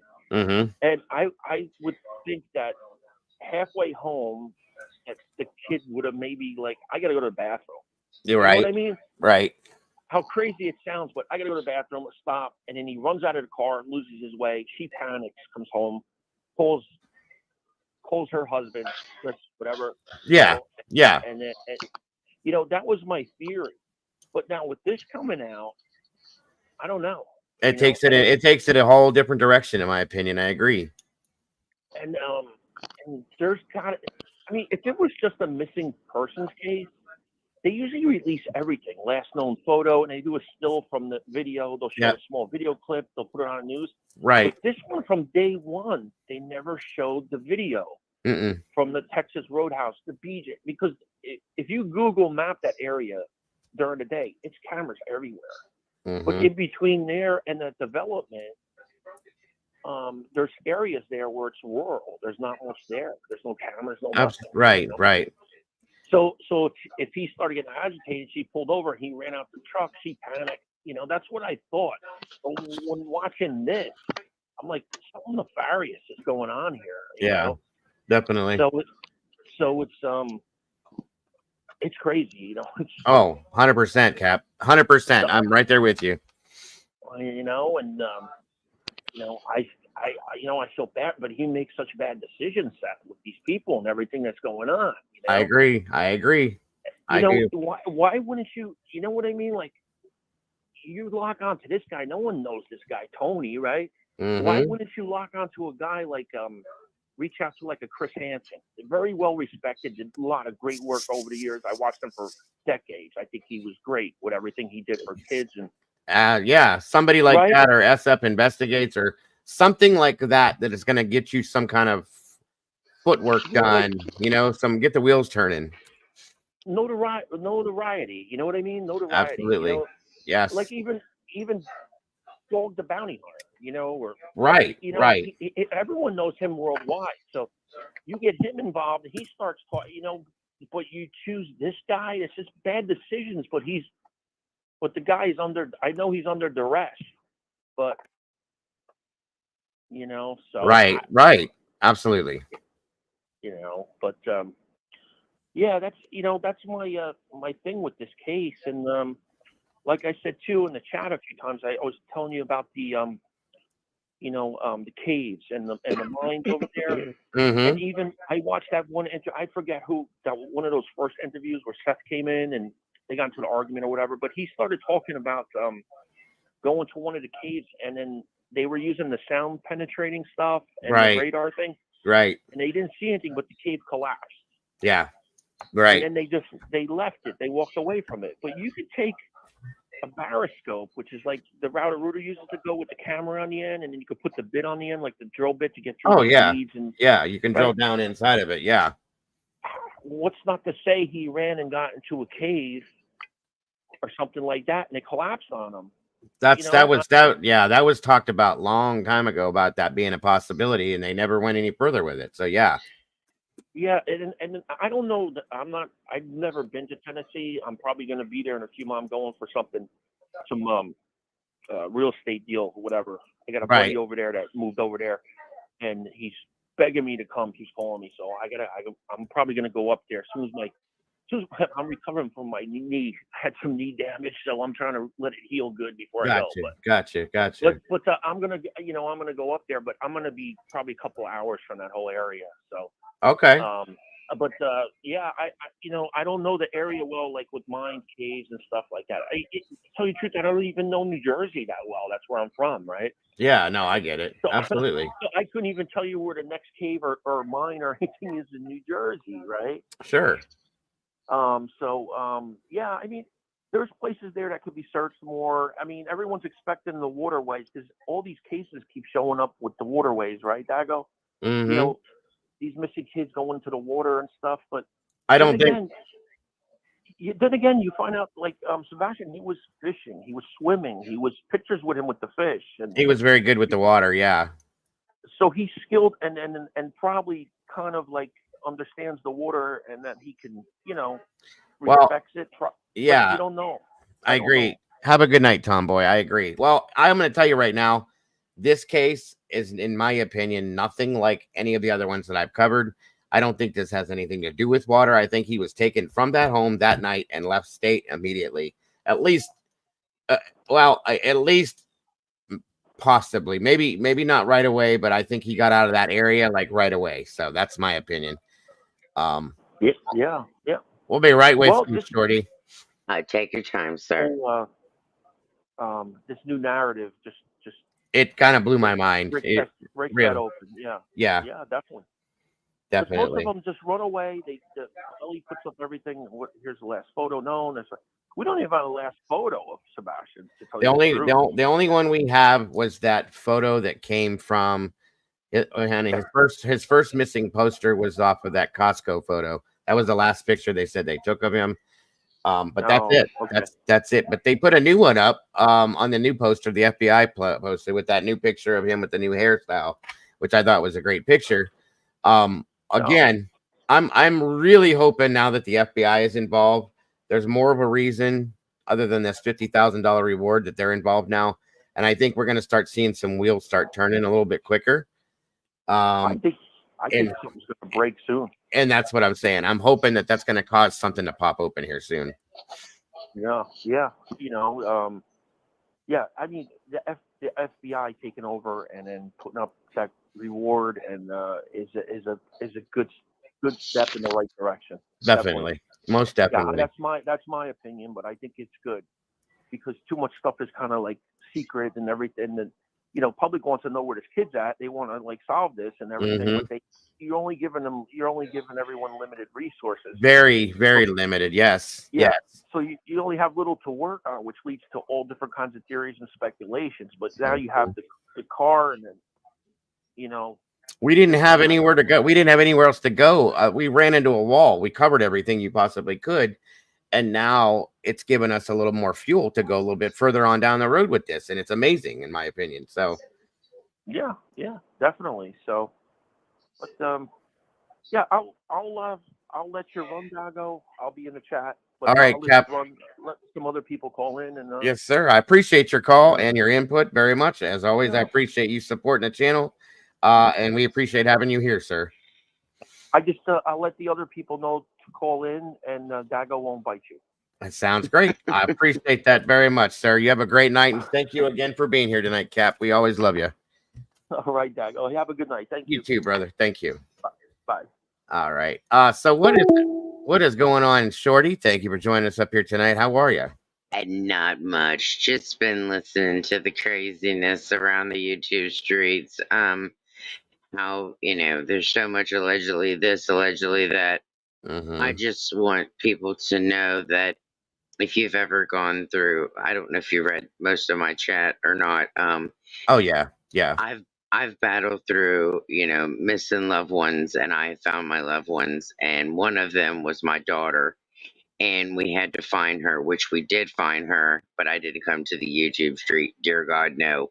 Long story short, we did find her, but the scenario is a lot of times they'll tell you not to find them, and they'll tell you to stay out of the way, but I didn't because she was my daughter.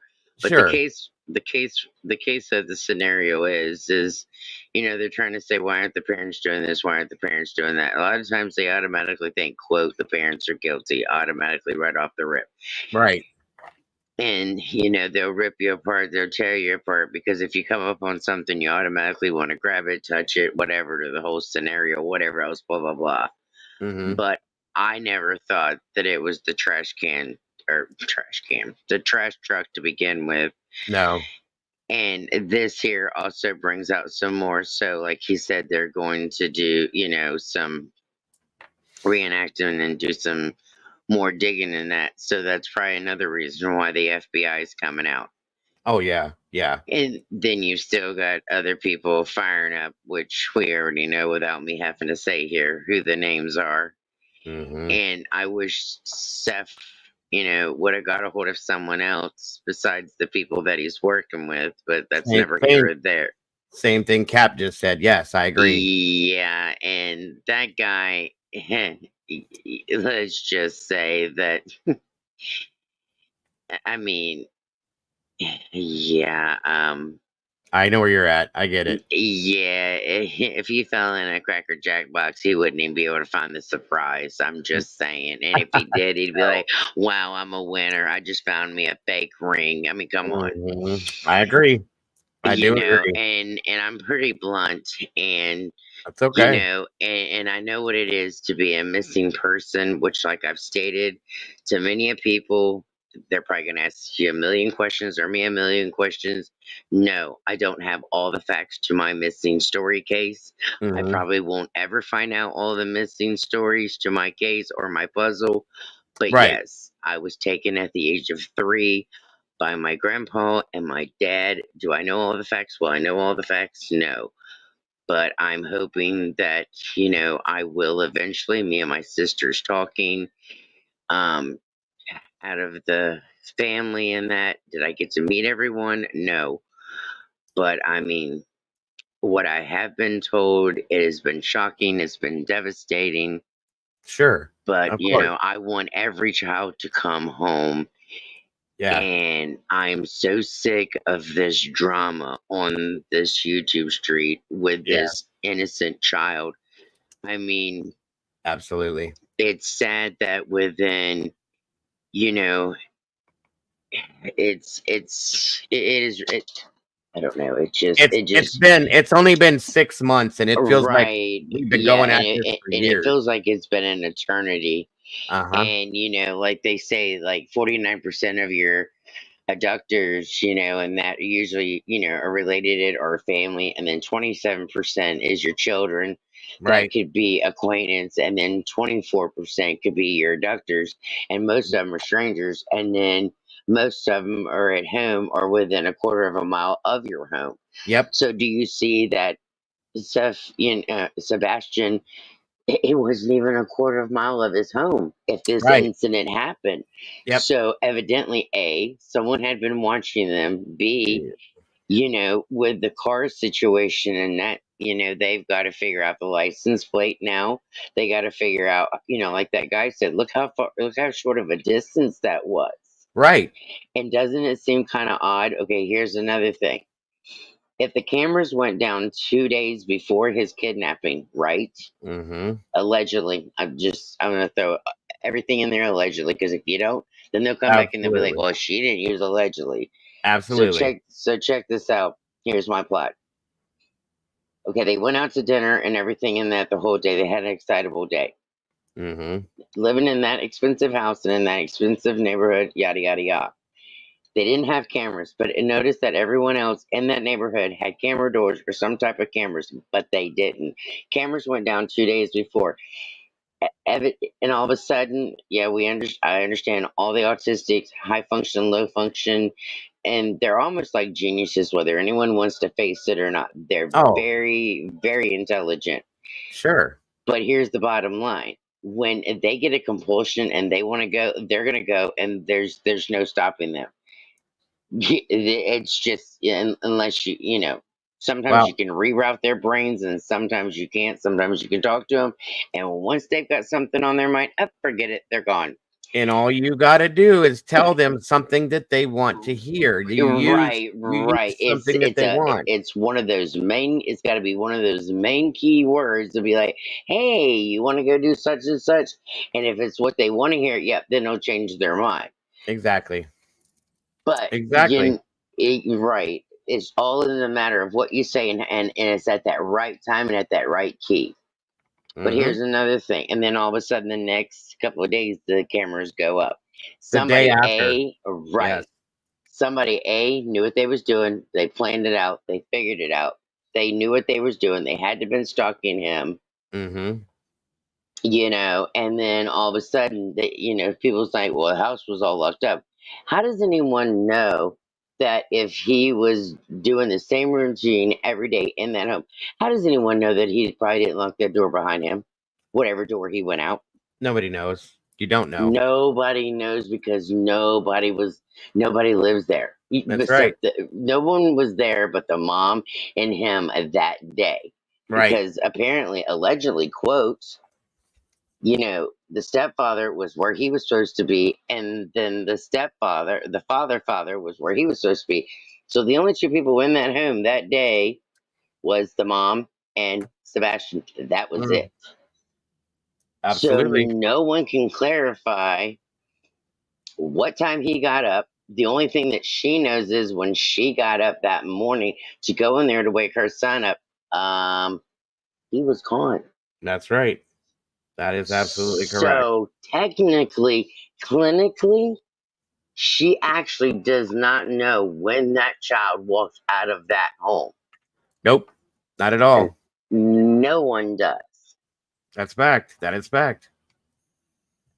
Because, I have talked to a couple of other people that has worked in the system, and they're like, well, hey, actually, clinically and technically, quote unquote, allegedly, no one actually really, quote, knows. All they know is when they came home from the steakhouse. Yep. And all she can verify is at 10 o'clock, she states on Nancy Grace, allegedly, which it wasn't her that spoke, it was CP that did all the talking, allegedly, which we all heard it nationwide. Right. He's the one that stated that there was a thump. Because he's the one that, quote, allegedly did all the talking, not so much her, if you notice that. Yeah, 100%. Absolutely. Now, yeah, so you know that just as well as I do. Oh, he of course. did most of all the talking. Of course. Yeah. So doesn't it seem kind of odd that this man, I mean, I understand that he's trying to stand up for his wife and blah, blah, blah, but I feel that, dude, you was not there. So what gives you the right to do all the talking when it should be her?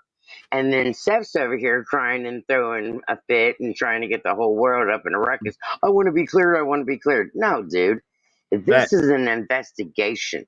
Find your son, do what you need to do, answer the questions, do what the authority says, shut your mouth, only speak when you're spoken to, and stop whining and stop belly aching. Because I'm telling you right now, I've done this before, not once, but twice. Go ahead. They're not going to clear anybody until they figure out what happened to this child. That's all that works. Legally, they can't. Exactly. Right. That's it right there. Because by law, and I'm sure FBI has already done jumped down his throat. Well, and if big old Tony Baloney is this big old hooky, I don't care. Yeah, big old bossy boss, which, yeah.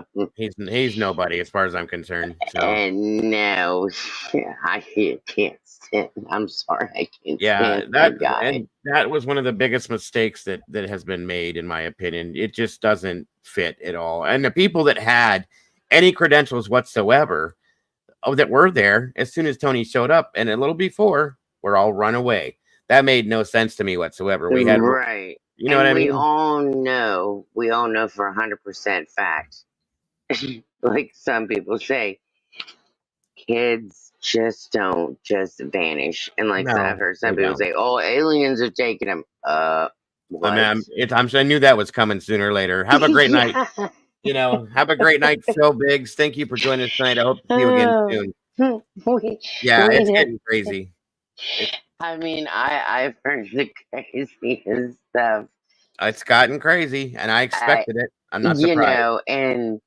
I mean, I'm sure I don't know how long you've been on the street, which I know you're kind of new. I don't know how much you've heard about the Summerwell. Bless her heart. She's been gone 3 years. I covered that whole case.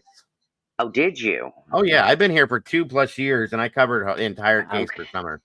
Yes. Okay, well, I've been out here, like, roaming around for about 4 years, and I've had my channel now for about a year.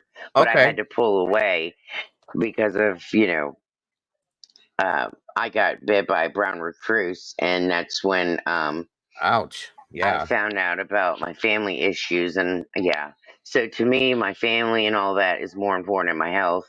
Absolutely. And I had to pull away. Yeah, so I've got a channel. So yeah. So well, I didn't know you've been out here for 2 years. Oh yeah, I've been out here for about. I guess welcome after 2 years. Well, welcome to the YouTube street, the crazy YouTube street. Oh, absolutely, and thank you. Yeah, I started off at the end of the Gabby Petito Brian Laundrie case, and I covered all. Oh, that case was crazy! Oh my God. Yes, and I covered all of Summer Wells, and then I covered Kylie Rodney. I covered Deborah Collier. I covered Idaho 4. I've covered quite a few. So yeah, the Kylie Roberts. Oh my gosh, I had to jump on some people's rear end. That kind of touched me. And I get it. The Gabby Petito. Whew, oh my God. Yeah. But yeah, I mean, I don't try to, get up there and bash, yeah, no, yeah. But there's just some people that just really get under my skin and make it crawl. Oh, I But get I it. can't stand these ones that are out here for cowards and, want Yep. to just, yeah. And there's some families that has just been absolutely ripped apart, which which family I'm talking about. And it's like, Absolutely.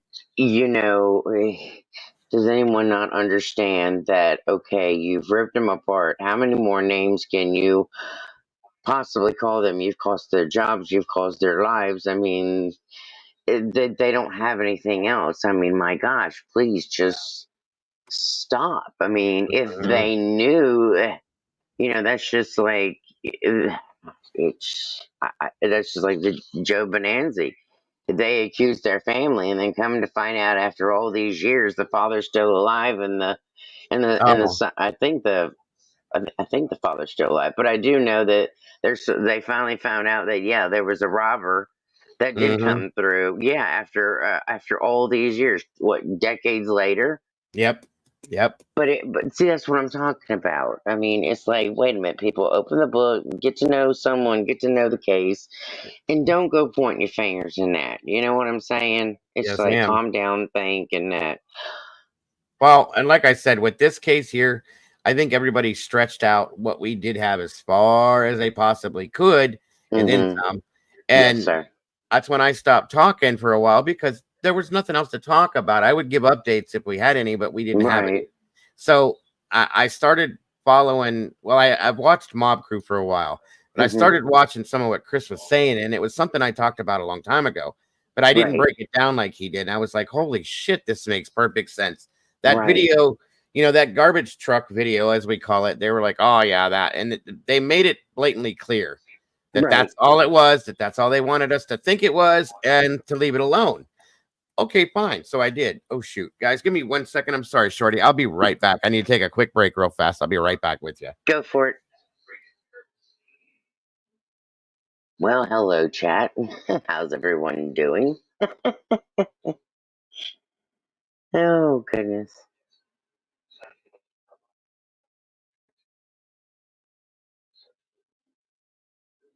Be sure everyone hits the like button to support his channel so he can get out there, so he can have other followers to come up here and see his channel. Thank you.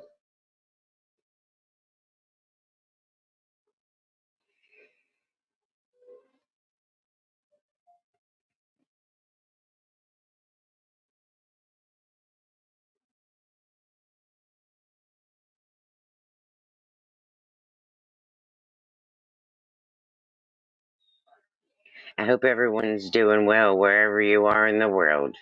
You don't have to tell me, 'cause I don't want anyone to get doxxed out there in the world.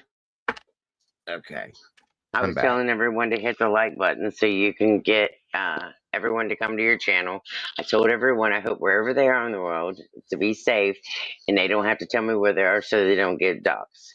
Because I know what Absolutely. it is to be doxxed. Yeah, it's not fun. Yeah, no. I had one person, which that person's in jail now. He liked to target on women, and some of us women have been targeted, and I don't know how true it is, but they can get your IEP address and they can get it. And the story that I had told about the kidnapping, he decided to make a mockery out of it. And then when they found out it was true, he never apologized. But that's beside the point, though. But like I tried to tell everyone, I don't know everything about it, but what pieces I do know, he still wanted to make a mockery out of it. Then there's some women has been DA'd and SA'd, and he wanted to rip those women apart, make a mockery out of it, and he tried to say he found kids, which he's never found a kid in his life.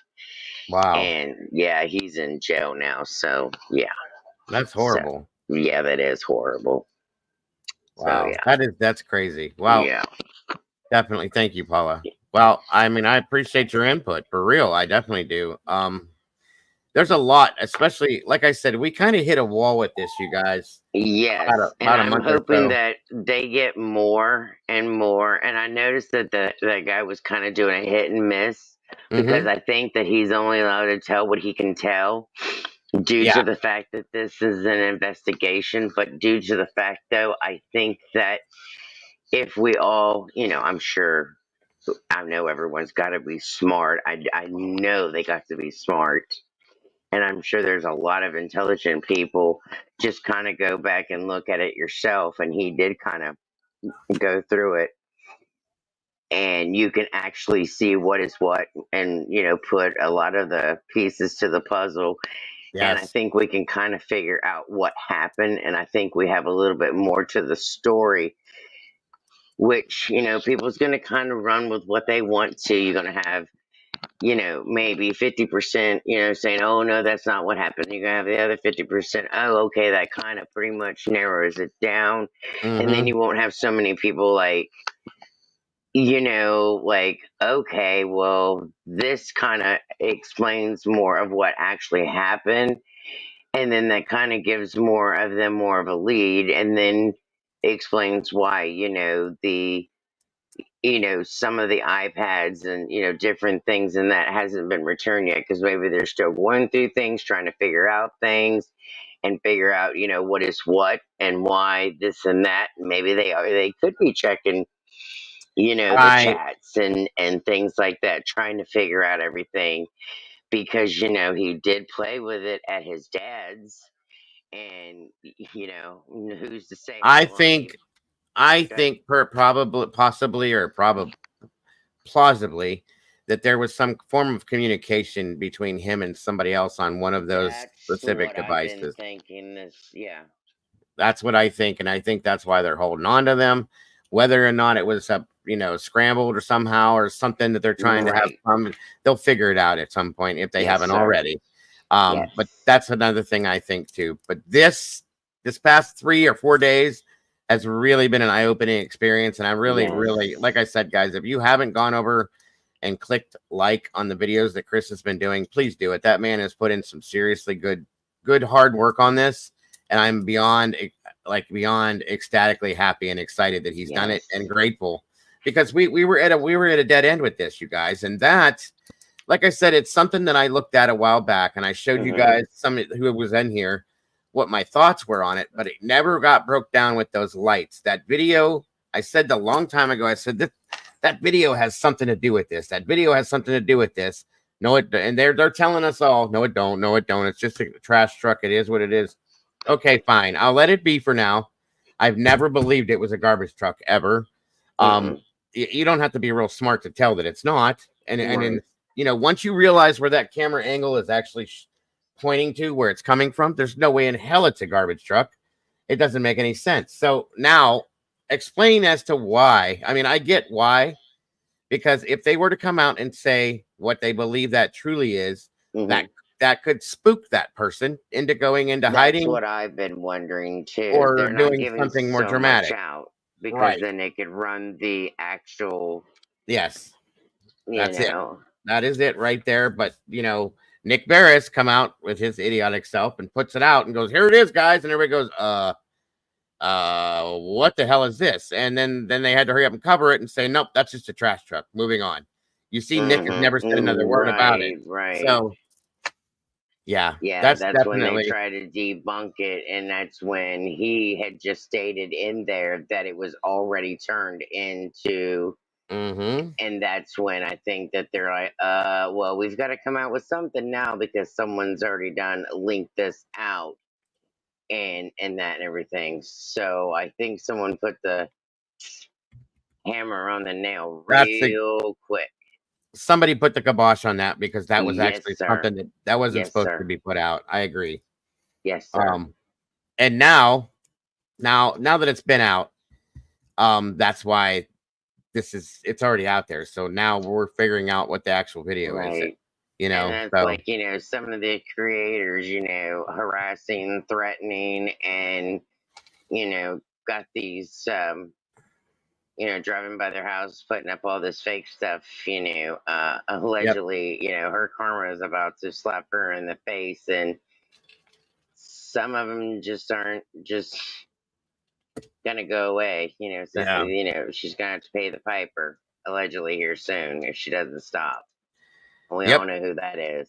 Yep. I know Yep. Yep. some people don't like the creators mentioned. That's why I haven't said anything. That's okay. It's all right. You're Yeah, doing fine. I'm just saying out of respect. There's some channels out here that doesn't like the creators mentioned, so that's why I haven't mentioned any creators. I don't mind them being mentioned. I just don't like to slam creators in here because I don't do it. That's all. It's no big deal. Yeah, I know. Yeah, that's another thing. Some do and some don't. It just depends because they like to get their views up or they like to get their points up or they're trying to do it for clickbait or they try to do it for money. So, and I see that you're not that type of person. So I don't do it. And I don't do it anyway. So yeah. Yeah, I don't like the drama that comes out of that. I don't need to do Yeah, I it. can also see that you're not one of those drama. And I also, how I found you is I was going through the live, going down through, and that's how I found you.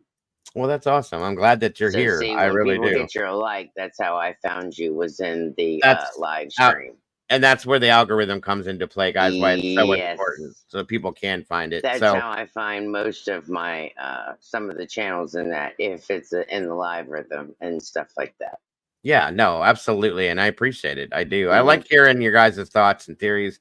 When everybody comes in and they have something that's logically based, okay, that is not attacking family members and stuff like that. I definitely want to hear what people have to say. Right. That's why I mean, set my you'll platform probably up get like this. every once in a while where there's some people's like, and Oh, going yeah, of 90 course. miles an hour, and it's like, whoa, pump the brakes there just a bit, and that. Yeah, But of course.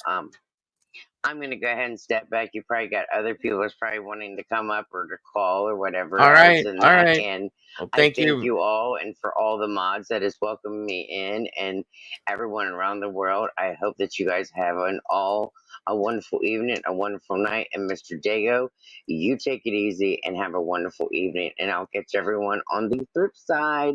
You Later, too, guys. Shorty. Thank you so much. Thank you. Bye-bye. Take care. Take care. I appreciate that so very much.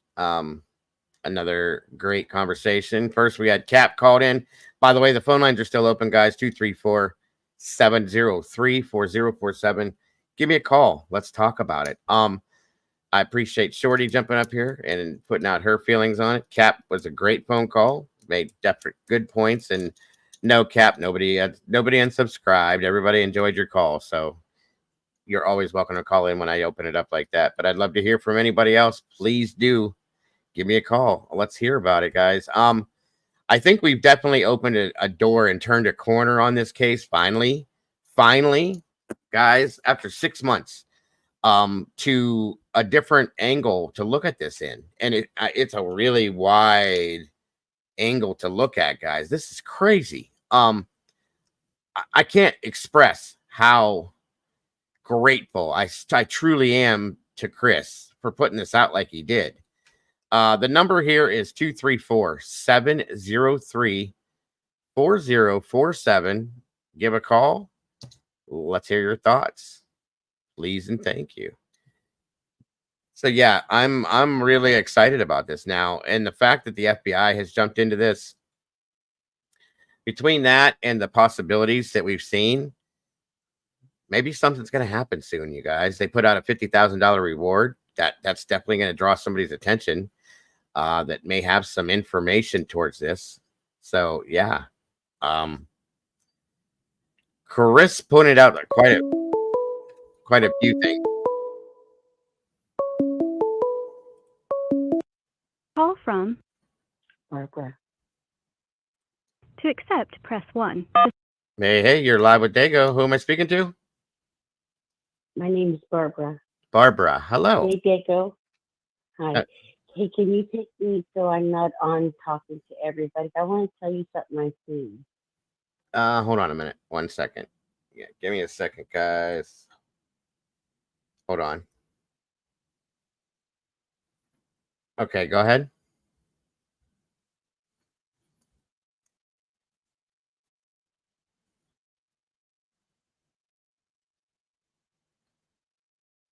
Okay.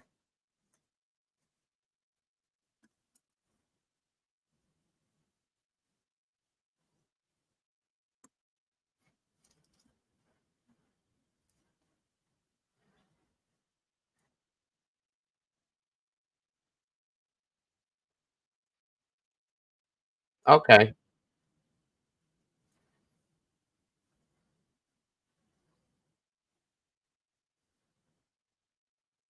Hmm.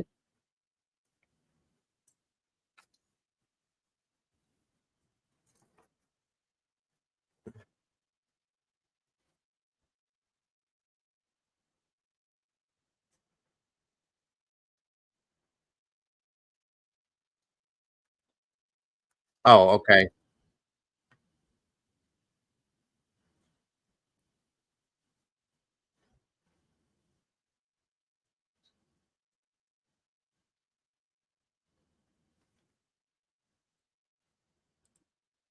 Buddy's wife's car. Now, come on, folks. He's working on a buddy's wife's car at a campground. Give me a Hmm. damn break. Is that the car he drove to get down there instead of his truck? Okay. You Gotcha. know what I mean? Yeah. I just don't want everybody to know this girl because I go watch everybody. I don't know how to run those other apps because I don't search that way. I got You you. know what I mean? Yeah. Okay. So that I just wanted somebody to know, and I don't know how to look for that video that I seen, but it was Katie with the red hair.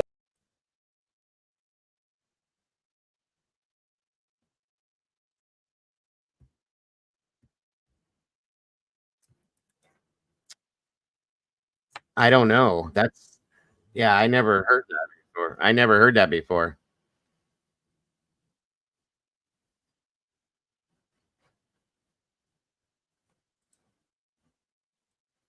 Okay. And it was in the beginning. You said.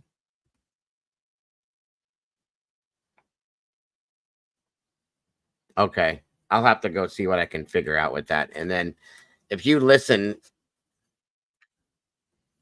I think you just have to you go to YouTube and click in like interviews with Katie Proudfoot, and then it should give you the option to look them all up.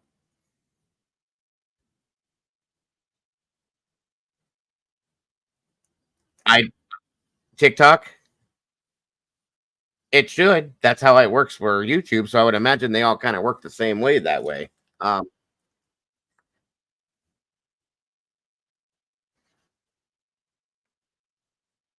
okay.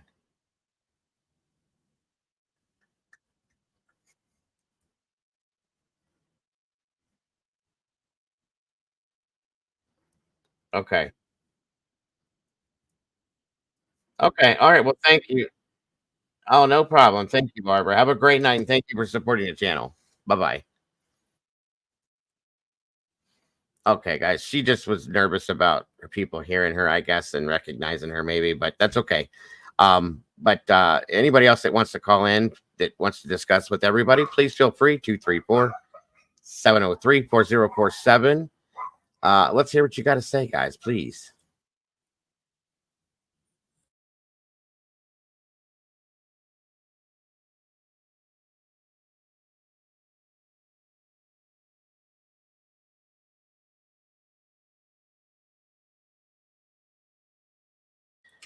Give me 1 second, you guys. My dogs are going nuts, so I got to check something real fast. But anybody wants to give a call in, please do, please do, please do.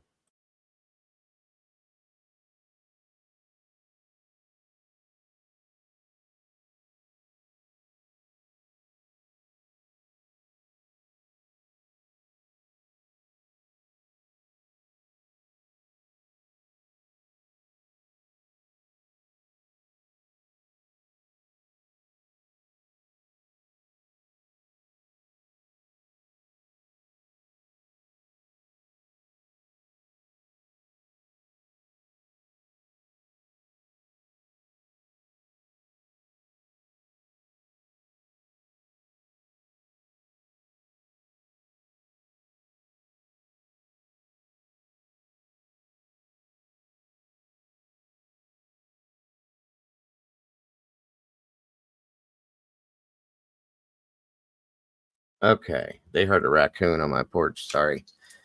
All right, all right, all right, all right. Let's see. That's good to have you here, Wildfire. Thank you for joining us. She was just talking about an interview that she had saw in the very beginning that Katie had given, where Katie was stating that she was talking, she couldn't talk to him or something about him working on a friend's car or something, which I don't remember that, but I'm gonna have to go back to the beginning and look for sure. And yes, Paula, thank you for putting that up. Guys, please do what she's saying, because he really deserves the input. Let's see here. Again, the number is 234-703-4047. I want to hear from you guys. I want to hear from you. Yeah, at the RV park. That's right. So I'm going to have to figure out what interview that is and go back and rewatch that, because I'm curious. I don't know why I don't remember it, but there's been so many of them. You know how that goes.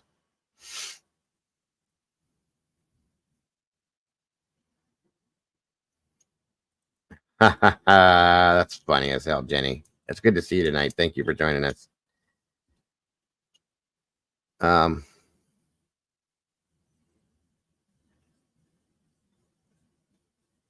Is anybody going to call me? You guys don't want to call me tonight? Come on now. I don't open up these lines too often. Let's hear from you. I don't know what the international code is. I don't know if that works.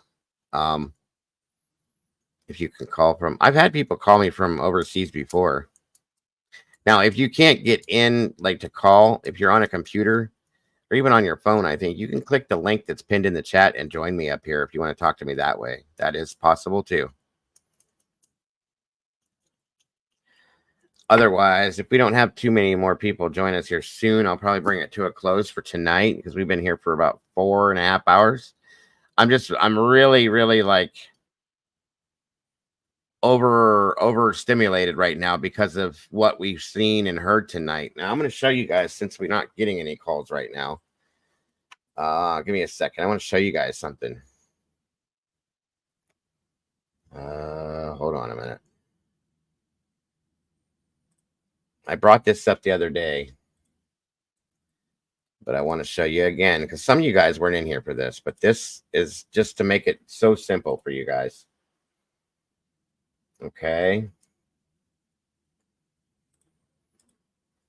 And for you to be able to see clearly and during the day. All right. Now watch this.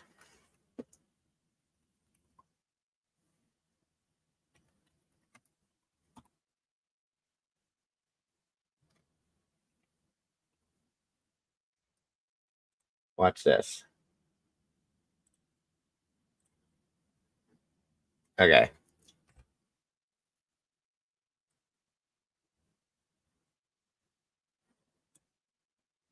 Okay. So here we go.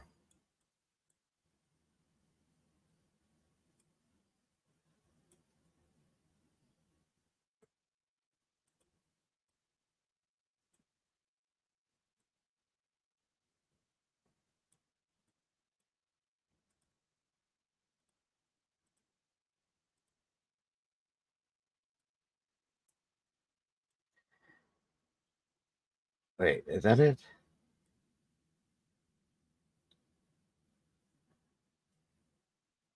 Hold on a minute.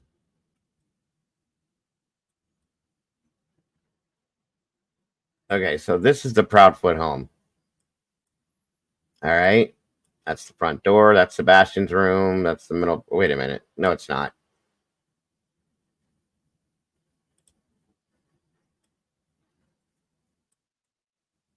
No. I went down too far. I'm sorry.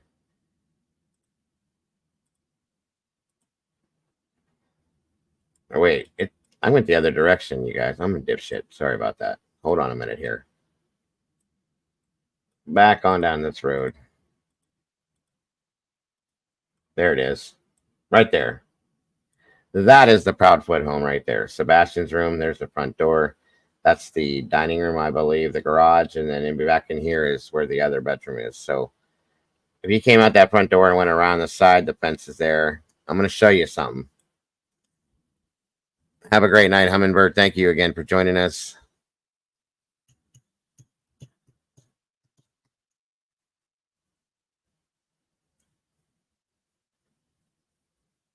Okay, so let's come on down here. I'm going to show you what happened.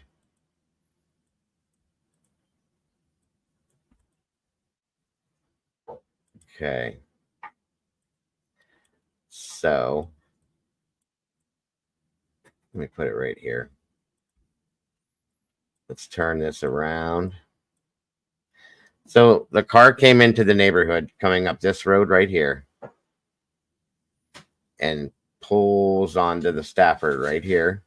Okay.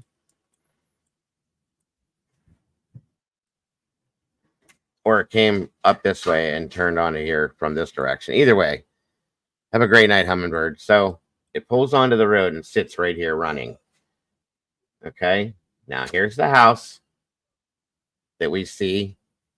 The camera is right here. Okay. Now, this car is sitting here, running right here. That's a better video. There's the camera right there, you guys. This car sits here, running. Somebody goes this direction. I'm going to show you something. If you come out here, come off the road a little ways here,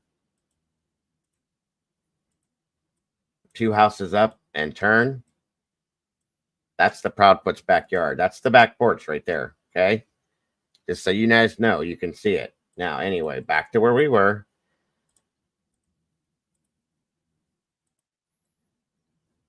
I'm going to pull it up here just a little bit so you guys can see better. Now, here we are in the backyard. That camera's facing this direction, okay? So this car stops back right behind where my cursor is a little bit, right here. Somebody gets out. They head over right there where the top of this is, right? That's the roof to the Proudfoot home, okay? Like they said, this ditch is pretty deep. But anyway, they jumped the ditch or walked around it. Walk down over here. Somebody goes back there. They alert Sebastian. Hey, we're here, whatever. Somebody seems to have been standing here the whole time, it looked like. Okay, based on those lights. Just standing there. Maybe keeping watch, making sure. And then the other light comes walking back around this way. You see it kind of hesitate, and it waits here. Next thing you know, pop around the corner, around that bush, another light comes until it catches up and gets with this person. They come this direction, back to the car, and the car takes off like a bat out of hell. Bing, bang, boom. It was that quick, okay? Just so you guys know. Kind of stood behind the gazebo. The whole time, though, they're kind of hidden from the cameras, if you noticed. They knew the camera was there. They knew what they were doing. Sorry, Vicky. There's a gazebo here. They kind of kept themselves hid behind that, right? And over here on this side of things, kind of step back behind the house just to make sure the camera's not really seeing them clearly as to what's going on. It's kind of crazy. Well, then the one thing that took me off guard that I found out yesterday, another light seems to be going back towards the house as the car is leaving. That's kind of weird to me, you guys. I don't know what to make of that yet, but I'm going to be looking into that. I'll be honest with you. I am. Okay. And I don't even know what to think, you guys. But like I said, there was somebody standing kind of over here the whole time, kind of hiding. They used the gazebo to kind of block them a little bit. But that's it right there.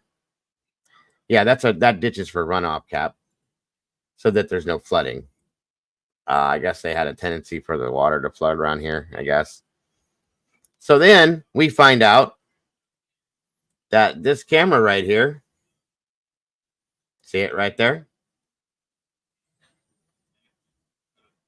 The timestamp stopped working on the Friday before the abduction. That's crazy. And down here, up the road here, there's a camera to one of these houses that stopped working altogether. It got fried. I don't know what the deal is with that. But Tuesday, the day after Sebastian goes missing, guess what, guys? The timestamp starts working on the camera again. I don't believe in coincidences when it comes to this kind of shit. Somebody did that purposely, which indicates nothing but premeditation and pre-planning. Okay. And I believe it had been being done for a while. This is a very in-depth situation, in my opinion. And something is definitely going on. This is just not your typical missing person, missing child, runaway, nothing. No, hell no, but not hell no. Or not no, but hell no is what I'm trying to say. No joke, okay? No joke. So, just to give another little quick look, guys. This is the fence that runs alongside the back portion of the Proudfoot house. They do have this little man door that runs under the house for access to like pipes and this and that. For all we know, there could have been a door inside, like a trap door that somebody went down through and came out that door. I don't know. Okay. I'm just saying that's a very big possibility as well. Also, just to show you real quick. Okay, so here's the Proudfoot home. This basic, and this, just so you guys know, this is the exact same path. I want you guys to understand that. This is the same path that when Chris was talking about the dogs catching Sebastian's scent, this is the same path that the dogs took, guys. Around the house, across diagonal to the backyard, and around. Guess what? The car was parked over here. So Sebastian, if this is right, took this direction, the same direction at the same time. So there was 5 dogs. 3 of them followed the same scent to an extent. I don't know if that other dog was thrown in there to throw people off or what the deal was or what happened, if there was something that was maybe something was his scent was taken that direction purposely, if you know what I'm trying to say. I don't know. But at this point, I'm not putting anything past anything because of this whole camera thing and all this crazy shit. Now, the only other question or the only other thing that is on my mind now, hearing this stuff about the cameras. Katie worked for a security company. Brink Security.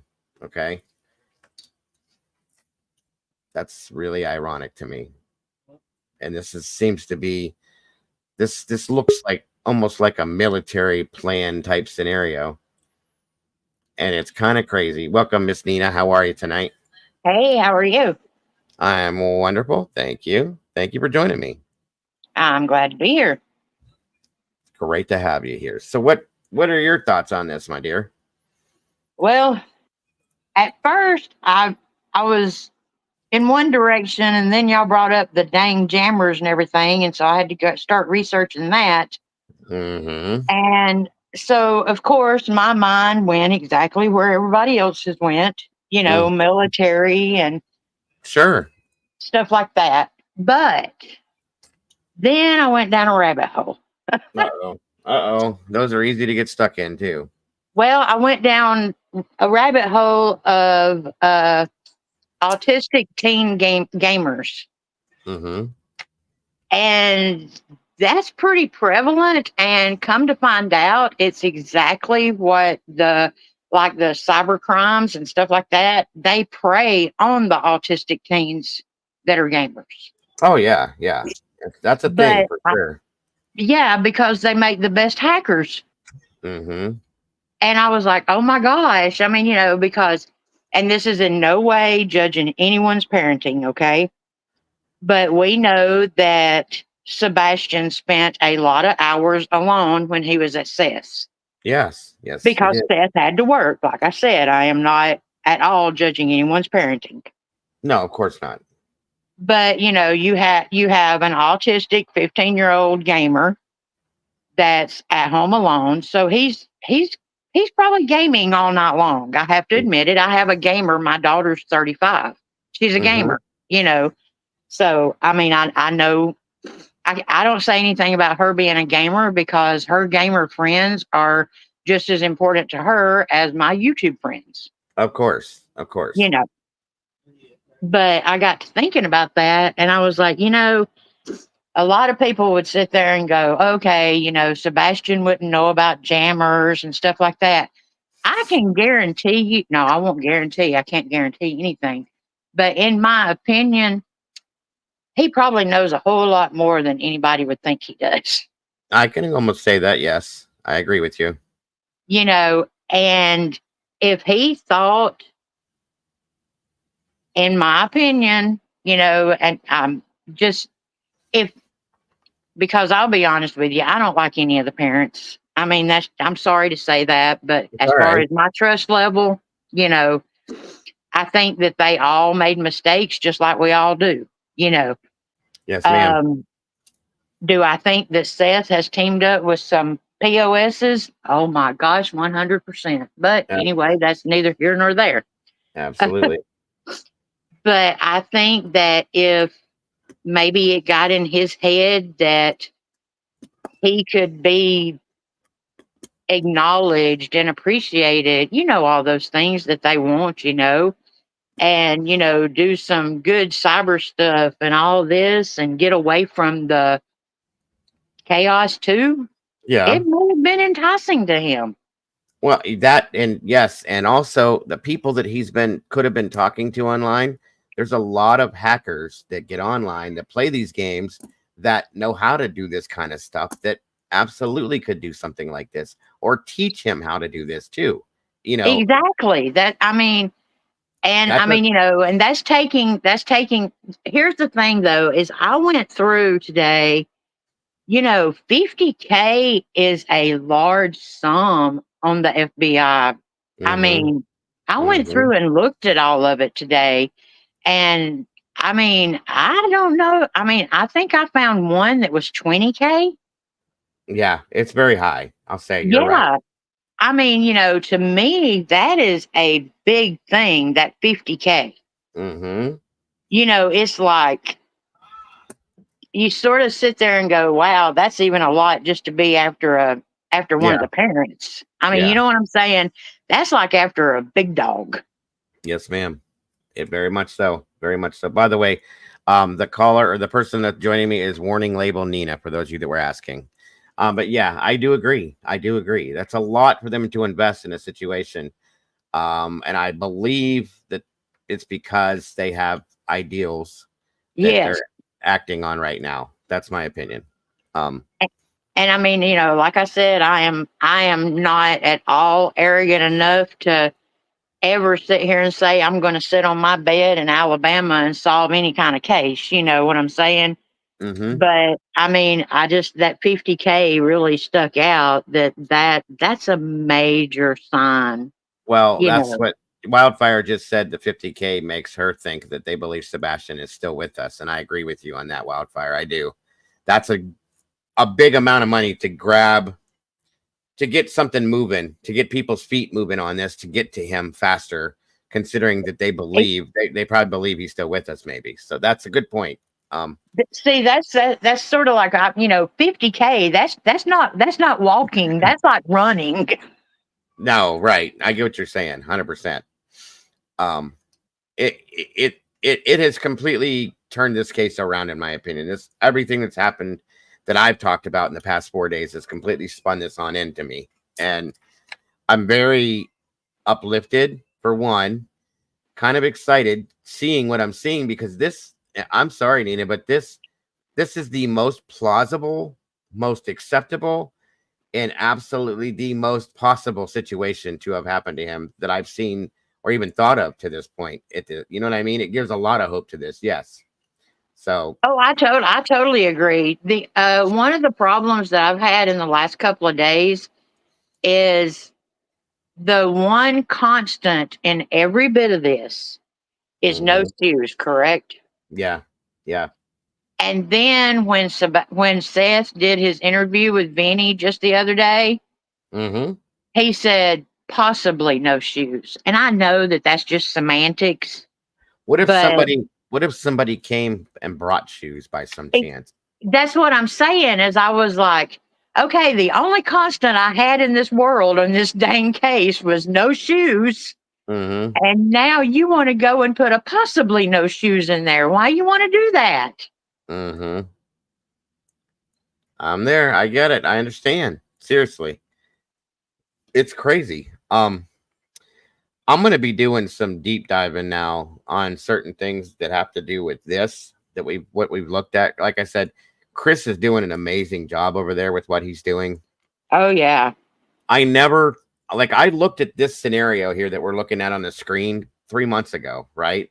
And I broke this all down, but I never thought of taking that video with the lights, the garbage truck video, and looking at it from that situ. And it just completely opened my eyes. Like, what the hell? Why have I not been seeing this? You know what I mean? So that's what I'm excited about, because I can tell you, we've all sat here and said, how did he get out of the house? Where did he go? Why would he leave the house? Did he just disappeared? No video saw him. That doesn't make sense. All of these things. And I said, when that video first came out, I said, I feel like this video has everything to do with this. And I'm like, but I didn't know. And I let it go. And then I saw the interview with the sheriff, and we saw this and that. We were told, nope, it's just a garbage truck. Seth said it's a trash truck because that's what Ellie told him, blah, blah, blah. So we were all basically made to leave that alone. And we did. Nobody talked about it. Well, until this happened. And now it's like, holy shit. What the hell? Why were we not looking at this like this? Because I know in the back of my mind, I never believed that was a garbage truck ever. Here we are. There's no, I don't know. I've never had my garbage truck go through my backyard. That's what I mean. How could anybody believe that? If you know where this angle for this camera is coming from and this camera footage came from, it's pointing through somebody's backyard. That makes no sense whatsoever. None. So, and plus the no blinking lights or no, I mean, there's no beacon light. There's no red tail lights. There's no flashing. There's no nothing other than the white lights, and they're moving around. Trucks and cars don't move around like this. It just doesn't make any sense. So, and then we were told that, like I said, that interview with Bobby, I took that with a very large grain of salt. I'll just put it that way. But that one thing she said stuck with me about that car. Right. That car sitting here. And I said, God, that makes so much sense. And stating that there was two points of video that night. There was the car that showed up around 3. And then later on, the garbage truck comes down the road and goes right past the house and on down the hill, up the hill towards where she lives at. Okay. Now, here's the thing. I'm going to show this again like I did the other night. If we go up this hill to where the canine supposedly took that dog, or where that canine dog chased that rest of that scent that we're told, we're going to go right up to Bobby's house. Right here. Right. Okay? And on the other side of this house is where the retention pond is. Right. Or was at that time. So that dog came all the way up this hill to here. Okay. To that pond, dove in the pond, and then off it went. No, that doesn't make that much sense to me. It could have happened, sure. But if it did happen, I think it's because somebody purposely directed something that direction for a reason. Okay. That's just my opinion. Then on back, it's quite a distance away. Okay. Quite a distance away.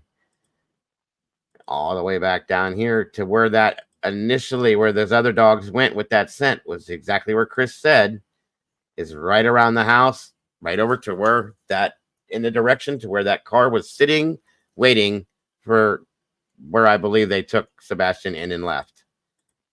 That all fixed together way too perfectly for me. I'm just saying. Oh my gosh. I just, I'll be honest with you, up until the last couple of days, I mean, I had a pretty bad outlook as far as Sebastian. Mm-hmm. I agree. And then when that 50K come up, I was like, wow. Mm-hmm. And then watching all this, I mean, it gives hope You know, I pray it's not false hope, you know. I agree. But oh, I don't know. It gives you more hope to feel that he is still with us in a very possible way. I have to say that. I really do. And this makes so much sense to me now. I have to honestly say, if he's still with us, I hope he has not seen some of the stuff that has gone on. Well, I'd have to say that if somebody is holding him, they haven't let him watch the news or TV or YouTube or any of that kind of stuff specifically, because otherwise he would have to know that there's a big deal being made about this. Now, if he doesn't know already, then he could know, though, depending on what the situation ends up being. That's what I'm saying. But see, to me, I look at that different, because if I was holding him, I would want him to see some of the stuff that was being said about him to make him not want to go back. Well, yeah, it depends on who has him too. That's Right. true. Right. That's very true. I can agree with you for sure. Absolutely. That makes perfect sense. So, and like I said, when I called, it's funny too, because when I called the garbage company, the service that picks trash up around here, I found out who it was. I looked up their trucks and I wanted to see what types of trucks they had to match it up with those lights. And those definitely not a trash truck. Again, unless it's driving through the backyard, which doesn't happen. So when I tried to talk to them about this scenario, they were like, we can't speak on that. We have no comment on that. We're not able to comment on that, is what they said. And I went, you can't why? What's the big deal? We can't comment on that, sir. Sorry. Thank you. Bye. Have a good day. Click. Okay. Thank you. So I didn't bother calling back, but that was a little suspicious to me, but okay. And I'm sure law enforcement told them, you're not allowed to speak on this, or, you're going to be in trouble or whatever. But I wouldn't have imagined if it was just a garbage truck in that area. And all I was really trying to get, I looked up the times that they run, which is how I got them. But I wanted somebody alive to tell me for sure, like a real person, what time their truck runs through this neighborhood that night. They wouldn't even tell me that. So I'm like, okay. Based on what you find on their website, though, they don't go out until around 5 a.m. because there's a noise ordinance in this neighborhood based on their community guidelines, because they don't want them out there too early. They would wake people up because they're loud. And most everywhere else, including mine, they don't actually start in the neighborhoods till around 5 a.m., which is when most people are getting up for work, going to work, whatever. Anytime before that, people are still sleeping, so they don't do it. Same with my neighborhood, and I'm in a completely different state. So that was something I questioned too. And then finally to hear that there were two things caught on video, which was this car at 3-something a.m. and then at between 5 and 5:30, the garbage truck comes on down past the house right here and goes straight up the hill, up towards where Bobby lived. And I went, I'll be damned. That was a complete eye-opener right there. So just now, if I'm not mistaken, the interview that Seth did when he talked about that he saw the video with the garbage truck, did he not state, because if I'm not mistaken, he was asked about the time, and he made the statement that each time was taking like 15 to 20 minutes for it to change. Yeah. And that the timestamp wasn't right because, instead of, if it was taking like 10 or 15 minutes for it to just change time, then it could be a couple hours behind. And so, I mean, I truly believe that Seth told us what he was told by law enforcement, and they told him that on purpose. That's my opinion. Now, see, from what I remember, was him making the statement that he watched the video because he explained about the lights being just in the upper top right corner. So you don't think he really saw it?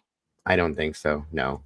Oh, okay. I think he saw the same thing we saw, that little clip of the video, and then they told him what was what, and that's what I think it was. Truly.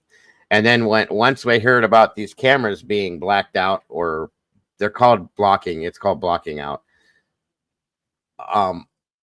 But when I saw that, a couple of my mods started sending me stuff, and I was looking it up as well about these jammer things. They exist. They have handheld. But this was done in a different way, in my opinion. If it's true that this house, this camera right here, that camera right there, if that camera went out on Friday, Saturday, Sunday, that's 2 days before this happened, or a day and a half, I should say.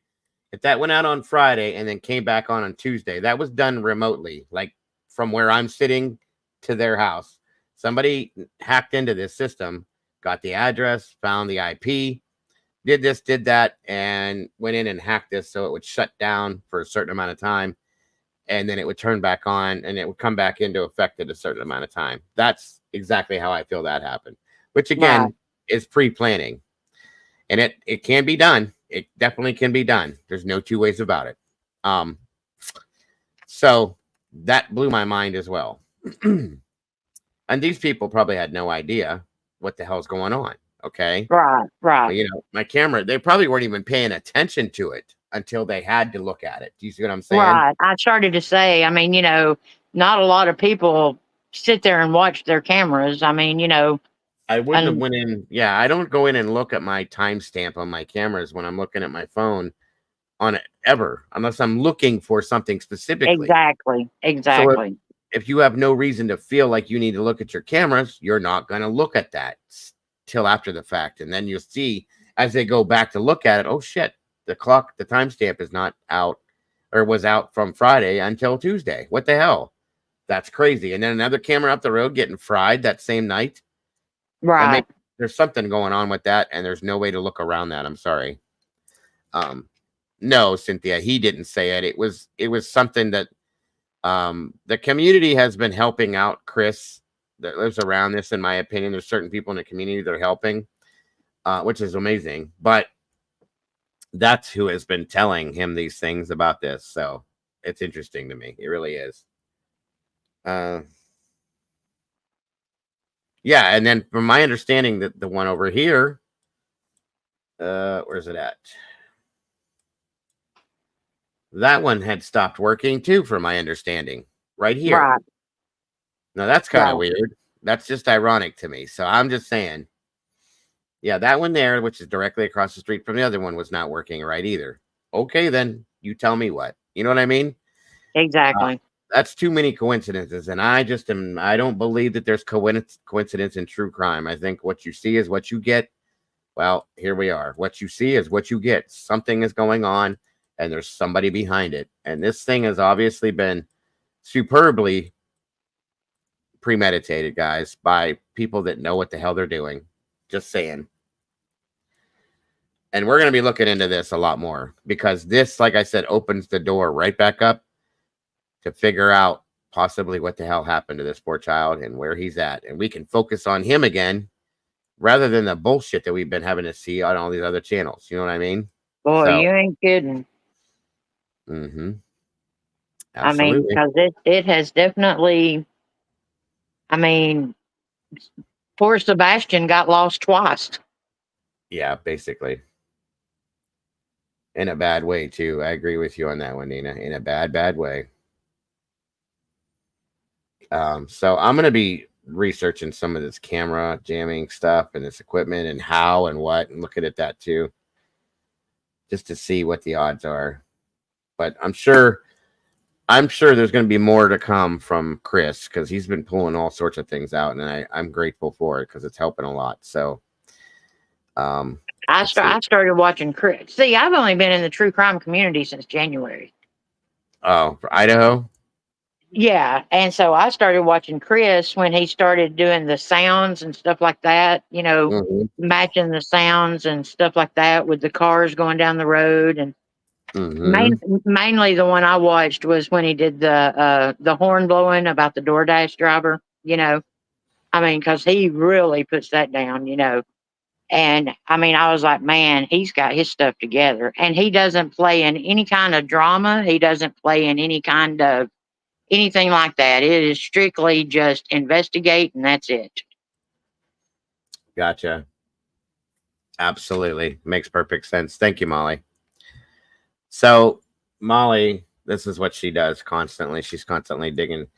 She looked up Katie. She looked up what her job was, which is a commercial installation tech for Brinks Home Security. Okay. And she's an installation, programming, repair, and inspection of fire alarm systems, burglary, and CCTV highlighted there. Interior communications electrician for the U.S. Navy as well. Listen, guys, I have not tried to go at any of these parents. I've told you guys, I've always thought that they were all on the table as far as I'm concerned until we're told they're not.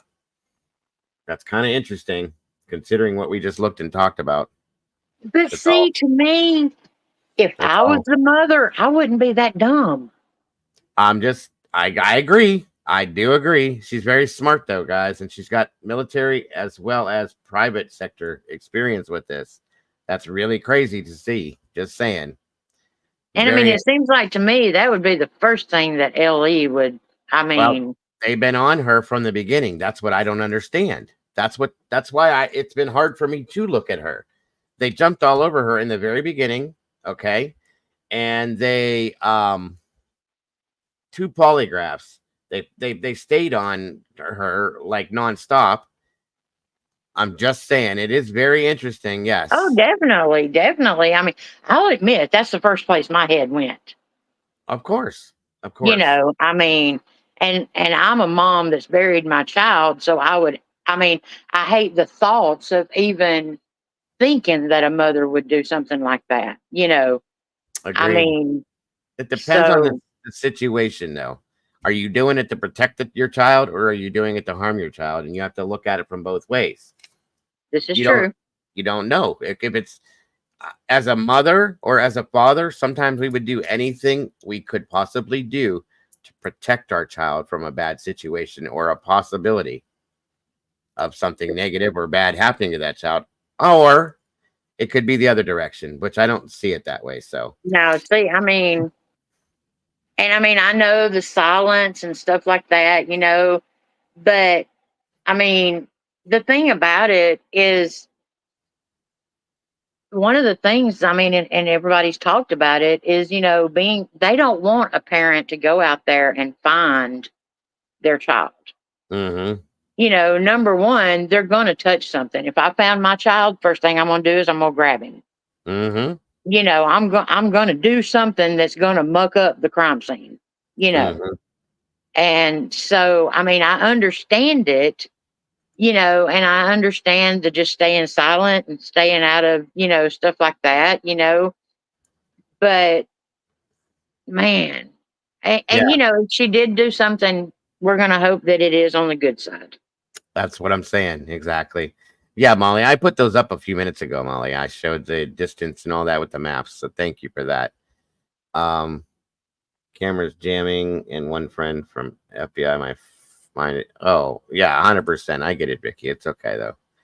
So, yeah, I really think there's something going on with this. There really is something going on with this. I don't care what anybody says at this point because that just makes too much sense to me. That's all I'm saying. So, see, my big thing about Sebastian too was, and I made a video about it, was and don't get me wrong, I know that, you know, the autism, you know, is really, really important, you know, but to me, the 6q27 was the big deal. 6227. His chromosomal depletion syndrome. Oh, yeah. Of course. That's you know, and it seems like, you know, mainstream media, they just sort of blocked that out. You know, I mean, that was the reason, you know, for the chest plate. That was the reason, you know, for the, you know, what it was, the fluid on his head. They didn't talk about that very much at all. And I agree that was an issue too. I looked into all of that months ago.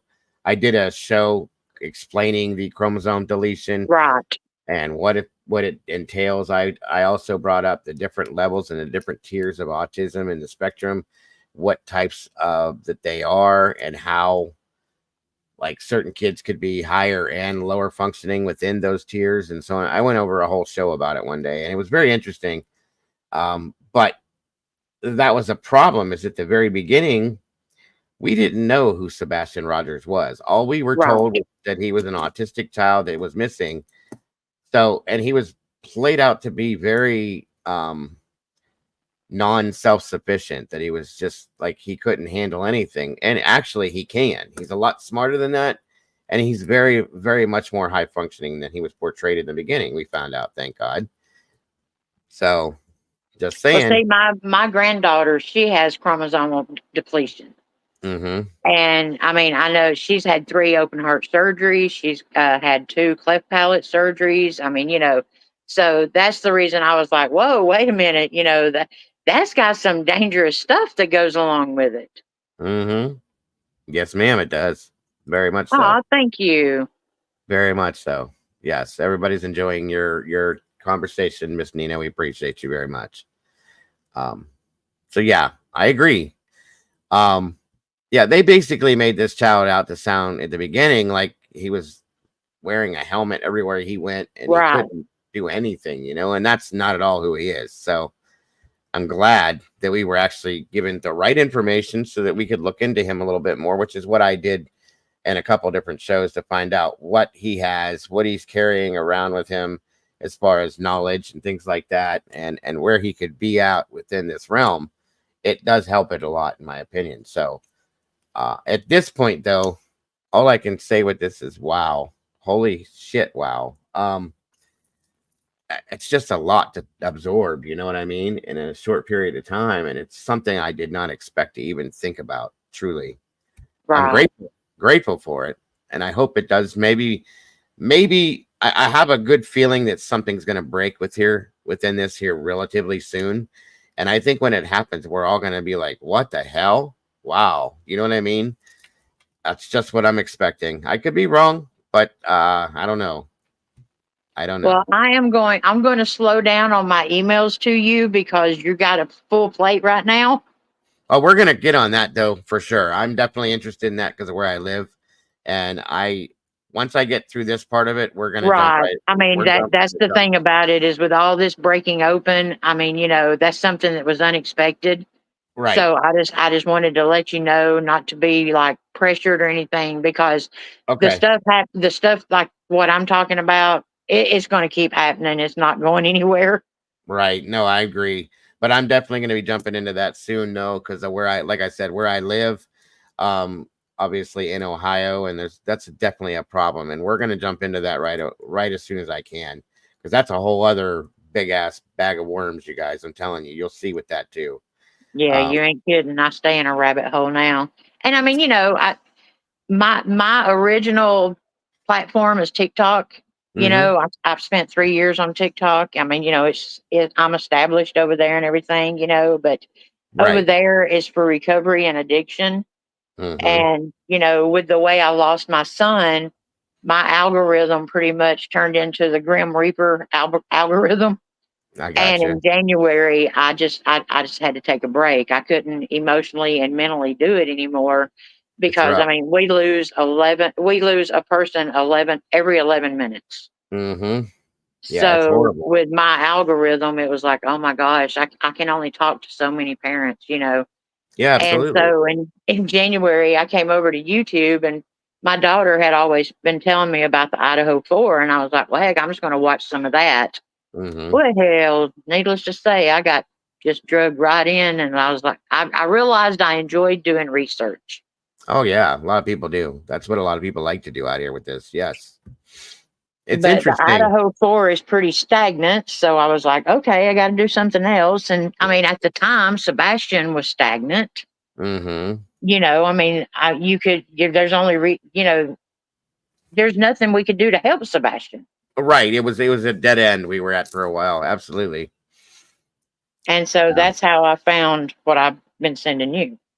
Well, I'm grateful for it. I'm grateful that you found the channel. I'm grateful that you've been in here, and I appreciate you sending me that too, because when I looked at that, I was like, holy shit, that's crazy. So we're going to be jumping all over that for a fact. And the fact that I live in Ohio just made it even better to me. So that's going to be getting some wide angle exposure. I'll put that out there for sure. So Captain James, thank you. I will say that I'm blessed to be my son's voice. I tell his story, and to be honest, my son's death will probably reach more people than his life. Well, that's what we need to do while we're out here. And I always say that we have to be the voice for the voiceless. Otherwise, their stories will never get told. That's exactly why I do what I do. So. Right. Exactly. I mean, and me being his mother, it's my responsibility to give his death purpose. Yes, ma'am. Absolutely. God bless you for that. Absolutely. Absolutely. And I won't keep you much longer. I just wanted to. No. I don't know. I mean, I went into that rabbit hole about, it said 82% of the ones targeted are autistic teen gamers. Yeah, that's an actual thing. 82%. It's a real thing. It really is. I saw the statistics a while back, just out of curiosity, because my son is autistic. My son is a gamer. My son has friends online. Of course, he's 18 now, but it's still being monitored because, like I said, his mentality is that of like a 14-year-old at the age of 18. And I still watch and guide him because anything can happen to anyone, and I don't trust any of it. So, right. Those are facts, absolute facts. So yeah, thank you very much, though, Nina. I appreciate every bit of everything you're sending me, you being here, talking about this, all of it, you joining me up here. I really do appreciate you very much. So, well, I appreciate everybody. And like I said, I never even thought I'd do a YouTube channel. I mean, I was just going to do research and send it off to other creators and stuff like that, And next thing I knew, I had like 7,000 pieces of Idaho 4. And I'm like, God, what do I do with all this? There's so much. There is so much of it out there. There really is. Well, the thing about the Idaho 4, though, is if you think about it, no matter what piece of puzzle you have, you can fit it somewhere. Yeah, that's true. That is very true. I mean, any kind of theory you put together, it can be validated somehow. Yes, ma'am. I do agree. And in all honesty, all we have, anybody, because of the gag order and everything, is theory, speculation. Nobody knows anything. We're not going to know anything till the trial. That's right. That's what we have to just. I will continue to bring hearings and documents and this and that, but we're never going to get any further until we hit that trial, and that's when it's all going to come out. So that's definitely going to be a must-see TV scenario for fact. Boy, so, you ain't kidding. Yes, absolutely, 100%. Thank you so much, Kel. I appreciate that. Such a great live tonight. Such a great chat. No drama free. Oh, absolutely, hon. Absolutely. It's what it's all about in here. So thank you for that very much. And I'm going to hop down. Okay. Thank you again, Nina. And like I said, just be patient. We will be jumping into that other situation here relatively. No hurry. No hurry. Like I said, I totally understand. Nobody expected any of this. And, hey, if it brings him home, then, I hope it does. We can get to other stories anytime. Yes, 100%. And I appreciate you very much. And thank you for joining me tonight. And I hope you have a wonderful rest of your night. All right. I'm going to chat. Okay. Thank you. Thank you. Yes, ma'am.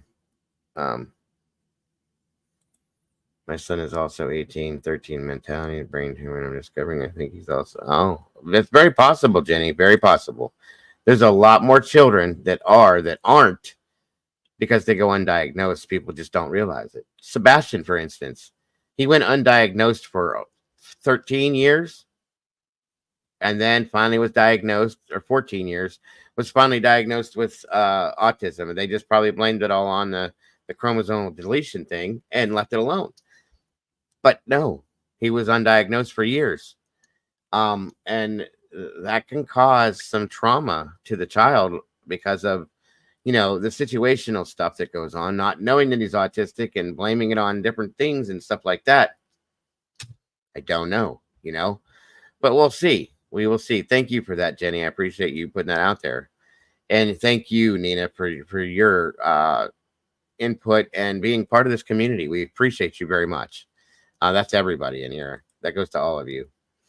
But it is 2 a.m. I just realized we've been here almost 5.5 hours. I'm burnt out. But it was a great show as far as I'm concerned. We learned a lot, and there's more to come. So thank you guys so much for joining me. Oh, okay.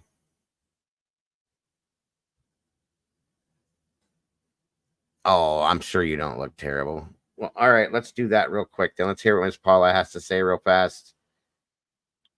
And then we'll be done for the night. Are you calling or are you going to come up on panel, Paula? You're coming up. Okay. Hold on. There's the link in the chat.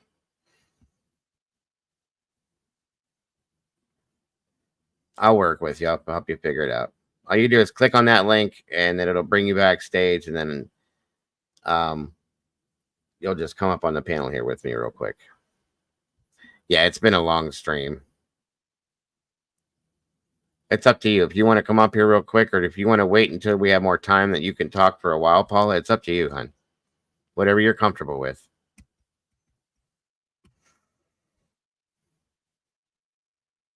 Yeah, that's another good point, too. I agree with that, Nina. Oh, have a good night, Jenny. Thank you for joining us tonight. Do you want me to hold off, or do you want to do it right now, Paula? If we do it right now, we won't have a lot of time, but I love you being here, Brutally. Good morning, Moni. Good to see you this morning for you. I'll be back here tomorrow, so, you know, we can get into some more of this tomorrow for sure.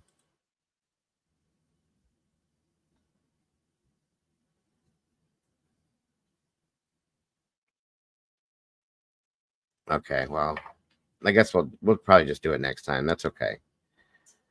I definitely want to hear from you, Miss Paula, either whether you join me up here or you call in. It's up to you, whatever you're comfortable with. But yeah, I don't know if I can truly go any longer anyway. I'm really tired, you guys. Thank you, everybody, for everything. You guys are amazing. I appreciate the whole community for tuning in for this. Guys, don't forget to love yourselves and love each other. And please don't change a thing, guys. You guys are absolutely amazing. There she's coming. She's coming. Okay. Hello? You can turn your camera off if you want, Paula. It's up to you, whatever you want to do. Okay, can you hear me? I can't hear you. Now you're muted. Let's try. Unmute it.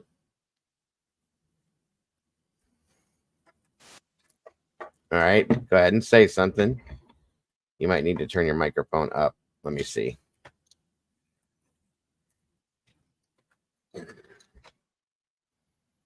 Let's see here. It's showing that. Okay, you're unmuted. Hold on. I'm hearing like static trying to come through.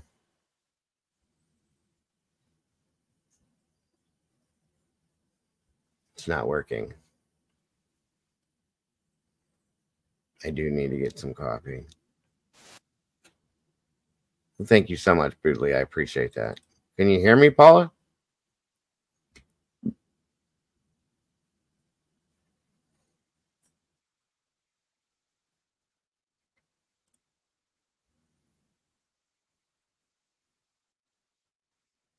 I don't hear nothing.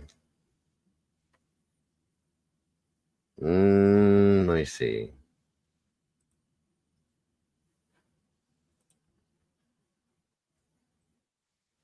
Now all that is turned up and turned on. Thank you, Cynthia. No, you're not muted, but it's not coming through. I don't know if you have a microphone hooked up. Are you on a computer or on your phone?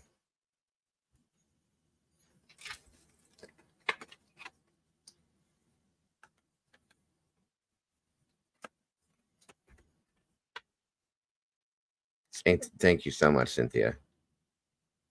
Now you're muted.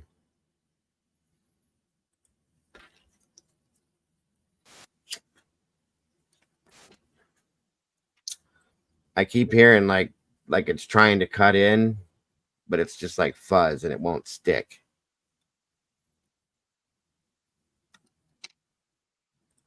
And I have everything set turned all the way up on your side of my side of things for you. I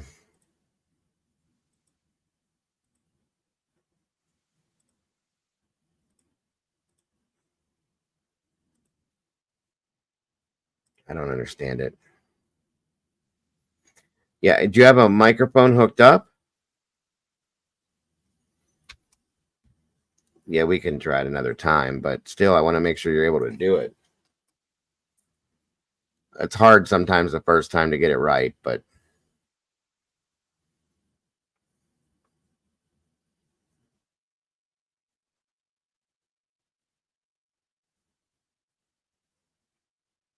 yeah, that's one thing I'm glad for, is that we are talking about Sebastian and nothing but Sebastian. That's what this should have always been about, and always should be about, period.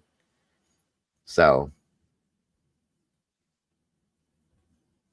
okay, that's fine, Paula. Thank you for trying. We'll figure it out, though. I promise you I'll help you figure it out. That's no problem, because I would love to hear from you. Thank you, though, either way. Here, let me put this down for you then. All right, there we go. Thank you, Paula. Again, we'll get it worked out. No problems. Like I said, it's hard sometimes the first time to get things set up, depending on what device you're coming on. But like I said, I'm very grateful to see that we are back to Sebastian. This is where this should have been from the beginning and stayed here. And we're back to working on figuring out what happened to this child, where he could be, why this happened, and bringing him home. That's what this is always supposed to have been about. And that's where we're at. So we will make it happen. Just hang on to it, Paula, because we're going to be talking about this more.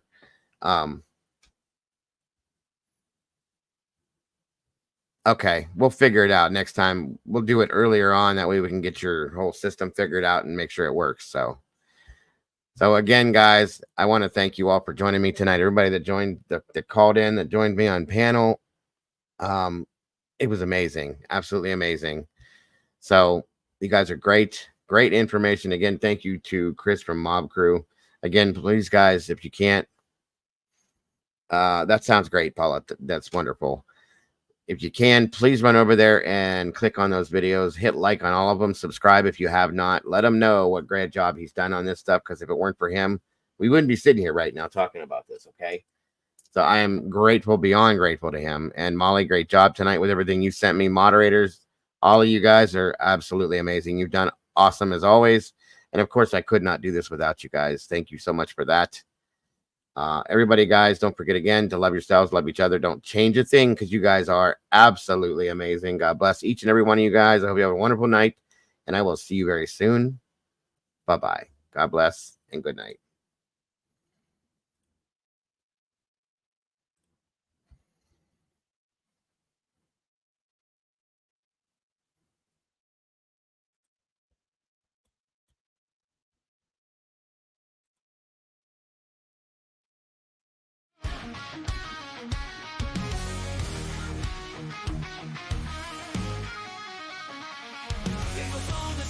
Typing at the speed of light, hunting down the shadows, bringing wrongs to right, digging deep in the data, facts sharp as a knife.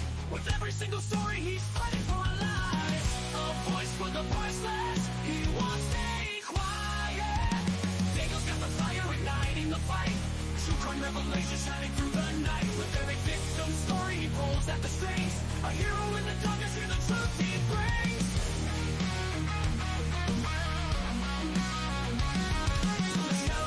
Streaming loud and clear, cracking cases, open hearts filled with fear. His channel's a beacon in a world gone wrong. He guides us through the chaos, a soldier so strong. The flicks and the lights, they follow his lead. With every new case, he plants a new seed. Sharing their stories, giving hope where it fades. Diego's a warrior through the trials he waits. In a world of silence, he shouts out their names. Diego's got the fire igniting the fight. True crime revelation shining through the night. With every victim story, he pulls at the strings. A hero in the darkness, hear the truth he brings. From the shadows you rise, are streaming loud and clear. True crime revelation shining through the night. With every victim story, he pulls at the strings. A hero in the darkness.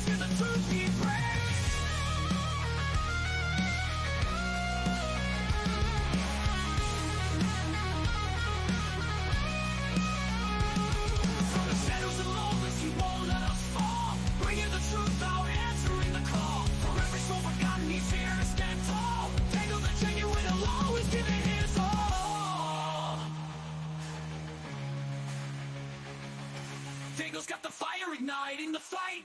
True crime revelation shining through the night. With everything